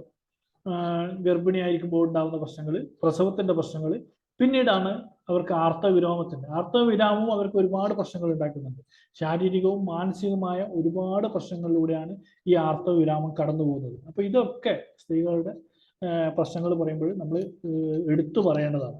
ആർത്തവവിരാമം എന്ന് പറയുന്നത് ആർത്തവത്തിന്റെ ലക്ഷണങ്ങളിൽ നിന്നും അതുപോലെ ഗർഭധാരണത്തിനെ കുറിച്ചുള്ള ഭയത്തിൽ നിന്നും ആശ്വാസം നൽകുമെങ്കിലും പ്രത്യുൽപാദന ക്ഷമത നഷ്ടപ്പെടുന്നതിന്റെ പ്രതീകാത്മകവുമായി ബന്ധപ്പെട്ട വൈകാരികവും മാനസികവുമായ മാറ്റങ്ങളും വാർദ്ധക്യത്തെ പറ്റിയുള്ള ഓർമ്മപ്പെടുത്തലും ഈ ആർത്തവവിരാമത്തോട് വന്നിട്ടുണ്ട്. അതായത് ഒരുപാട് ചിലപ്പോൾ ആർത്തവവിരാമം ഒരു അനുഗ്രഹമാണെന്ന് പലപ്പോൾ പറയാം. കാരണം വെച്ചാൽ ഈ ആർത്തവം നിന്നു പോകുന്ന അതുമായിട്ട് ബന്ധപ്പെട്ട ഒരു ഗുണകരമായ ഒരു മാറ്റമാണെങ്കിൽ പോലും വന്നാൽ എല്ലായ്പ്പോഴും അത് അങ്ങനെ ആവുന്നില്ല.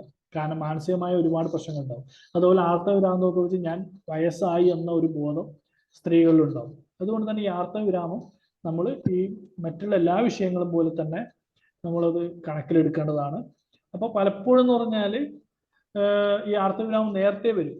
ചിലപ്പോൾ ഗർഭാശയം എടുത്തു കളയുക, അല്ലെങ്കിൽ ഹോർമോൺ പ്രശ്നങ്ങൾ ഉണ്ടാവുക, അല്ലെങ്കിൽ എന്തെങ്കിലും മെഡിസിൻ കൊടുത്തതിന്റെ ഭാഗമായി ചിലപ്പം ആർത്തവവിരാമം സംഭവിക്കാം. അപ്പോൾ അതൊക്കെ നമ്മൾ ഡയഗ്നോസ് ചെയ്യുകയും കൃത്യമായി മരുന്ന് കൊടുക്കുകയും വേണം.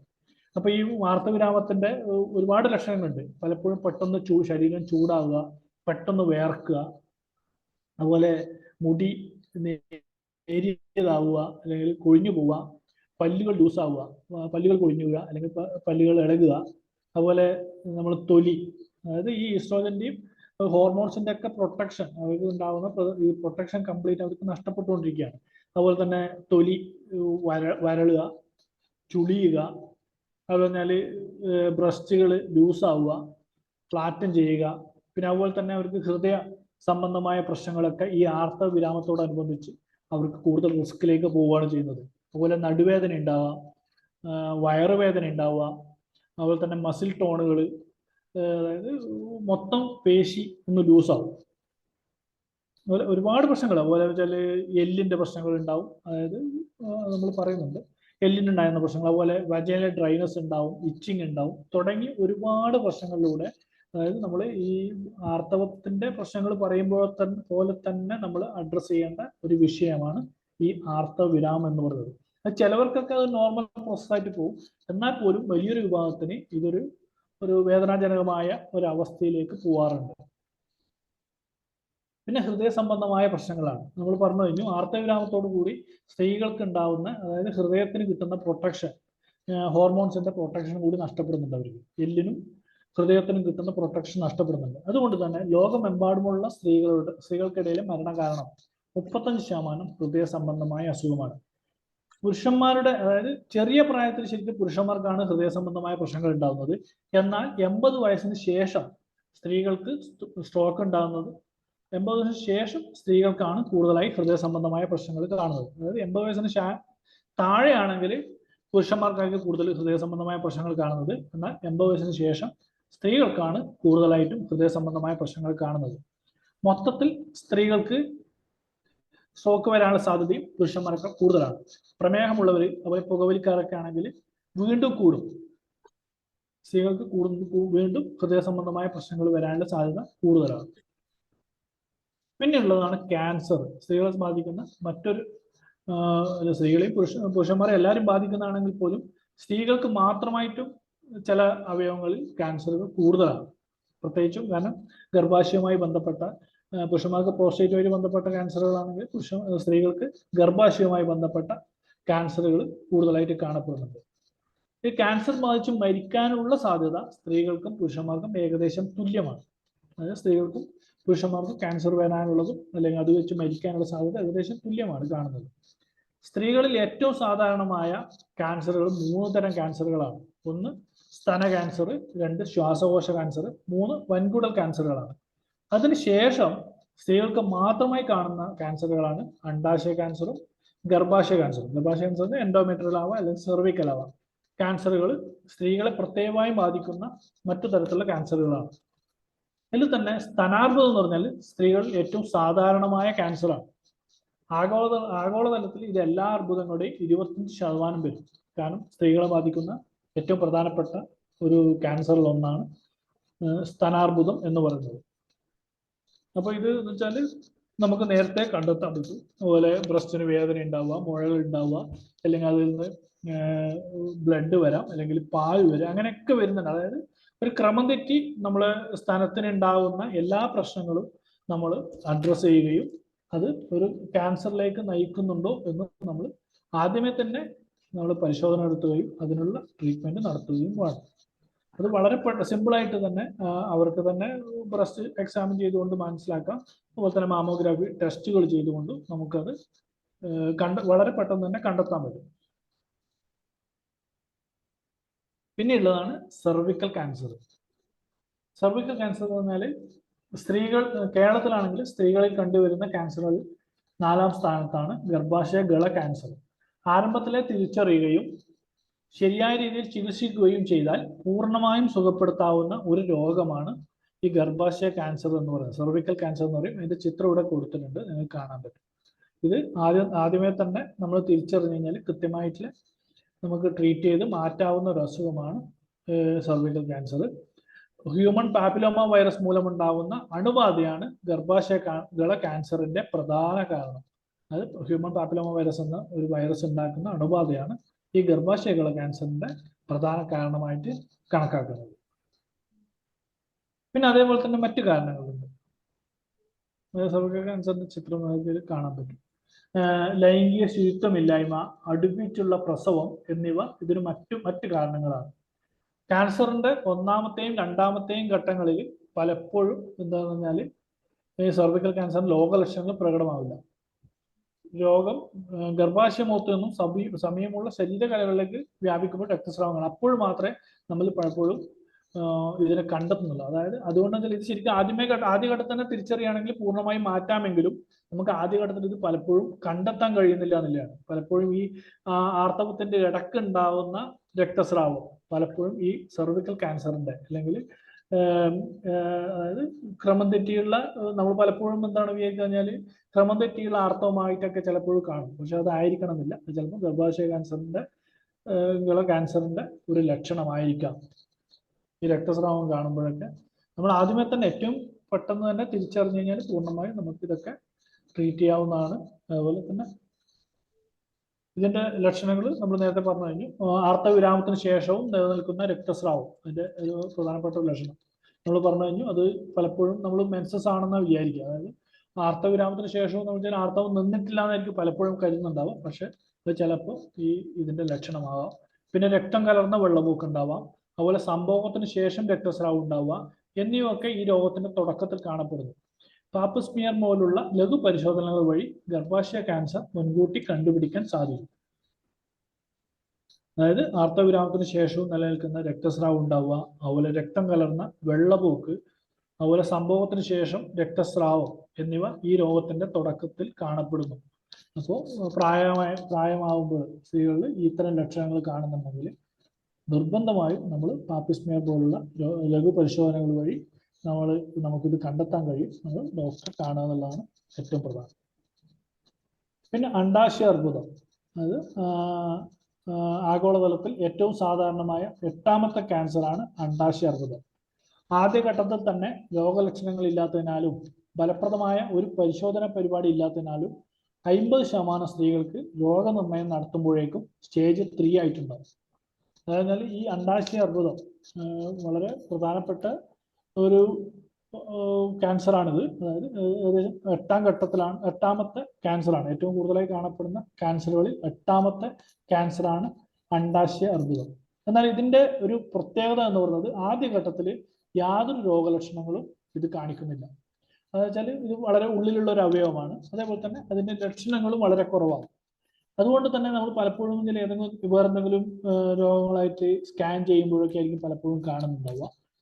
അതുപോലെ തന്നെ എന്തെങ്കിലും രോഗികൾ തന്നെ ലക്ഷണവുമായിട്ട് പറഞ്ഞ് നമ്മൾ അതിന്റെ ടെസ്റ്റുകൾ നടത്തുമ്പോഴേക്കും മിക്കവാറും സ്റ്റേജ് 3 അതായത് അഡ്വാൻസ്ഡ് ആയ ഒരു സ്റ്റേജിലേക്ക് ഈ അണ്ഡാശയ അർബുദം കടന്നിട്ടുണ്ടാവും. അതായത് സ്റ്റേജ് 3 എന്ന് പറയുമ്പോൾ അണ്ഡാശയത്തിന് പുറത്തേക്ക് ഈ ക്യാൻസറിന്റെ കോശങ്ങൾ പോയി വേറെ എവിടെയെങ്കിലും ലോക്കലൈസ് ചെയ്ത് അവിടെ ലക്ഷണങ്ങൾ കാണിച്ചിട്ടായിരിക്കും ചിലപ്പോൾ നമ്മൾ ഈ അണ്ഡാശയ അർബുദം കണ്ടുപിടിക്കുന്നുണ്ടാവുക. ഈ അണ്ഡാശയ അർബുദത്തിന്റെ ഒരു പ്രധാന ഇതാണ്. അപ്പോൾ നമ്മൾ വെച്ചാൽ എന്തെങ്കിലും ഒരു സംശയങ്ങൾ തോന്നിക്കഴിഞ്ഞാൽ നമ്മൾ എന്ത് ചെയ്യുക കഴിഞ്ഞാൽ ഒരു സ്കാനിങ് എമർജൻസി ആയിട്ട് നമ്മൾ ഫസ്റ്റ് തന്നെ ചെയ്യേണ്ടതാണ്. ഏറ്റവും നോൺ ഇൻവെൻസീവായ ഒരു മെത്തേഡാണ് സ്കാനിങ് എന്ന് പറയുന്നത്. അത് നമ്മൾ ഇടക്ക് പറ്റുമെങ്കിൽ ഇടക്ക് തന്നെ ചെയ്യാം. അതായത് ഒരു 45 വയസ്സിന് ശേഷം ഒരു വർഷം കൂടുമ്പോഴോ അല്ലെങ്കിൽ പാരമ്പര്യമായിട്ട് വീട്ടിലായിരിക്കെങ്കിലും ഇത്തരം രോഗങ്ങൾ ഉണ്ടെങ്കിൽ ഒരു 45 വയസ്സിന് ശേഷം ഒരു വർഷം കൂടുമ്പോഴോ 2 വർഷം കൂടുമ്പോഴോ പരിശോധനകൾ നടത്തുന്നത് നല്ലതായിരിക്കും. പിന്നെയുള്ള ഏറ്റവും വലിയൊരു പ്രശ്നമാണ് മാനസികാരോഗ്യം. നമ്മൾ ശാരീരിക ആരോഗ്യവുമായി ബന്ധപ്പെട്ട നിരവധി വിഷയങ്ങൾ നമ്മൾ പറഞ്ഞു കഴിഞ്ഞു. നിരവധിയായ രോഗങ്ങൾ, അതായത് തൈറോയിഡ് തൊട്ട് ഫൈബ്രോയിഡ്സ് തൊട്ട് പ്രശ്നങ്ങൾ, നിരവധിയായ ശാരീരിക പ്രശ്നങ്ങൾ. അതായത് ഇതിൽ പലപ്പോഴും ഉത്ഭവം എന്ന് പറയുന്നത് പലപ്പോഴും മാനസികമായിട്ടുള്ള പ്രശ്നങ്ങൾ കൊണ്ടായിരിക്കാം. ഇത്തരം രോഗങ്ങളൊക്കെ ഭൂരിഭാഗം വരുന്നത് മാനസികമായ പ്രശ്നങ്ങളിൽ നിന്നായിരിക്കാം. അതായത് ചെറിയ പ്രായത്തിലുണ്ടാകുന്ന ഷോക്കുകൾ, അല്ലെങ്കിൽ ചെറിയ പ്രായത്തിലുണ്ടാകുന്ന നിരവധിയായ സ്ത്രീകളായിട്ട് ബന്ധപ്പെട്ട് പറയുമ്പോൾ സ്ത്രീകൾ നിരവധിയായ മാനസിക പ്രശ്നങ്ങൾ ഓരോ ഘട്ടത്തിലും അനുഭവിക്കുന്നുണ്ട്. അതിന്റെ ഭാഗമായിട്ടായിരിക്കാം അവർക്ക് മാനസികമായിട്ടുള്ള പ്രശ്നങ്ങൾ പിന്നീട് ശാരീരികമായ രോഗങ്ങളിലേക്ക് മാറുന്നതായിട്ട് കാണപ്പെടുന്നുണ്ട്. അപ്പോൾ മാനസികാരോഗ്യത്തിൽ ഉത്കണ്ഠ, വിഷാദം തുടങ്ങിയ ചെറിയ ഇതിൽ നിന്ന് തുടങ്ങി സൈക്കോസോമാറ്റിക് രോഗങ്ങൾ വരെ സ്ത്രീകൾക്ക് കൂടുതലാണ്. പ്രായപൂർത്തിയാകൽ, ആർത്തവം, ഗർഭം, പ്രസവം, ആർത്തവിരാമം എന്നിവ ഉൾപ്പെടെ സ്ത്രീകൾ അനുഭവിക്കുന്ന ഹോർമോൺ മാറ്റവുമായി സ്ത്രീകളുടെ വിഷാദ രോഗത്തിന്റെ കാരണങ്ങൾ ബന്ധപ്പെട്ടിരുന്നു. അതായത് ഈ ഓരോ ജീവിതത്തിന്റെ ഓരോ ഘട്ടങ്ങളിലും സ്ത്രീകൾ അനുഭവിക്കുന്ന പ്രശ്നങ്ങൾ, ചെറിയ പ്രായം തൊട്ട് സമൂഹത്തിന്റെ ഒരു ഇടപെടൽ, വീട്ടുകാരുടെ ഒരു ഇടപെടലുകളുണ്ട്. ചിലവർ കരുതൽ പോലെ ആവാം, അല്ലെങ്കിൽ കാരണം ഒരു അടിച്ചമർത്തൽ പോലെ തന്നെ ചിലപ്പോൾ തന്നെ ഒരേ വീട്ടിൽ തന്നെ ജനിച്ചു വളരുന്ന ഒരു ആൺകുട്ടിയും പെൺകുട്ടിയും തമ്മിലുണ്ടാകുമ്പോൾ അവരുടെ ഇടയിൽ മാതാപിതാക്കൾ അല്ലെങ്കിൽ സമൂഹം സൃഷ്ടിക്കുന്ന ഒരു വേർതിരിവ് തൊട്ട് അവരുടെ മാനസികമായ പ്രശ്നങ്ങൾ ആരംഭിക്കുകയാണ്. അത് പിന്നീട് ആർത്തവത്തിന്റെ സമയങ്ങളിൽ അവർക്കുണ്ടാകുന്ന വയറുവേദനകൾ, അതുപോലെ സ്കൂളിൽ പോകാൻ പറ്റാത്തത്, അല്ലെങ്കിൽ അവർക്ക് ജോലിയിൽ അല്ലെങ്കിൽ കൃത്യമായി ശ്രദ്ധ പതിപ്പിക്കാൻ പറ്റാത്തത്, ഇതിൻ്റെ ഇടയ്ക്കൊക്കെ ഉണ്ടാവുന്ന ഗർഭം, പ്രസവം തുടങ്ങിയ നിരവധിയായ പ്രശ്നങ്ങൾ തൊട്ട് ആർത്തവ വിരാമം വരെയുള്ള നിരവധി വിഷയങ്ങൾ അവരുടെ മാനസിക ആരോഗ്യത്തെ ബാധിക്കുന്നുണ്ട്. ഇതൊക്കെയാണ് ഇവരിൽ പലപ്പോഴും മറ്റു രോഗങ്ങൾ ഉണ്ടാക്കാനുള്ള ഒരു കാരണം. അപ്പോൾ മാനസികാരോഗ്യത്തിന് പ്രത്യേകിച്ചും നമുക്ക് കാണാം, അതുപോലെ തന്നെ ശാരീരിക ആരോഗ്യത്തെ നമുക്ക് പ്രത്യേകിച്ചും കാണാം. പിന്നെ ഇവ രണ്ടും കമ്പൈൻഡ് ആയിട്ട് വരുന്ന രോഗങ്ങളും ഉണ്ട്. അപ്പോൾ ഇതിനൊക്കെ നമ്മൾ വേർതിരിച്ച് കണ്ടുകൊണ്ട് കൃത്യമായ ചികിത്സ സ്ത്രീകൾക്ക് നൽകേണ്ടതാണ്. ഓരോ രോഗങ്ങൾ വരുമ്പോഴും ഇത് എവിടെ നിന്നാണോ ആരംഭിക്കുന്നത്, എവിടേക്കാണോ ഇതിൻ്റെ കൂട്ട് പോകുന്നത് എന്നിവ കണ്ടെത്തി അതിനുള്ള മരുന്ന് നൽകുക, അല്ലെങ്കിൽ അത് കണ്ടെത്തി അതിൻ്റെ തുടക്കം എവിടെ നിന്നാണ് എന്ന് കണ്ടെത്തുക. അതിനനുസൃതമായ ചിലപ്പോൾ കൗൺസിലിംഗ് വേണ്ടി വരും, ചിലപ്പോഴും മരുന്നുകൾ വേണ്ടി വരും, ചിലപ്പോൾ സപ്പോർട്ട് വേണ്ടി വരും, അല്ലെങ്കിൽ വീട്ടുകാരുടെ സപ്പോർട്ട് വേണ്ടി വരും. ഇതൊക്കെ നമ്മൾ ഉറപ്പുവരുത്തേണ്ടതുണ്ട്. പലപ്പോഴും നമുക്ക് സാധിക്കാറുണ്ടോ എന്ന് ചോദിച്ചു കഴിഞ്ഞാൽ എല്ലാ കേസുകളും നമുക്ക് സാധിക്കണമെന്നില്ല. അത് കണ്ടെത്താനുള്ള ശ്രമങ്ങൾ നമ്മൾ തുടർച്ചയായി നടത്തേണ്ടതാണ് എന്നുള്ളതാണ്. കാരണം നമ്മൾ പറഞ്ഞു, മാനസിക രോഗങ്ങൾ എന്ന് പറഞ്ഞാൽ ഉത്കണ്ഠ, ക്ഷീണം, ഉറക്കമില്ലായ്മ, ടെൻഷൻ, ഇതൊക്കെ എന്ന് പറഞ്ഞാൽ ഈ ഉറക്കമില്ലായ്മയായിട്ടായിരിക്കും ചിലപ്പോൾ മാനസിക പ്രശ്നങ്ങൾ തുടങ്ങുന്നുണ്ടാവുക, അല്ലെങ്കിൽ ടെൻഷനായിട്ടായിരിക്കും തുടങ്ങുക. അപ്പോൾ ചില ഈ ടെൻഷൻ എന്നൊക്കെ പറയുന്നത് ജന്മനാ തന്നെ അല്ലെങ്കിൽ ആദ്യമേ തന്നെ കൊണ്ടുപോകുന്ന സ്ത്രീകളുണ്ട്. അപ്പോൾ അവരുടെ വെച്ചാൽ ആ ഒരു ജീവിതത്തിന്റെ ഭാഗമായി മാറുന്നുണ്ട്. അപ്പോൾ ഇത് എല്ലാവർക്കും ഉള്ളതാണ് എന്നുള്ളൊരു തോന്നലുണ്ട്. ചിലപ്പോൾ കൗമാരത്തിൽ തുടങ്ങുന്ന ഈ മാനസിക പ്രശ്നങ്ങളായിരിക്കും, ഉറക്കമില്ലായ്മ. അപ്പോൾ ഇത് അവരുടെ ഒരു ജീവിതചര്യയുടെ ഭാഗമാണ് ഈ പല മാനസിക പ്രശ്നങ്ങളും എന്നാണ് അവർ ചിന്തിക്കുന്നുണ്ടാവുക. അവയൊക്കെ ട്രീറ്റ് ചെയ്യാവുന്നതും അല്ലെങ്കിൽ ചികിത്സിക്കാവുന്നതും മാറ്റാവുന്നതാണ് എന്ന് അവർ പലപ്പോഴും മനസ്സിലാക്കുന്നില്ല. അപ്പോൾ ചില സ്ത്രീകൾക്ക് ഒരുപാട് പ്രശ്നങ്ങളുണ്ട്. OCD തുടങ്ങിയ, പാത്രം കഴുകിക്കൊണ്ടിരിക്കുക, കള്ളന്മാര് പേടിയുണ്ടാവുക തുടങ്ങി ചെറിയ ചെറിയ പ്രശ്നങ്ങൾ തുടങ്ങി. അതായത് രാത്രി ഉറക്കമില്ലാത്തതിന്റെ പ്രധാന കാരണം ചിലപ്പോൾ എന്തെങ്കിലും ഭയമായിരിക്കാം, തുടങ്ങിയ നിരവധിയായ മാനസിക പ്രശ്നങ്ങൾ. അതായത് നമ്മൾ വിചാരിക്കും ഇത് എല്ലാവർക്കും ഉള്ളതാണ് എന്ന് പലപ്പോഴും സ്ത്രീകൾ ചിന്തിക്കുന്നുണ്ട്. പക്ഷെ അത് പലപ്പോഴും ഒരു ഗുരുതരമായ ഒരു മാനസിക രോഗത്തിലേക്ക് പോകുന്നതിന്റെ ആദ്യ പടിയായിട്ട് അവർക്ക് കാലങ്ങളായി ഉള്ളതായിരിക്കും. അത് അവർ കണ്ടെത്താനും അല്ലെങ്കിൽ അത് അവർ തുറന്നു പറയാനും അതിനുള്ള ട്രീറ്റ്മെന്റ്, ചികിത്സ എടുക്കാൻ തയ്യാറായാൽ മാത്രമേ അവരെ ഇന്ന് നമുക്ക് രക്ഷപ്പെടുത്തിയെടുക്കാൻ പറ്റുകയുള്ളൂ. പിന്നെ നമ്മൾ പറഞ്ഞാൽ വിഷാദരോഗം, അതിന്റെ ഉന്മാദാവസ്ഥ, സ്വഭാവ മാറ്റം, ഒരു കാര്യം ചെയ്യുക. അതായത് ഈ ഉന്മാദാവസ്ഥ എന്ന ഹിസ്റ്റീരിയ എന്ന് പറയുന്നത് അത് പലപ്പോഴും ഈ ഗർഭാശയവുമായി ബന്ധപ്പെട്ടതാണ് ഈ രോഗം എന്ന അടിസ്ഥാനത്തിലാണ് അതിന് ഹിസ്റ്റീരിയ എന്ന് വരുന്നത്. പിന്നീടാണ് നമ്മളതൊരു മാനസിക രോഗത്തിന്റെ ഒരു ഭാഗമാണെന്ന് നമ്മൾ പിന്നീടാണ് മനസ്സിലാക്കുന്നത്. പണ്ട് കാലത്തൊക്കെ വിചാരിച്ചിരിക്കുന്നത് ഇത് സ്ത്രീകൾ കൂടുതലായി കണ്ടുവരുന്നതുകൊണ്ട് ഇതൊരു ഗർഭാശയവുമായിട്ട് ബന്ധപ്പെട്ട രോഗത്തിന്റെ തുടക്കം അങ്ങനെയാണ് എന്നൊക്കെ കരുതിയിട്ടുണ്ടായിരുന്നു. അപ്പൊ അങ്ങനെ ഡിപ്രഷൻ, വിഷാദ രോഗം എന്ന് പറയുന്നത് നമുക്കറിയാം, അതായത് ഒന്നിലും താല്പര്യമില്ലാതെ ഇരിക്കുന്ന ഒരവസ്ഥയിൽ നിന്നായിരിക്കും അവർക്ക് ആദ്യം തുടങ്ങുന്നുണ്ടാവുക. അതുപോലെ സ്വഭാവത്തിലുണ്ടാകുന്ന മൂഡ് ഡിസോർഡേഴ്സ് ഉണ്ടാവും, അല്ലെ, മൂഡ് സ്വിങ്സ് ഉണ്ടാവും. അവർക്ക് ആർത്തവത്തിന്റെ സമയത്തായിരിക്കാം, ആർത്തവ വിരാമത്തിന്റെ സമയത്തായിരിക്കാം, അല്ലെങ്കിൽ ആർത്തവത്തിന് തൊട്ട് മുമ്പായിരിക്കാം, അല്ലെങ്കിൽ ആർത്തവം കഴിഞ്ഞതിന് ശേഷമായിരിക്കാം, പ്രസവ സമയത്തായിരിക്കാം, പ്രസവത്തിന് തൊട്ട് മുമ്പായിരിക്കാം, ഈ സമയത്തൊക്കെ സ്ത്രീകളിൽ ഒരുപാട് മൂഡ് ഡിസോർഡേഴ്സ്, മൂഡ് സ്വിങ്സ് ഉണ്ടാവും.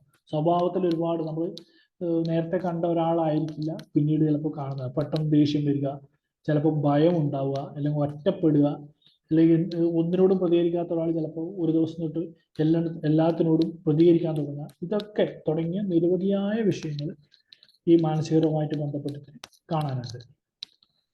ഈ ഒബ്സഷനാണ് നമ്മൾ നേരിടുന്ന ഒരേ കാര്യം ചെയ്യുക. അതായത് ഒരേ പാത്രം തന്നെ കഴുകിക്കൊണ്ടിരിക്കുക, അതിൽ നമ്മൾ വെച്ചാൽ പൂട്ടിയിട്ടുണ്ടോ എന്ന് വീണ്ടും വീണ്ടും പരിശോധിക്കുക. അതായത് നമ്മൾ ഡോറ് ലോക്ക് ചെയ്ത് പോയതിന് ശേഷം വീണ്ടും കുറച്ച് കഴിഞ്ഞിട്ട് ഞാൻ അടച്ചിട്ടില്ലയോ തോന്നുക, വീണ്ടും തിരിച്ചു വരിക, എന്നിട്ട് ഒന്നും കൂടി ചെക്ക് ചെയ്യുക, പിന്നെ വീണ്ടും പോവുക, പിന്നെ കുറച്ച് കഴിയുമ്പോൾ എന്നാലും ഞാൻ ശരിക്കും വീണ്ടും അടച്ചിട്ട് വീണ്ടും വരിക. ഇത്തരത്തിലുള്ള, അല്ലെങ്കിൽ ഒരേ പാത്രം കഴുകിയ പാത്രം തന്നെ വീണ്ടും വൃത്തിയായിട്ടില്ലേ നോക്കുക, വീണ്ടും പാത്രം കഴുകുക. ഇതൊക്കെ പല സ്ത്രീകളിലും നമ്മൾ കാണുന്നതാണ്. ഇതൊക്കെ എന്ന് പറഞ്ഞാൽ ഒരു രോഗാവസ്ഥയാണെന്നും, ഒരു മനസ്സിൻ്റെ ഒരു ചെറിയൊരു രോഗാവസ്ഥയാണെന്നും, ഇതൊക്കെ പലപ്പോഴും മരുന്നുകൾ കഴിച്ച് നമുക്ക് മാറ്റാൻ പറ്റുന്നതാണെന്നും സ്ത്രീകൾ മനസ്സിലാക്കേണ്ടതുണ്ട്. പിന്നെ ഉള്ളതാണ് അൽഷിമേഴ്സ്, പിന്നെ അതേപോലെ തന്നെ ഓർമ്മക്കുറവ്. രണ്ട് വകഭേദങ്ങളാണ്. ഡിമെൻഷ്യ എന്ന് പറയുന്നതാണ് ഓർമ്മക്കുറവ് പറയുന്നത്. ഡിമെൻഷ്യ ബാധിച്ച മുതിർന്ന കുടുംബാംഗങ്ങളുടെ പ്രാഥമിക പരിചാരകനാകാനുള്ള സാധ്യത സ്ത്രീകൾ വളരെ കൂടുതലാണ്. അതിനാൽ അവർ ഈ രോഗത്തിന്റെ അപകട സാധ്യതകളും ഭാരങ്ങളും വഹിക്കുന്നു. ഒരു സ്ത്രീക്ക് അൽഷിമേഴ്സ് രോഗം വരാനുള്ള സാധ്യത പുരുഷന്മാരെക്കാൾ ഇരട്ടിയാണ്. ഡിമെൻഷ്യ മൂലമുള്ള മരണങ്ങൾ സ്ത്രീകളിൽ പുരുഷന്മാരെക്കാൾ കൂടുതലാണ്. അതായത് ഒരു വീട്ടിൽ, അതിപ്പോൾ നമ്മൾ വെച്ചാൽ പലപ്പോഴും പാലിയേറ്റീവ് കെയറിൽ പറയുന്നതാണ്, ഒരു വീട്ടിലുണ്ടാകുന്ന പ്രായമായ ആളെ പരിചരിക്കാനുള്ള ഒരു ഉത്തരവാദിത്തം പലപ്പോഴും ഉണ്ടാകുന്നത് ആ വീട്ടിലെ സ്ത്രീകൾക്കാണ്. കാരണം ഭാര്യയും ഭർത്താവും തമ്മിലുള്ള നമ്മുടെ ഈ നിലവിലെ ഈ ഇത്രയും ഒരു ഗ്യാപ്പ് വരുന്നതുകൊണ്ട് തന്നെ ഭർത്താവിന് പ്രായമായപ്പോഴാണ്, കാരണം ചിലപ്പോൾ പണ്ടുള്ളവർ ചിലപ്പോൾ അതിനായിരിക്കാം അങ്ങനെ ഒരു വിവാഹത്തിന് വെച്ചിരിക്കുന്നത്. കാരണം പുരുഷപക്ഷ സമൂഹമായതുകൊണ്ടാവാം. അപ്പോൾ പുരുഷന്മാർക്ക് പ്രായമായി അവരെ നോക്കാനുള്ള ഒരു ബാധ്യത, അതായത് ഭർത്താവിനെ നോക്കാനുള്ള ഒരു ബാധ്യത സ്ത്രീകളിലാണ് വന്നു ചേരുന്നത്. അതേപോലെ തന്നെ വീട്ടിലുണ്ടാകും അവര് പലപ്പോഴും ഭർത്താവ് പുറത്തു പോയി ജോലി ചെയ്യുകയും ഭാര്യ വീട്ടിൽ പലപ്പോഴും വീട്ടിൽ തന്നെ വീട്ടിലെ ജോലികളുമായി ബന്ധപ്പെട്ട് ചെയ്യുന്നതുകൊണ്ട് വീട്ടിലിരിക്കുന്ന രോഗിയെ ചികിത്സിക്കാനും അവര് രാത്രി ആയാലും രാത്രിയും പകലും ചികിത്സിക്കാൻ നോക്കാനുള്ള ഒരു ബാധ്യത വരുന്നത്, ബാധ്യത എന്ന് പറയാൻ കഴിയില്ല, അതിൻ്റെ ഒരു ഭാരം വരുന്നത് സ്ത്രീകളിലാണ്.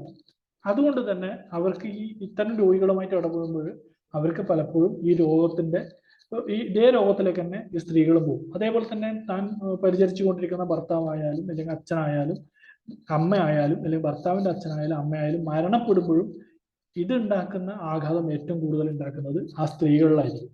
കാരണം അവർ എത്രയോ വർഷങ്ങൾ, കാരണം പലപ്പോഴും കാണാറുണ്ട് നമ്മളിപ്പം ഭർത്താവിനൊക്കെ ചില 10 വർഷമൊക്കെ തീരെ വയ്യാത്തൊരു ഭർത്താവിനെ നോക്കിക്കൊണ്ട് അതേ റൂമിൽ തന്നെ ഭർത്താവിന്റെ കൂടെ കിടക്കുന്നതായിരിക്കും. പെട്ടെന്ന് ഒരു ദിവസം ഭർത്താവ് മരിക്കുമ്പോൾ ഈ സ്ത്രീക്ക് ഉണ്ടാകുന്ന ആഘാതം വളരെ കൂടുതലാണ്. ചിലപ്പോൾ നമ്മൾ വിചാരിക്കുന്നുണ്ടാവുക, പലപ്പോഴും പുറത്ത് നിൽക്കുന്നവർ ചോദിക്കുന്നത് വെച്ചാൽ അവർ ആ രോഗി മരിച്ചതോടുകൂടി ഇവരുടെ ഭാരം കുറയുകയല്ലേ എന്നാണ്. പക്ഷെ അങ്ങനെ ആയിരിക്കില്ല. ഇവർ ഒരു വലിയൊരു ഒറ്റപ്പെടലിലേക്ക് ഈ സ്ത്രീകൾ പോവുകയും ഇവർക്ക് ഉറക്കമില്ലായ്മ, അതുപോലെ ഒരുപാട് പ്രശ്നങ്ങൾ, അങ്ങനെയുള്ള ഒരുപാട് പ്രശ്നങ്ങൾ ഈ സ്ത്രീകൾ കൂടുതലായി കാണപ്പെടുന്നുണ്ട്. കാരണം ഇതൊരു പ്രത്യേക ഒരു ടോപ്പിക് തന്നെയാണിത് നമ്മൾ ചിന്തിച്ചു കഴിഞ്ഞാൽ. കാരണം ഈ പാലിയേറ്റീവ് കെയറുമായിട്ട് ബന്ധപ്പെട്ടിട്ടുണ്ടാകുന്ന പല വിഷയങ്ങളിലും സ്ത്രീകൾ പുരുഷന്മാർക്ക് കൂടുതൽ റിസ്ക് എടുക്കുന്നുണ്ട്. അതുകൊണ്ട് തന്നെ അവർക്ക് അതിൻ്റെതായ പല പ്രശ്നങ്ങളും അവർക്ക് ഉണ്ടായിക്കൊണ്ടിരിക്കുന്നുണ്ട്.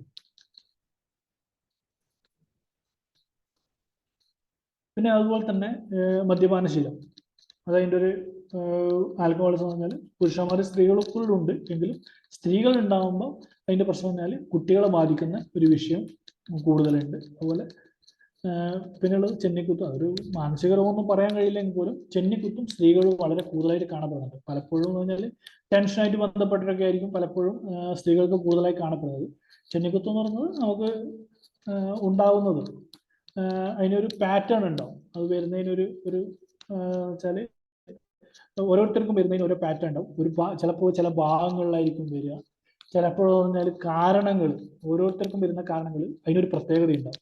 ചിലർക്ക് ഉറക്കൊഴിഞ്ഞാലാണ് വരിക, ചിലർക്ക് പറഞ്ഞാൽ ബസ്സിൽ പോയാലായിരിക്കും വരിക, ചിലർ അങ്ങനെ ചിലർക്ക് ഭക്ഷണം കഴിക്കാനാണ് വരിക, ചിലപ്പോൾ മാസക്കുളിയുടെ സമയത്ത് വരുന്നത്. അതിനൊക്കെ കൃത്യമായി ഓരോന്നിനും ഓരോ ലക്ഷണങ്ങൾ വെച്ചുള്ള ഹോമിയോപ്പതി മരുന്നുകളും ഈ ചെന്നിക്കുത്തിനും ഇത് എല്ലാ രോഗങ്ങൾക്കും ഉണ്ട്, ചെന്നിക്കുത്തിനൊക്കെ ഉണ്ട്. അതുപോലെ ഈ രോഗലക്ഷണങ്ങളൊക്കെ നമ്മൾ ചെന്നിക്കുത്താണോ അല്ലെങ്കിൽ മറ്റേതെങ്കിലും രോഗമാണോ എന്ന് നമ്മൾ കൃത്യമായിട്ട് ഡയഗ്നോസ് ചെയ്യേണ്ടതുമുണ്ട്. പിന്നെ സ്ത്രീകളാണ് ഏറ്റവും കൂടുതൽ കാണപ്പെടുന്നത്, പുരുഷന്മാരിലും ഉണ്ട് ഓസ്റ്റിയോപൊറോസിസ് എന്ന് പറയും. കാരണം ചെറിയ പ്രായത്തിൽ എന്ന് പറഞ്ഞാൽ സ്ത്രീകൾക്ക് എന്ന് പറഞ്ഞാൽ ഈസ്ട്രോജൻ ഹോർമോൺസ് ഒക്കെ ഉള്ളത് കൊണ്ട് അവർക്കൊരു പ്രൊട്ടക്ഷൻ കിട്ടുന്നുണ്ട്. എങ്കിൽ പോലും ഈ ഗർഭിണി ആയിരിക്കുമ്പോൾ ഈ കുട്ടികൾക്ക് ഉണ്ടാകുന്ന മുഴുവൻ എല്ലുകൾക്കും വേണ്ട കാൽസ്യം എടുക്കുന്നത് ഈ സ്ത്രീ ശരീരത്തിനാണ്. അപ്പൊ ഈ സ്ത്രീകൾ കൃത്യമായിട്ട് കാൽസ്യം കഴിക്കുന്നില്ലെങ്കിൽ അവർക്ക് എന്താണെന്ന് വെച്ചാൽ ഓസ്റ്റിയോപൊറോസിസ് പിന്നീട് ഭാവിയിൽ വരാനുള്ള സാധ്യത വളരെ കൂടുതലാണ്. അത് നമ്മൾ അതിന്റെ ചിത്രങ്ങൾ കാണാൻ പറ്റും. എന്ന് പറഞ്ഞാൽ വളരെ സ്ട്രക്ചർഡ് ആയിട്ടുള്ള ഹെൽത്തി സ്പൈനും അത് ലോ ബോൺ ഡെൻസിറ്റിയുള്ള ഓസ്റ്റിയോപൊറോസിസ് ഉള്ള സ്പൈനും അതിനെ കാണാൻ പറ്റും. ഇവിടെ കംപ്രഷൻ ഫ്രാക്ചർ ഒക്കെ വരുന്നത് നിങ്ങൾക്ക് ഈ ചിത്രത്തിൽ കാണാൻ പറ്റും. ഓസ്റ്റിയോപൊറോസിസ് അസ്ഥി ഒടിവിനുള്ള പ്രധാന ഘടകമാണ് ഓസ്റ്റിയോപൊറോസിസ്. അതിന്റെ പ്രധാന കാരണമാണ് ഓസ്റ്റിയോപൊറോസിസ് എന്ന് പറയുന്നത്. ഈ ടിപ്പ് ഒടിവ് കൊണ്ടുണ്ടാവുന്ന 20% മുതിർന്ന പൗരന്മാർ ഒരു വർഷത്തിനും മരിക്കും അല്ലെ. പണ്ട് കാലത്തൊക്കെ ജ്യോതിഷന്മാർ പറയാറുണ്ട് ഒരു വീഴ്ച ഉണ്ടാകും, ആ വീഴ്ചയിൽ നിന്ന് നിങ്ങൾ രക്ഷപ്പെട്ടാൽ ഓക്കെയാണ്, പക്ഷെ വീട് കഴിഞ്ഞ് കഴിഞ്ഞാൽ അതോടെ തീരുന്നില്ല. ഒരു പണ്ട് കാലത്തെ പറയുന്നതാണ്. അതായത് ഈ പ്രായമാവുമ്പോൾ ഒരു ഒടിവ് ഉണ്ടായിക്കഴിഞ്ഞാൽ പലപ്പോഴും ഒരു വർഷത്തിനുള്ളിൽ തന്നെ, അതായത് ഇടുപ്പിന് ഇടിവുണ്ട് ഏകദേശം വലിയൊരു ശതമാനം ഒരു വർഷത്തിൽ തന്നെ മരിക്കുന്നതായിട്ടാണ് കാണുന്നത്. അതുകൊണ്ട് തന്നെ ഈ പ്രായമാകുമ്പോൾ പലപ്പോഴും വീഴാനുള്ള സാധ്യത, പ്രത്യേകിച്ച് തടിയൊക്കെ കൂടുതലായവർ വീണ് കഴിഞ്ഞാൽ ഫ്രാക്ചർ ഉണ്ടാവാനുള്ള സാധ്യത വളരെ കൂടുതലാണ്. നമുക്ക് ചുറ്റുപാടും തന്നെ നോക്കിക്കഴിഞ്ഞാൽ തന്നെ മനസ്സിലാവും. പ്രത്യേകിച്ചും സ്ത്രീകളാണ് ഇത് ഏറ്റവും കൂടുതൽ ബാധിക്കുക. പ്രത്യേകിച്ച് പറഞ്ഞാൽ അവർക്ക് പ്രായമാകുമ്പോൾ പ്രത്യേകിച്ച് അവർ തടി വെക്കാൻ തുടങ്ങും. ഈ ഹോർമോൺസിന്റെ പ്രൊട്ടക്ഷൻ ഇല്ലാത്തതുകൊണ്ട് അവർക്ക് തടി വെക്കാൻ തുടങ്ങും, കാരണം വ്യായാമം കുറവായിരിക്കും. അതുപോലെ തന്നെ ആ തടിയോടുകൂടി വീഴും. അതേസമയം എല്ലുകൾക്കൊക്കെ ബലം കുറവായിരിക്കും. അതുകൊണ്ട് തന്നെ ആ സമയത്ത് ചിലപ്പോൾ ബാത്റൂമിലായിരിക്കാം, ചിലപ്പോൾ മുറ്റത്തായിരിക്കാം, വീണ് കഴിഞ്ഞ് കഴിഞ്ഞാൽ അവർക്ക് വലിയ രീതിയിലുള്ള പരിക്ക്, പുരുഷന്മാരെ അപേക്ഷിച്ച് കൂടുതൽ വലിയ തോതിലുള്ള പരിക്ക് സ്ത്രീകൾക്ക് ഉണ്ടാകാനുള്ള സാധ്യത കൂടുതലാണ്. അപ്പോൾ വാർദ്ധക്യ രോഗങ്ങൾ ഏതൊക്കെയാണ് നമ്മൾ പറഞ്ഞു. ആർത്തവവിരാമ പ്രശ്നങ്ങൾ എന്തൊക്കെയാണ് നമ്മൾ നേരത്തെ പറഞ്ഞു. അതുപോലെ തന്നെ മലബന്ധം, സന്ധി തേയ്മാനം എന്ന് പറഞ്ഞാൽ ഓസ്റ്റിയോ ആർത്തൈറ്റിസ് എന്ന് പറയും. അതായത് മുട്ടിന്റെ, അതായത് നമ്മൾ പറഞ്ഞു കഴിഞ്ഞാൽ പലപ്പോഴും തടി കൂടുതൽ അല്ലെങ്കിൽ ഗർഭിണിയായിരിക്കുമ്പോഴൊക്കെ അത്യാവശ്യം വെയിറ്റും കൊണ്ട് നടക്കുന്നതായിരിക്കും. അപ്പോൾ അവരെ ഏറ്റവും കൂടുതൽ ബാധിക്കുന്നത് ഈ കാൽമുട്ടിന്റെ സന്ധികളെയാണ്. അതുകൊണ്ട് തന്നെ അതിന്റെ തേയ്മാനം വരാനുള്ള സാധ്യത കൂടുതലാണ്. അതുപോലെ കാൽസ്യത്തിന്റെ കൃത്യമായ കാൽസ്യം കഴിക്കുന്നില്ലെങ്കിലും അവർക്ക് ഈ സന്ധി തേയ്മാനം ഉണ്ടാവും. അതുപോലെ അസ്ഥിശോഷണം ഉണ്ടാവും. അതുകൊണ്ട് തന്നെ ഈ എല്ലുമായി ബന്ധപ്പെട്ട പ്രശ്നങ്ങൾ സ്ത്രീകൾക്ക് ആർത്തവവിരാമ ശേഷമായിരിക്കും പലപ്പോഴും കാണുന്നത്. ആർത്തവവിരാമ ശേഷം എന്ന് പറയുന്നത് വാർദ്ധക്യത്തോടു കൂടിയാണ് അവർക്ക് കൂടുതലും കാണപ്പെടുന്നത്. പിന്നെ ഉണ്ടാകുന്ന ഒരു പ്രശ്നമാണ് മലബന്ധം എന്ന് പറയുന്നത്, കോൺസ്റ്റിപ്പേഷൻ. അതിനൊക്കെ കൃത്യമായി മരുന്ന് കഴിച്ചു കഴിഞ്ഞാൽ, കൃത്യമായി അതുപോലെ ഭക്ഷണത്തിൽ മാറ്റങ്ങളും വരുത്തി കഴിഞ്ഞാൽ ഇതൊക്കെ നമുക്ക് പരിഹരിക്കാവുന്നതാണ്. അതോടൊപ്പം തന്നെ വളരെ ഫലപ്രദമായ ലളിതമായ ഹോമിയോപ്പതി മരുന്നുകളും നമുക്ക് ഈ രോഗങ്ങൾക്ക് നൽകാവുന്നതാണ്. പിന്നെയുള്ളതാണ് നമ്മൾ നേരത്തെ പറഞ്ഞാൽ സ്ത്രീകൾക്ക് പുരുഷന്മാരെ അപേക്ഷിച്ച് കൂടുതലായിട്ട് പലതരം ശാരീരികവും മാനസികവുമായ ആക്രമണങ്ങൾ സ്ത്രീകൾ അനുഭവിക്കുന്നുണ്ട്. ചെറിയ പ്രായം തൊട്ട് സ്ത്രീകൾ ലൈംഗിക ആക്രമണങ്ങൾക്ക് ഇടയാവുന്നുണ്ട്. ഗാർഹിക പീഡനങ്ങൾക്ക്, അതായത് ഒരു വീട്ടിലെ ഏറ്റവും ദുർബല എന്ന നിലയിൽ സ്ത്രീകളെ കാണുകയും പലപ്പോഴും പുരുഷന്റെ പീഡനം ഏൽക്കാൻ വിധിക്കപ്പെട്ടവളായി സ്ത്രീകൾ മാറുകയും ചെയ്യുന്നുണ്ട്. പിന്നെ ഈ സ്ത്രീകൾക്ക് പറഞ്ഞാൽ ഈ ഭർത്താവിന്റെ മാത്രമായിരിക്കണമെന്നില്ല. ഇപ്പൊ കാമുകന്മാർ, അല്ലെങ്കിൽ ഒരു കാമുകന്മാരാണെങ്കിൽ അവരിൽ നിന്നുള്ള ആക്രമണം, പങ്കാളികളിൽ നിന്നുള്ള ആക്രമണം, അതുപോലെ തന്നെ പ്രണയം നിരസിച്ചു കഴിഞ്ഞാൽ ആസിഡ് ആക്രമണങ്ങളൊക്കെ നമ്മൾ പലപ്പോഴും പത്രങ്ങൾ വായിക്കും. ഇത്തരം ആക്രമണങ്ങളൊക്കെ പിന്നെ സമൂഹത്തിൽ നിന്നുള്ള ആക്രമണങ്ങൾ. ഒരു സ്ത്രീയാണ് ഒരു പുരുഷനും ഒരു സ്ത്രീയും കുറ്റം ചെയ്ത് കഴിഞ്ഞാൽ ഒരു സ്ത്രീയാണ് ഒരു സമൂഹത്തിൽ നിന്ന് ഏറ്റവും കൂടുതൽ ആക്രമണങ്ങൾ നേരിടുക. അപ്പൊ ഇത്തരം ആക്രമണങ്ങളൊക്കെ സ്ത്രീകൾ വലിയ തോതിൽ നേരിടുന്നുണ്ട്. അപ്പോൾ ലൈംഗിക അതിക്രമമുണ്ട്, ഗാർഹിക പീഡനം. ഗാർഹിക പീഡനം എന്ന് പറഞ്ഞാൽ മാതാപിതാക്കളിൽ നിന്ന് പോലും ഒരു ആൺകുട്ടിയും പെൺകുട്ടിയായാലും ഒരേ കുറ്റം ചെയ്ത് കഴിഞ്ഞാൽ പെൺകുട്ടികൾക്കാണ് കൂടുതലും ശാരീരികമായിട്ടും അവരെ അറ്റാക്ക് ചെയ്യും, അതുപോലെ തന്നെ മാനസികമായിട്ടും സ്ത്രീകളെയാണ് അറ്റാക്ക് ചെയ്യുന്നത്. പിന്നെ ലൈംഗിക അതിക്രമങ്ങൾ കൂടുതലായിട്ടും അനുഭവിക്കുന്നത് സ്ത്രീകളാണ്. അത് വീട്ടിൽ നിന്നാവാം, അടുപ്പമുള്ളവരെന്നാവാം, അല്ലെങ്കിൽ ജോലി സ്ഥലത്ത് നിന്നാവാം, അല്ലെങ്കിൽ പബ്ലിക് പ്ലേസ് നിന്നാവാം. ഇപ്പം ബസ്സുകളിൽ നിന്നാവായാലും കൂടുതലായിട്ടും അനുഭവിക്കുന്നത് സ്ത്രീകളാണ്. അവർക്കുണ്ടാകുന്ന ശാരീരികവും മാനസികവുമായ പ്രശ്നങ്ങളുണ്ട്. പിന്നെ ജോലി സ്ഥലത്ത് നിന്നുള്ള പ്രശ്നങ്ങളുണ്ട്, വീട്ടിൽ നിന്നുള്ള പ്രശ്നങ്ങൾ, പങ്കാളികളിൽ നിന്നുള്ള ആക്രമണങ്ങൾ. ഇത് ഭർത്താവിൽ നിന്നാവാം, അല്ലെങ്കിൽ അടുപ്പമുള്ള മറ്റു പങ്കാളികളിൽ നിന്നുള്ള ആക്രമണങ്ങൾ. കാരണം അവർ പിന്നെ സമൂഹത്തിൽ നിന്നുള്ള ആക്രമണം. നമ്മൾ ഇത്രയും പ്രശ്നങ്ങളൊക്കെ നേരിടുന്നത് സ്ത്രീകളാണ്. പുരുഷന്മാരെക്കാൾ കൂടുതലായി ഇത്തരം പ്രശ്നങ്ങളെല്ലാം അനുഭവിക്കുന്നത് സ്ത്രീകളാണ്. ഇത് നമ്മൾ വളരെ സ്പെസിഫിക്കായിട്ട് കാണേണ്ടതാണ്. ഇത് കൃത്യമായിട്ട് സ്ത്രീകൾ അഡ്രസ്സ് ചെയ്യുകയും അവരാവശ്യമായ നിയമപരമോ അല്ലെങ്കിൽ മെഡിക്കൽ സംബന്ധമായോ അതിനുള്ള പോംവഴികൾ അവർ തേടുകയും വേണം. അങ്ങനെയാണെങ്കിൽ മാത്രമേ ഇത് നമുക്ക് ഒരു പെട്ടെന്നൊരു സമൂഹത്തിൽ നിന്ന് ഇതൊന്നും തുടച്ചു മാറ്റാനൊന്നും കഴിയില്ല. കാരണം എന്ന് പറഞ്ഞാൽ ഇത് നമ്മൾ കാലങ്ങളായിട്ട് ഇങ്ങനെ സ്ത്രീകൾ ഇങ്ങനെ അടിച്ചമർത്തിക്കൊണ്ടിരിക്കുന്ന ഒരു സമൂഹത്തിലാണ് നാം ജീവിക്കുന്നത്.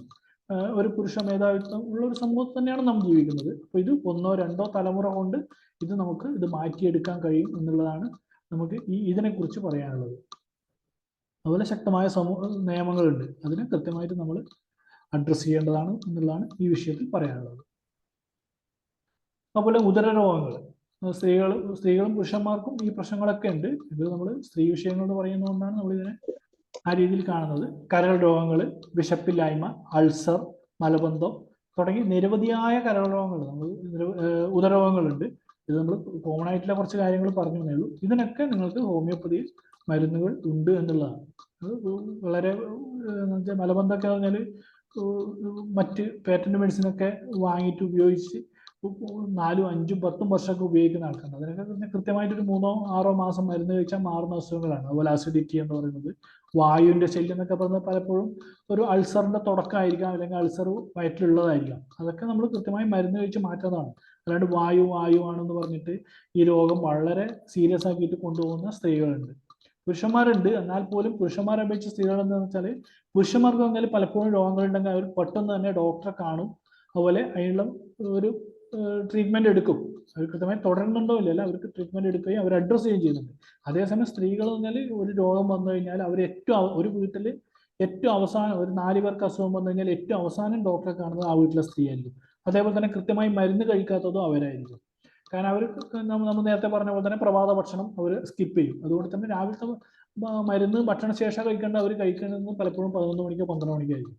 അങ്ങനെയാണ് സ്ത്രീകളുടെ ഇത് പോകുന്നത്. അപ്പോൾ അങ്ങനെ ഓരോ ഭക്ഷണവും വൈകും, അതിനനുസരിച്ച് മരുന്നും വൈകും. പിന്നെ കുറച്ച് കഴിയുമ്പോൾ അവരതങ്ങ് നിർത്തും. കാരണം ചിലപ്പോൾ സാമ്പത്തികമായ പ്രശ്നങ്ങളായിരിക്കാം, അവർ കുറച്ച് കൃത്യമായി മരുന്ന് കഴിക്കാതിരിക്കുകയും ചെയ്യുന്നത് നമ്മുടെ സമൂഹത്തിലെ സ്ത്രീകളാണ്. എല്ലാവരും അങ്ങനെയാണെന്നല്ല, ഭൂരിഭാഗം കാണുന്നതാണ് നമ്മൾ പറയുന്നത്. പിന്നെയുള്ളത് ജീവിതശൈലി രോഗങ്ങളും സ്ത്രീകൾക്ക് കൂടുതലായി കാണപ്പെടുന്നുണ്ട്. മുമ്പ് കാലത്തൊക്കെ ചില പുരുഷന്മാരിൽ മാത്രമാണ് ഇത്തരം ജീവിതശൈലി രോഗങ്ങൾ കാണുന്നത്. ഇപ്പം സ്ത്രീകളിലും പുരുഷന്മാരോട് മത്സരിക്കുകയാണ് സ്ത്രീകൾ. അധിക സമ്മർദ്ദം, അധിക രക്തസമ്മർദ്ദം, അധിക കൊഴുപ്പ്, ഹൈപ്പർ കൊളസ്ട്രോൾ, പ്രമേഹം തുടങ്ങിയ രോഗങ്ങളൊക്കെ ഇപ്പം സ്ത്രീകളിലും പുരുഷന്മാരും ധാരാളമായി കണ്ടുവരുന്നുണ്ട്. മുമ്പ് കാലത്ത് ഭക്ഷണം ഇല്ലാത്തതിന് പ്രശ്നമാണെങ്കിൽ ഇപ്പം നമ്മൾ അമിത ഭക്ഷണമാണ്, അല്ലെങ്കിൽ പോഷകമില്ലാത്ത ഭക്ഷണം കൊണ്ടാണ് ഇത്തരം രോഗങ്ങളൊക്കെ ഉണ്ടാകുന്നത്. അതുപോലെ തന്നെ പാരമ്പര്യമായിട്ടും വരുന്നുണ്ട്. കാരണം ഭക്ഷണം മാത്രമല്ല, പാരമ്പര്യമായ ഘടകങ്ങളുണ്ട്, മാനസികമായ ഘടകങ്ങളൊക്കെ ഇത്തരം രോഗങ്ങൾക്ക് ആഡ് ഓൺ ചെയ്യുന്നുണ്ട്. എങ്കിൽ പോലും ഇത്തരം രോഗങ്ങളൊക്കെ നമുക്ക് കൃത്യമായി ആദ്യഘട്ടത്തിൽ തന്നെ കാണിച്ചു കഴിഞ്ഞാൽ ഇതൊരു മാറാ രോഗമായി മാറാതെ നമ്മൾ നിൽക്കണമെങ്കിൽ നമ്മൾ ആദ്യമേ തന്നെ മരുന്നുകൾ ഡോക്ടറെ കാണുകയും മരുന്നുകൾ കഴിക്കുകയും ചെയ്യേണ്ടതാണ്. അതേപോലെ തന്നെ ജീവിതശൈലി രോഗങ്ങൾ നമ്മൾ ട്രീറ്റ് ചെയ്യണമെങ്കിൽ അല്ലെങ്കിൽ നമുക്ക് നിയന്ത്രണ വിധേയമാക്കണമെങ്കിൽ നമ്മൾ ജീവിതശൈലിയിൽ കൂടി മാറ്റം വരുത്തണം. അത് പലപ്പോഴും സ്ത്രീകൾ ചെയ്യാറില്ല എന്നുള്ളതാണ്. കാരണം വീട്ടിലുണ്ടാവുന്ന അവസാന ഭക്ഷണവും അധിക ഭക്ഷണവും കഴിക്കുന്നത് പലപ്പോഴും ആ വീട്ടിലെ സ്ത്രീകളാണ്, അല്ലെ? പുരുഷന്മാർ നല്ല ഭക്ഷണം കഴിക്കുന്നത് പലപ്പോഴും ആ വീട്ടിലത്തെ കുട്ടികളും പുരുഷന്മാരുമാണ്. അത് കഴിഞ്ഞ് ബാക്കി വരുന്ന അധിക ഭക്ഷണവും പോഷകമില്ലാത്ത ഭക്ഷണമാവാം, അല്ലെങ്കിൽ അതിഭക്ഷണമാവാം, ഇതൊക്കെ കഴിക്കുന്നത് സ്ത്രീകളാണ്. ഇത്രയാണ് നമ്മൾ ഓടിച്ചു പറയാൻ ചെയ്തത്. ഇത്രയാണ് ഇതിനെപ്പറ്റി ജനറലായിട്ട് പറയാനുള്ളത്. ഇത് ഹോമിയോപ്പതി മെഡിസിൻസ് ഉള്ളത് നമുക്ക് പിന്നെ ഒരു അവസരത്തിൽ പറയാമെന്നാ തോന്നുന്നത്. നന്ദി ഡോക്ടറെ. ഏതായാലും വളരെ നല്ല രീതിയിൽ ഒരു സ്ത്രീയുടെ ബാല്യവും കൗമാരവും യൗവനവും വാർദ്ധക്യവും ഈ കാലയളവ് വരുന്ന രോഗങ്ങളെ കുറിച്ച് ഡോക്ടർ നല്ല രീതിയിൽ ഞങ്ങൾക്ക് ക്ലാസ് എടുത്തു. ഇനി അല്പസമയമാണുള്ളത്. ഡോക്ടറോട് എന്തെങ്കിലും സംശയങ്ങൾ ചോദിക്കാനോ എന്തെങ്കിലും പറയാനുണ്ടെങ്കിൽ ഹാൻഡ് റൈസ് ചെയ്ത് ചോദിക്കാവുന്നതാണ്.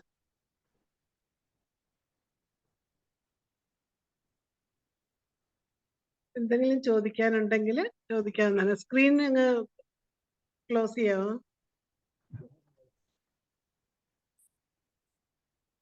ഡോക്ടർ?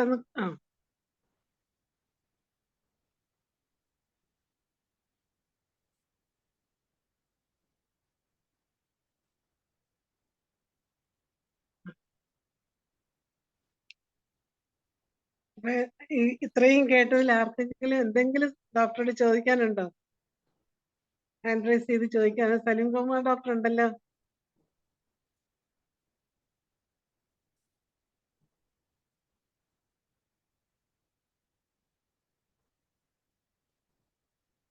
ഡോക്ടർ അത്രയും നല്ല രീതിയിലാണ് എല്ലാ കാര്യങ്ങളും പറഞ്ഞു തന്നത്.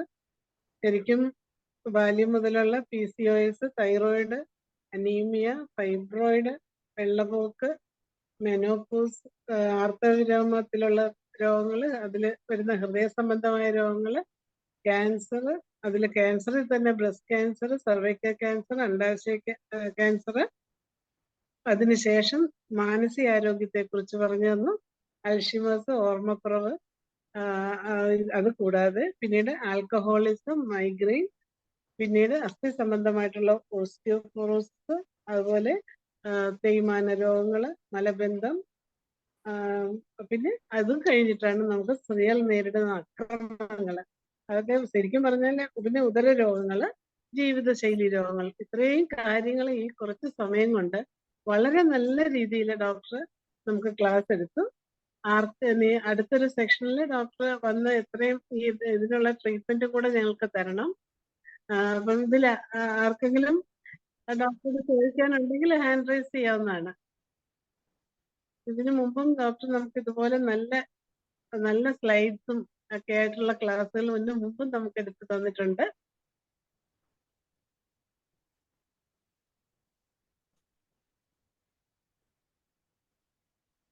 സലീം കുമാർ ഡോക്ടറെ,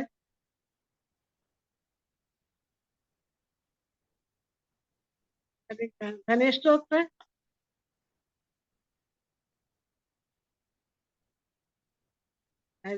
തോന്നുന്നു.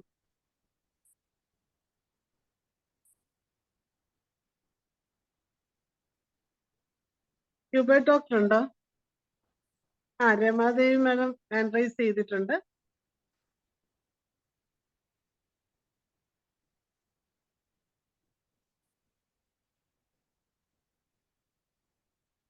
ഇനി അൺമ്യൂട്ട് ചെയ്ത് ചോദിക്കാവുന്നതാണ്. രമാദേവി മാഡം കേൾക്കാമോ? കേക്കാം. നല്ല അസ്സലായിരുന്നു ഡോക്ടർ ജഗദീഷ്, നന്നായിരുന്നു. ഒരു ചെറിയ എന്താ പറയുന്ന നല്ലൊരു സിനിമ കാണുന്ന പോലെ തോന്നി.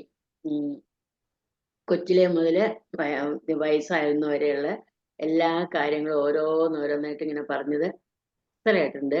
സ്ത്രീകളെ നല്ലോണം പഠിച്ചിട്ടുണ്ടല്ലോ എന്നും എനിക്ക് തോന്നിപ്പോയി.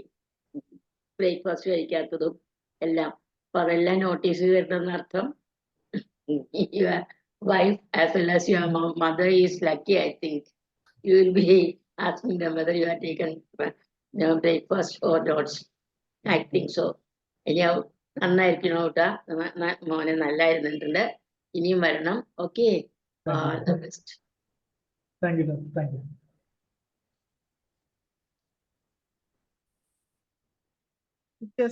ജസ്റ്റ് അൺമ്യൂട്ട് ചെയ്ത് സംസാരിക്കാവുന്നതാണ്. Yeah, thank you. Because I was also wondering how come you're saying ask questions and it was. Can I speak in English because I cannot speak Malayalam properly, but I can understand. Okay. Is it okay? Okay. Yeah, Doctor. Hi, good evening. Thank you for you being a man has explained a woman's plight. I'm surprised how come a gynec has not come forward and explaining women's problem. Women's problem has always taken a back seat.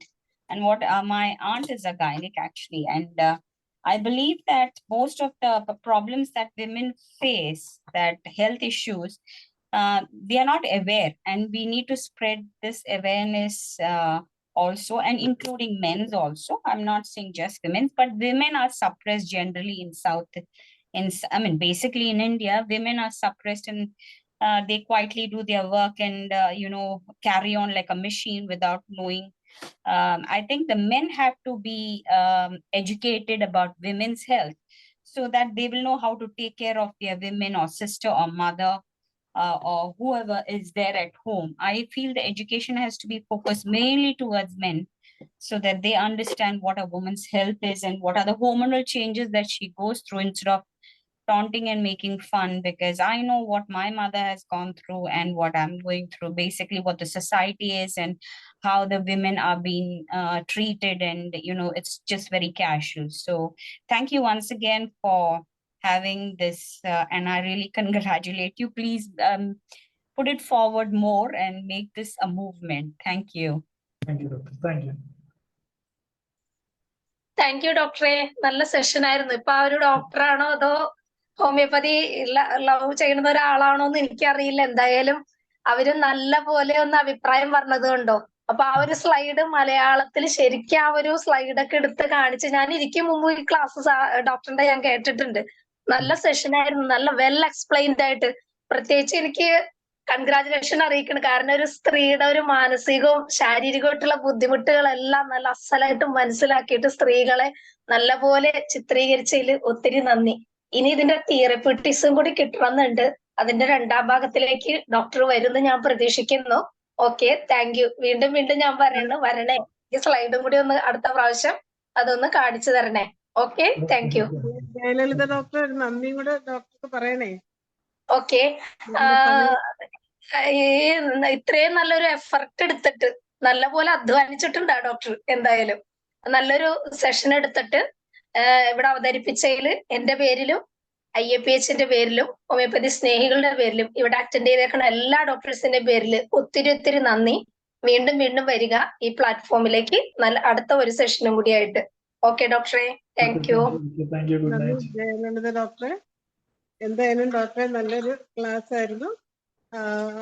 Poduval doctor എന്ന പേരിൽ അറിയപ്പെടുന്ന ജഗദീശൻ ലക്ഷ്മണൻ ഡോക്ടർക്ക് എന്റെ വിധവും ഒരു നന്ദി അറിയിക്കട്ടെ. എത്രയും വേഗം അടുത്ത ക്ലാസ്സുമായിട്ട് വരണമെന്ന് അപേക്ഷിക്കുകയാണ്. അതുപോലെ തന്നെ ഇന്നത്തെ ഈ ക്ലാസ്സിൽ പങ്കെടുത്ത എല്ലാവർക്കും പ്രത്യേകം നന്ദി അറിയിക്കുന്നു. ഇന്നത്തെ 1312ാമത്തെ വെബിനാറ് വളരെ സന്തോഷകരമായി നമുക്ക് അവസാനിപ്പിക്കാം. എല്ലാവർക്കും ശുഭരാത്രി നേരത്തെ. പൊതുവാൾ ഡോക്ടർ ഗംഭീരമായ പരിപാടിയാണ് ഇന്ന് അവതരിപ്പിച്ചത്. ഇനി വരാമെന്ന് പറഞ്ഞിട്ടുണ്ട്. തീർച്ചയായും അതിന്റെ ദിവസത്തിനായി കാത്തിരിക്കുകയാണ്. നാളെ നമ്മുടെ ഈ വേദിയിൽ ആർത്തവ വിരാമവും ഹോമിയോപ്പതി എന്ന വിഷയമാണ് നമ്മൾ ചർച്ചയാണ്. Good night. Good night.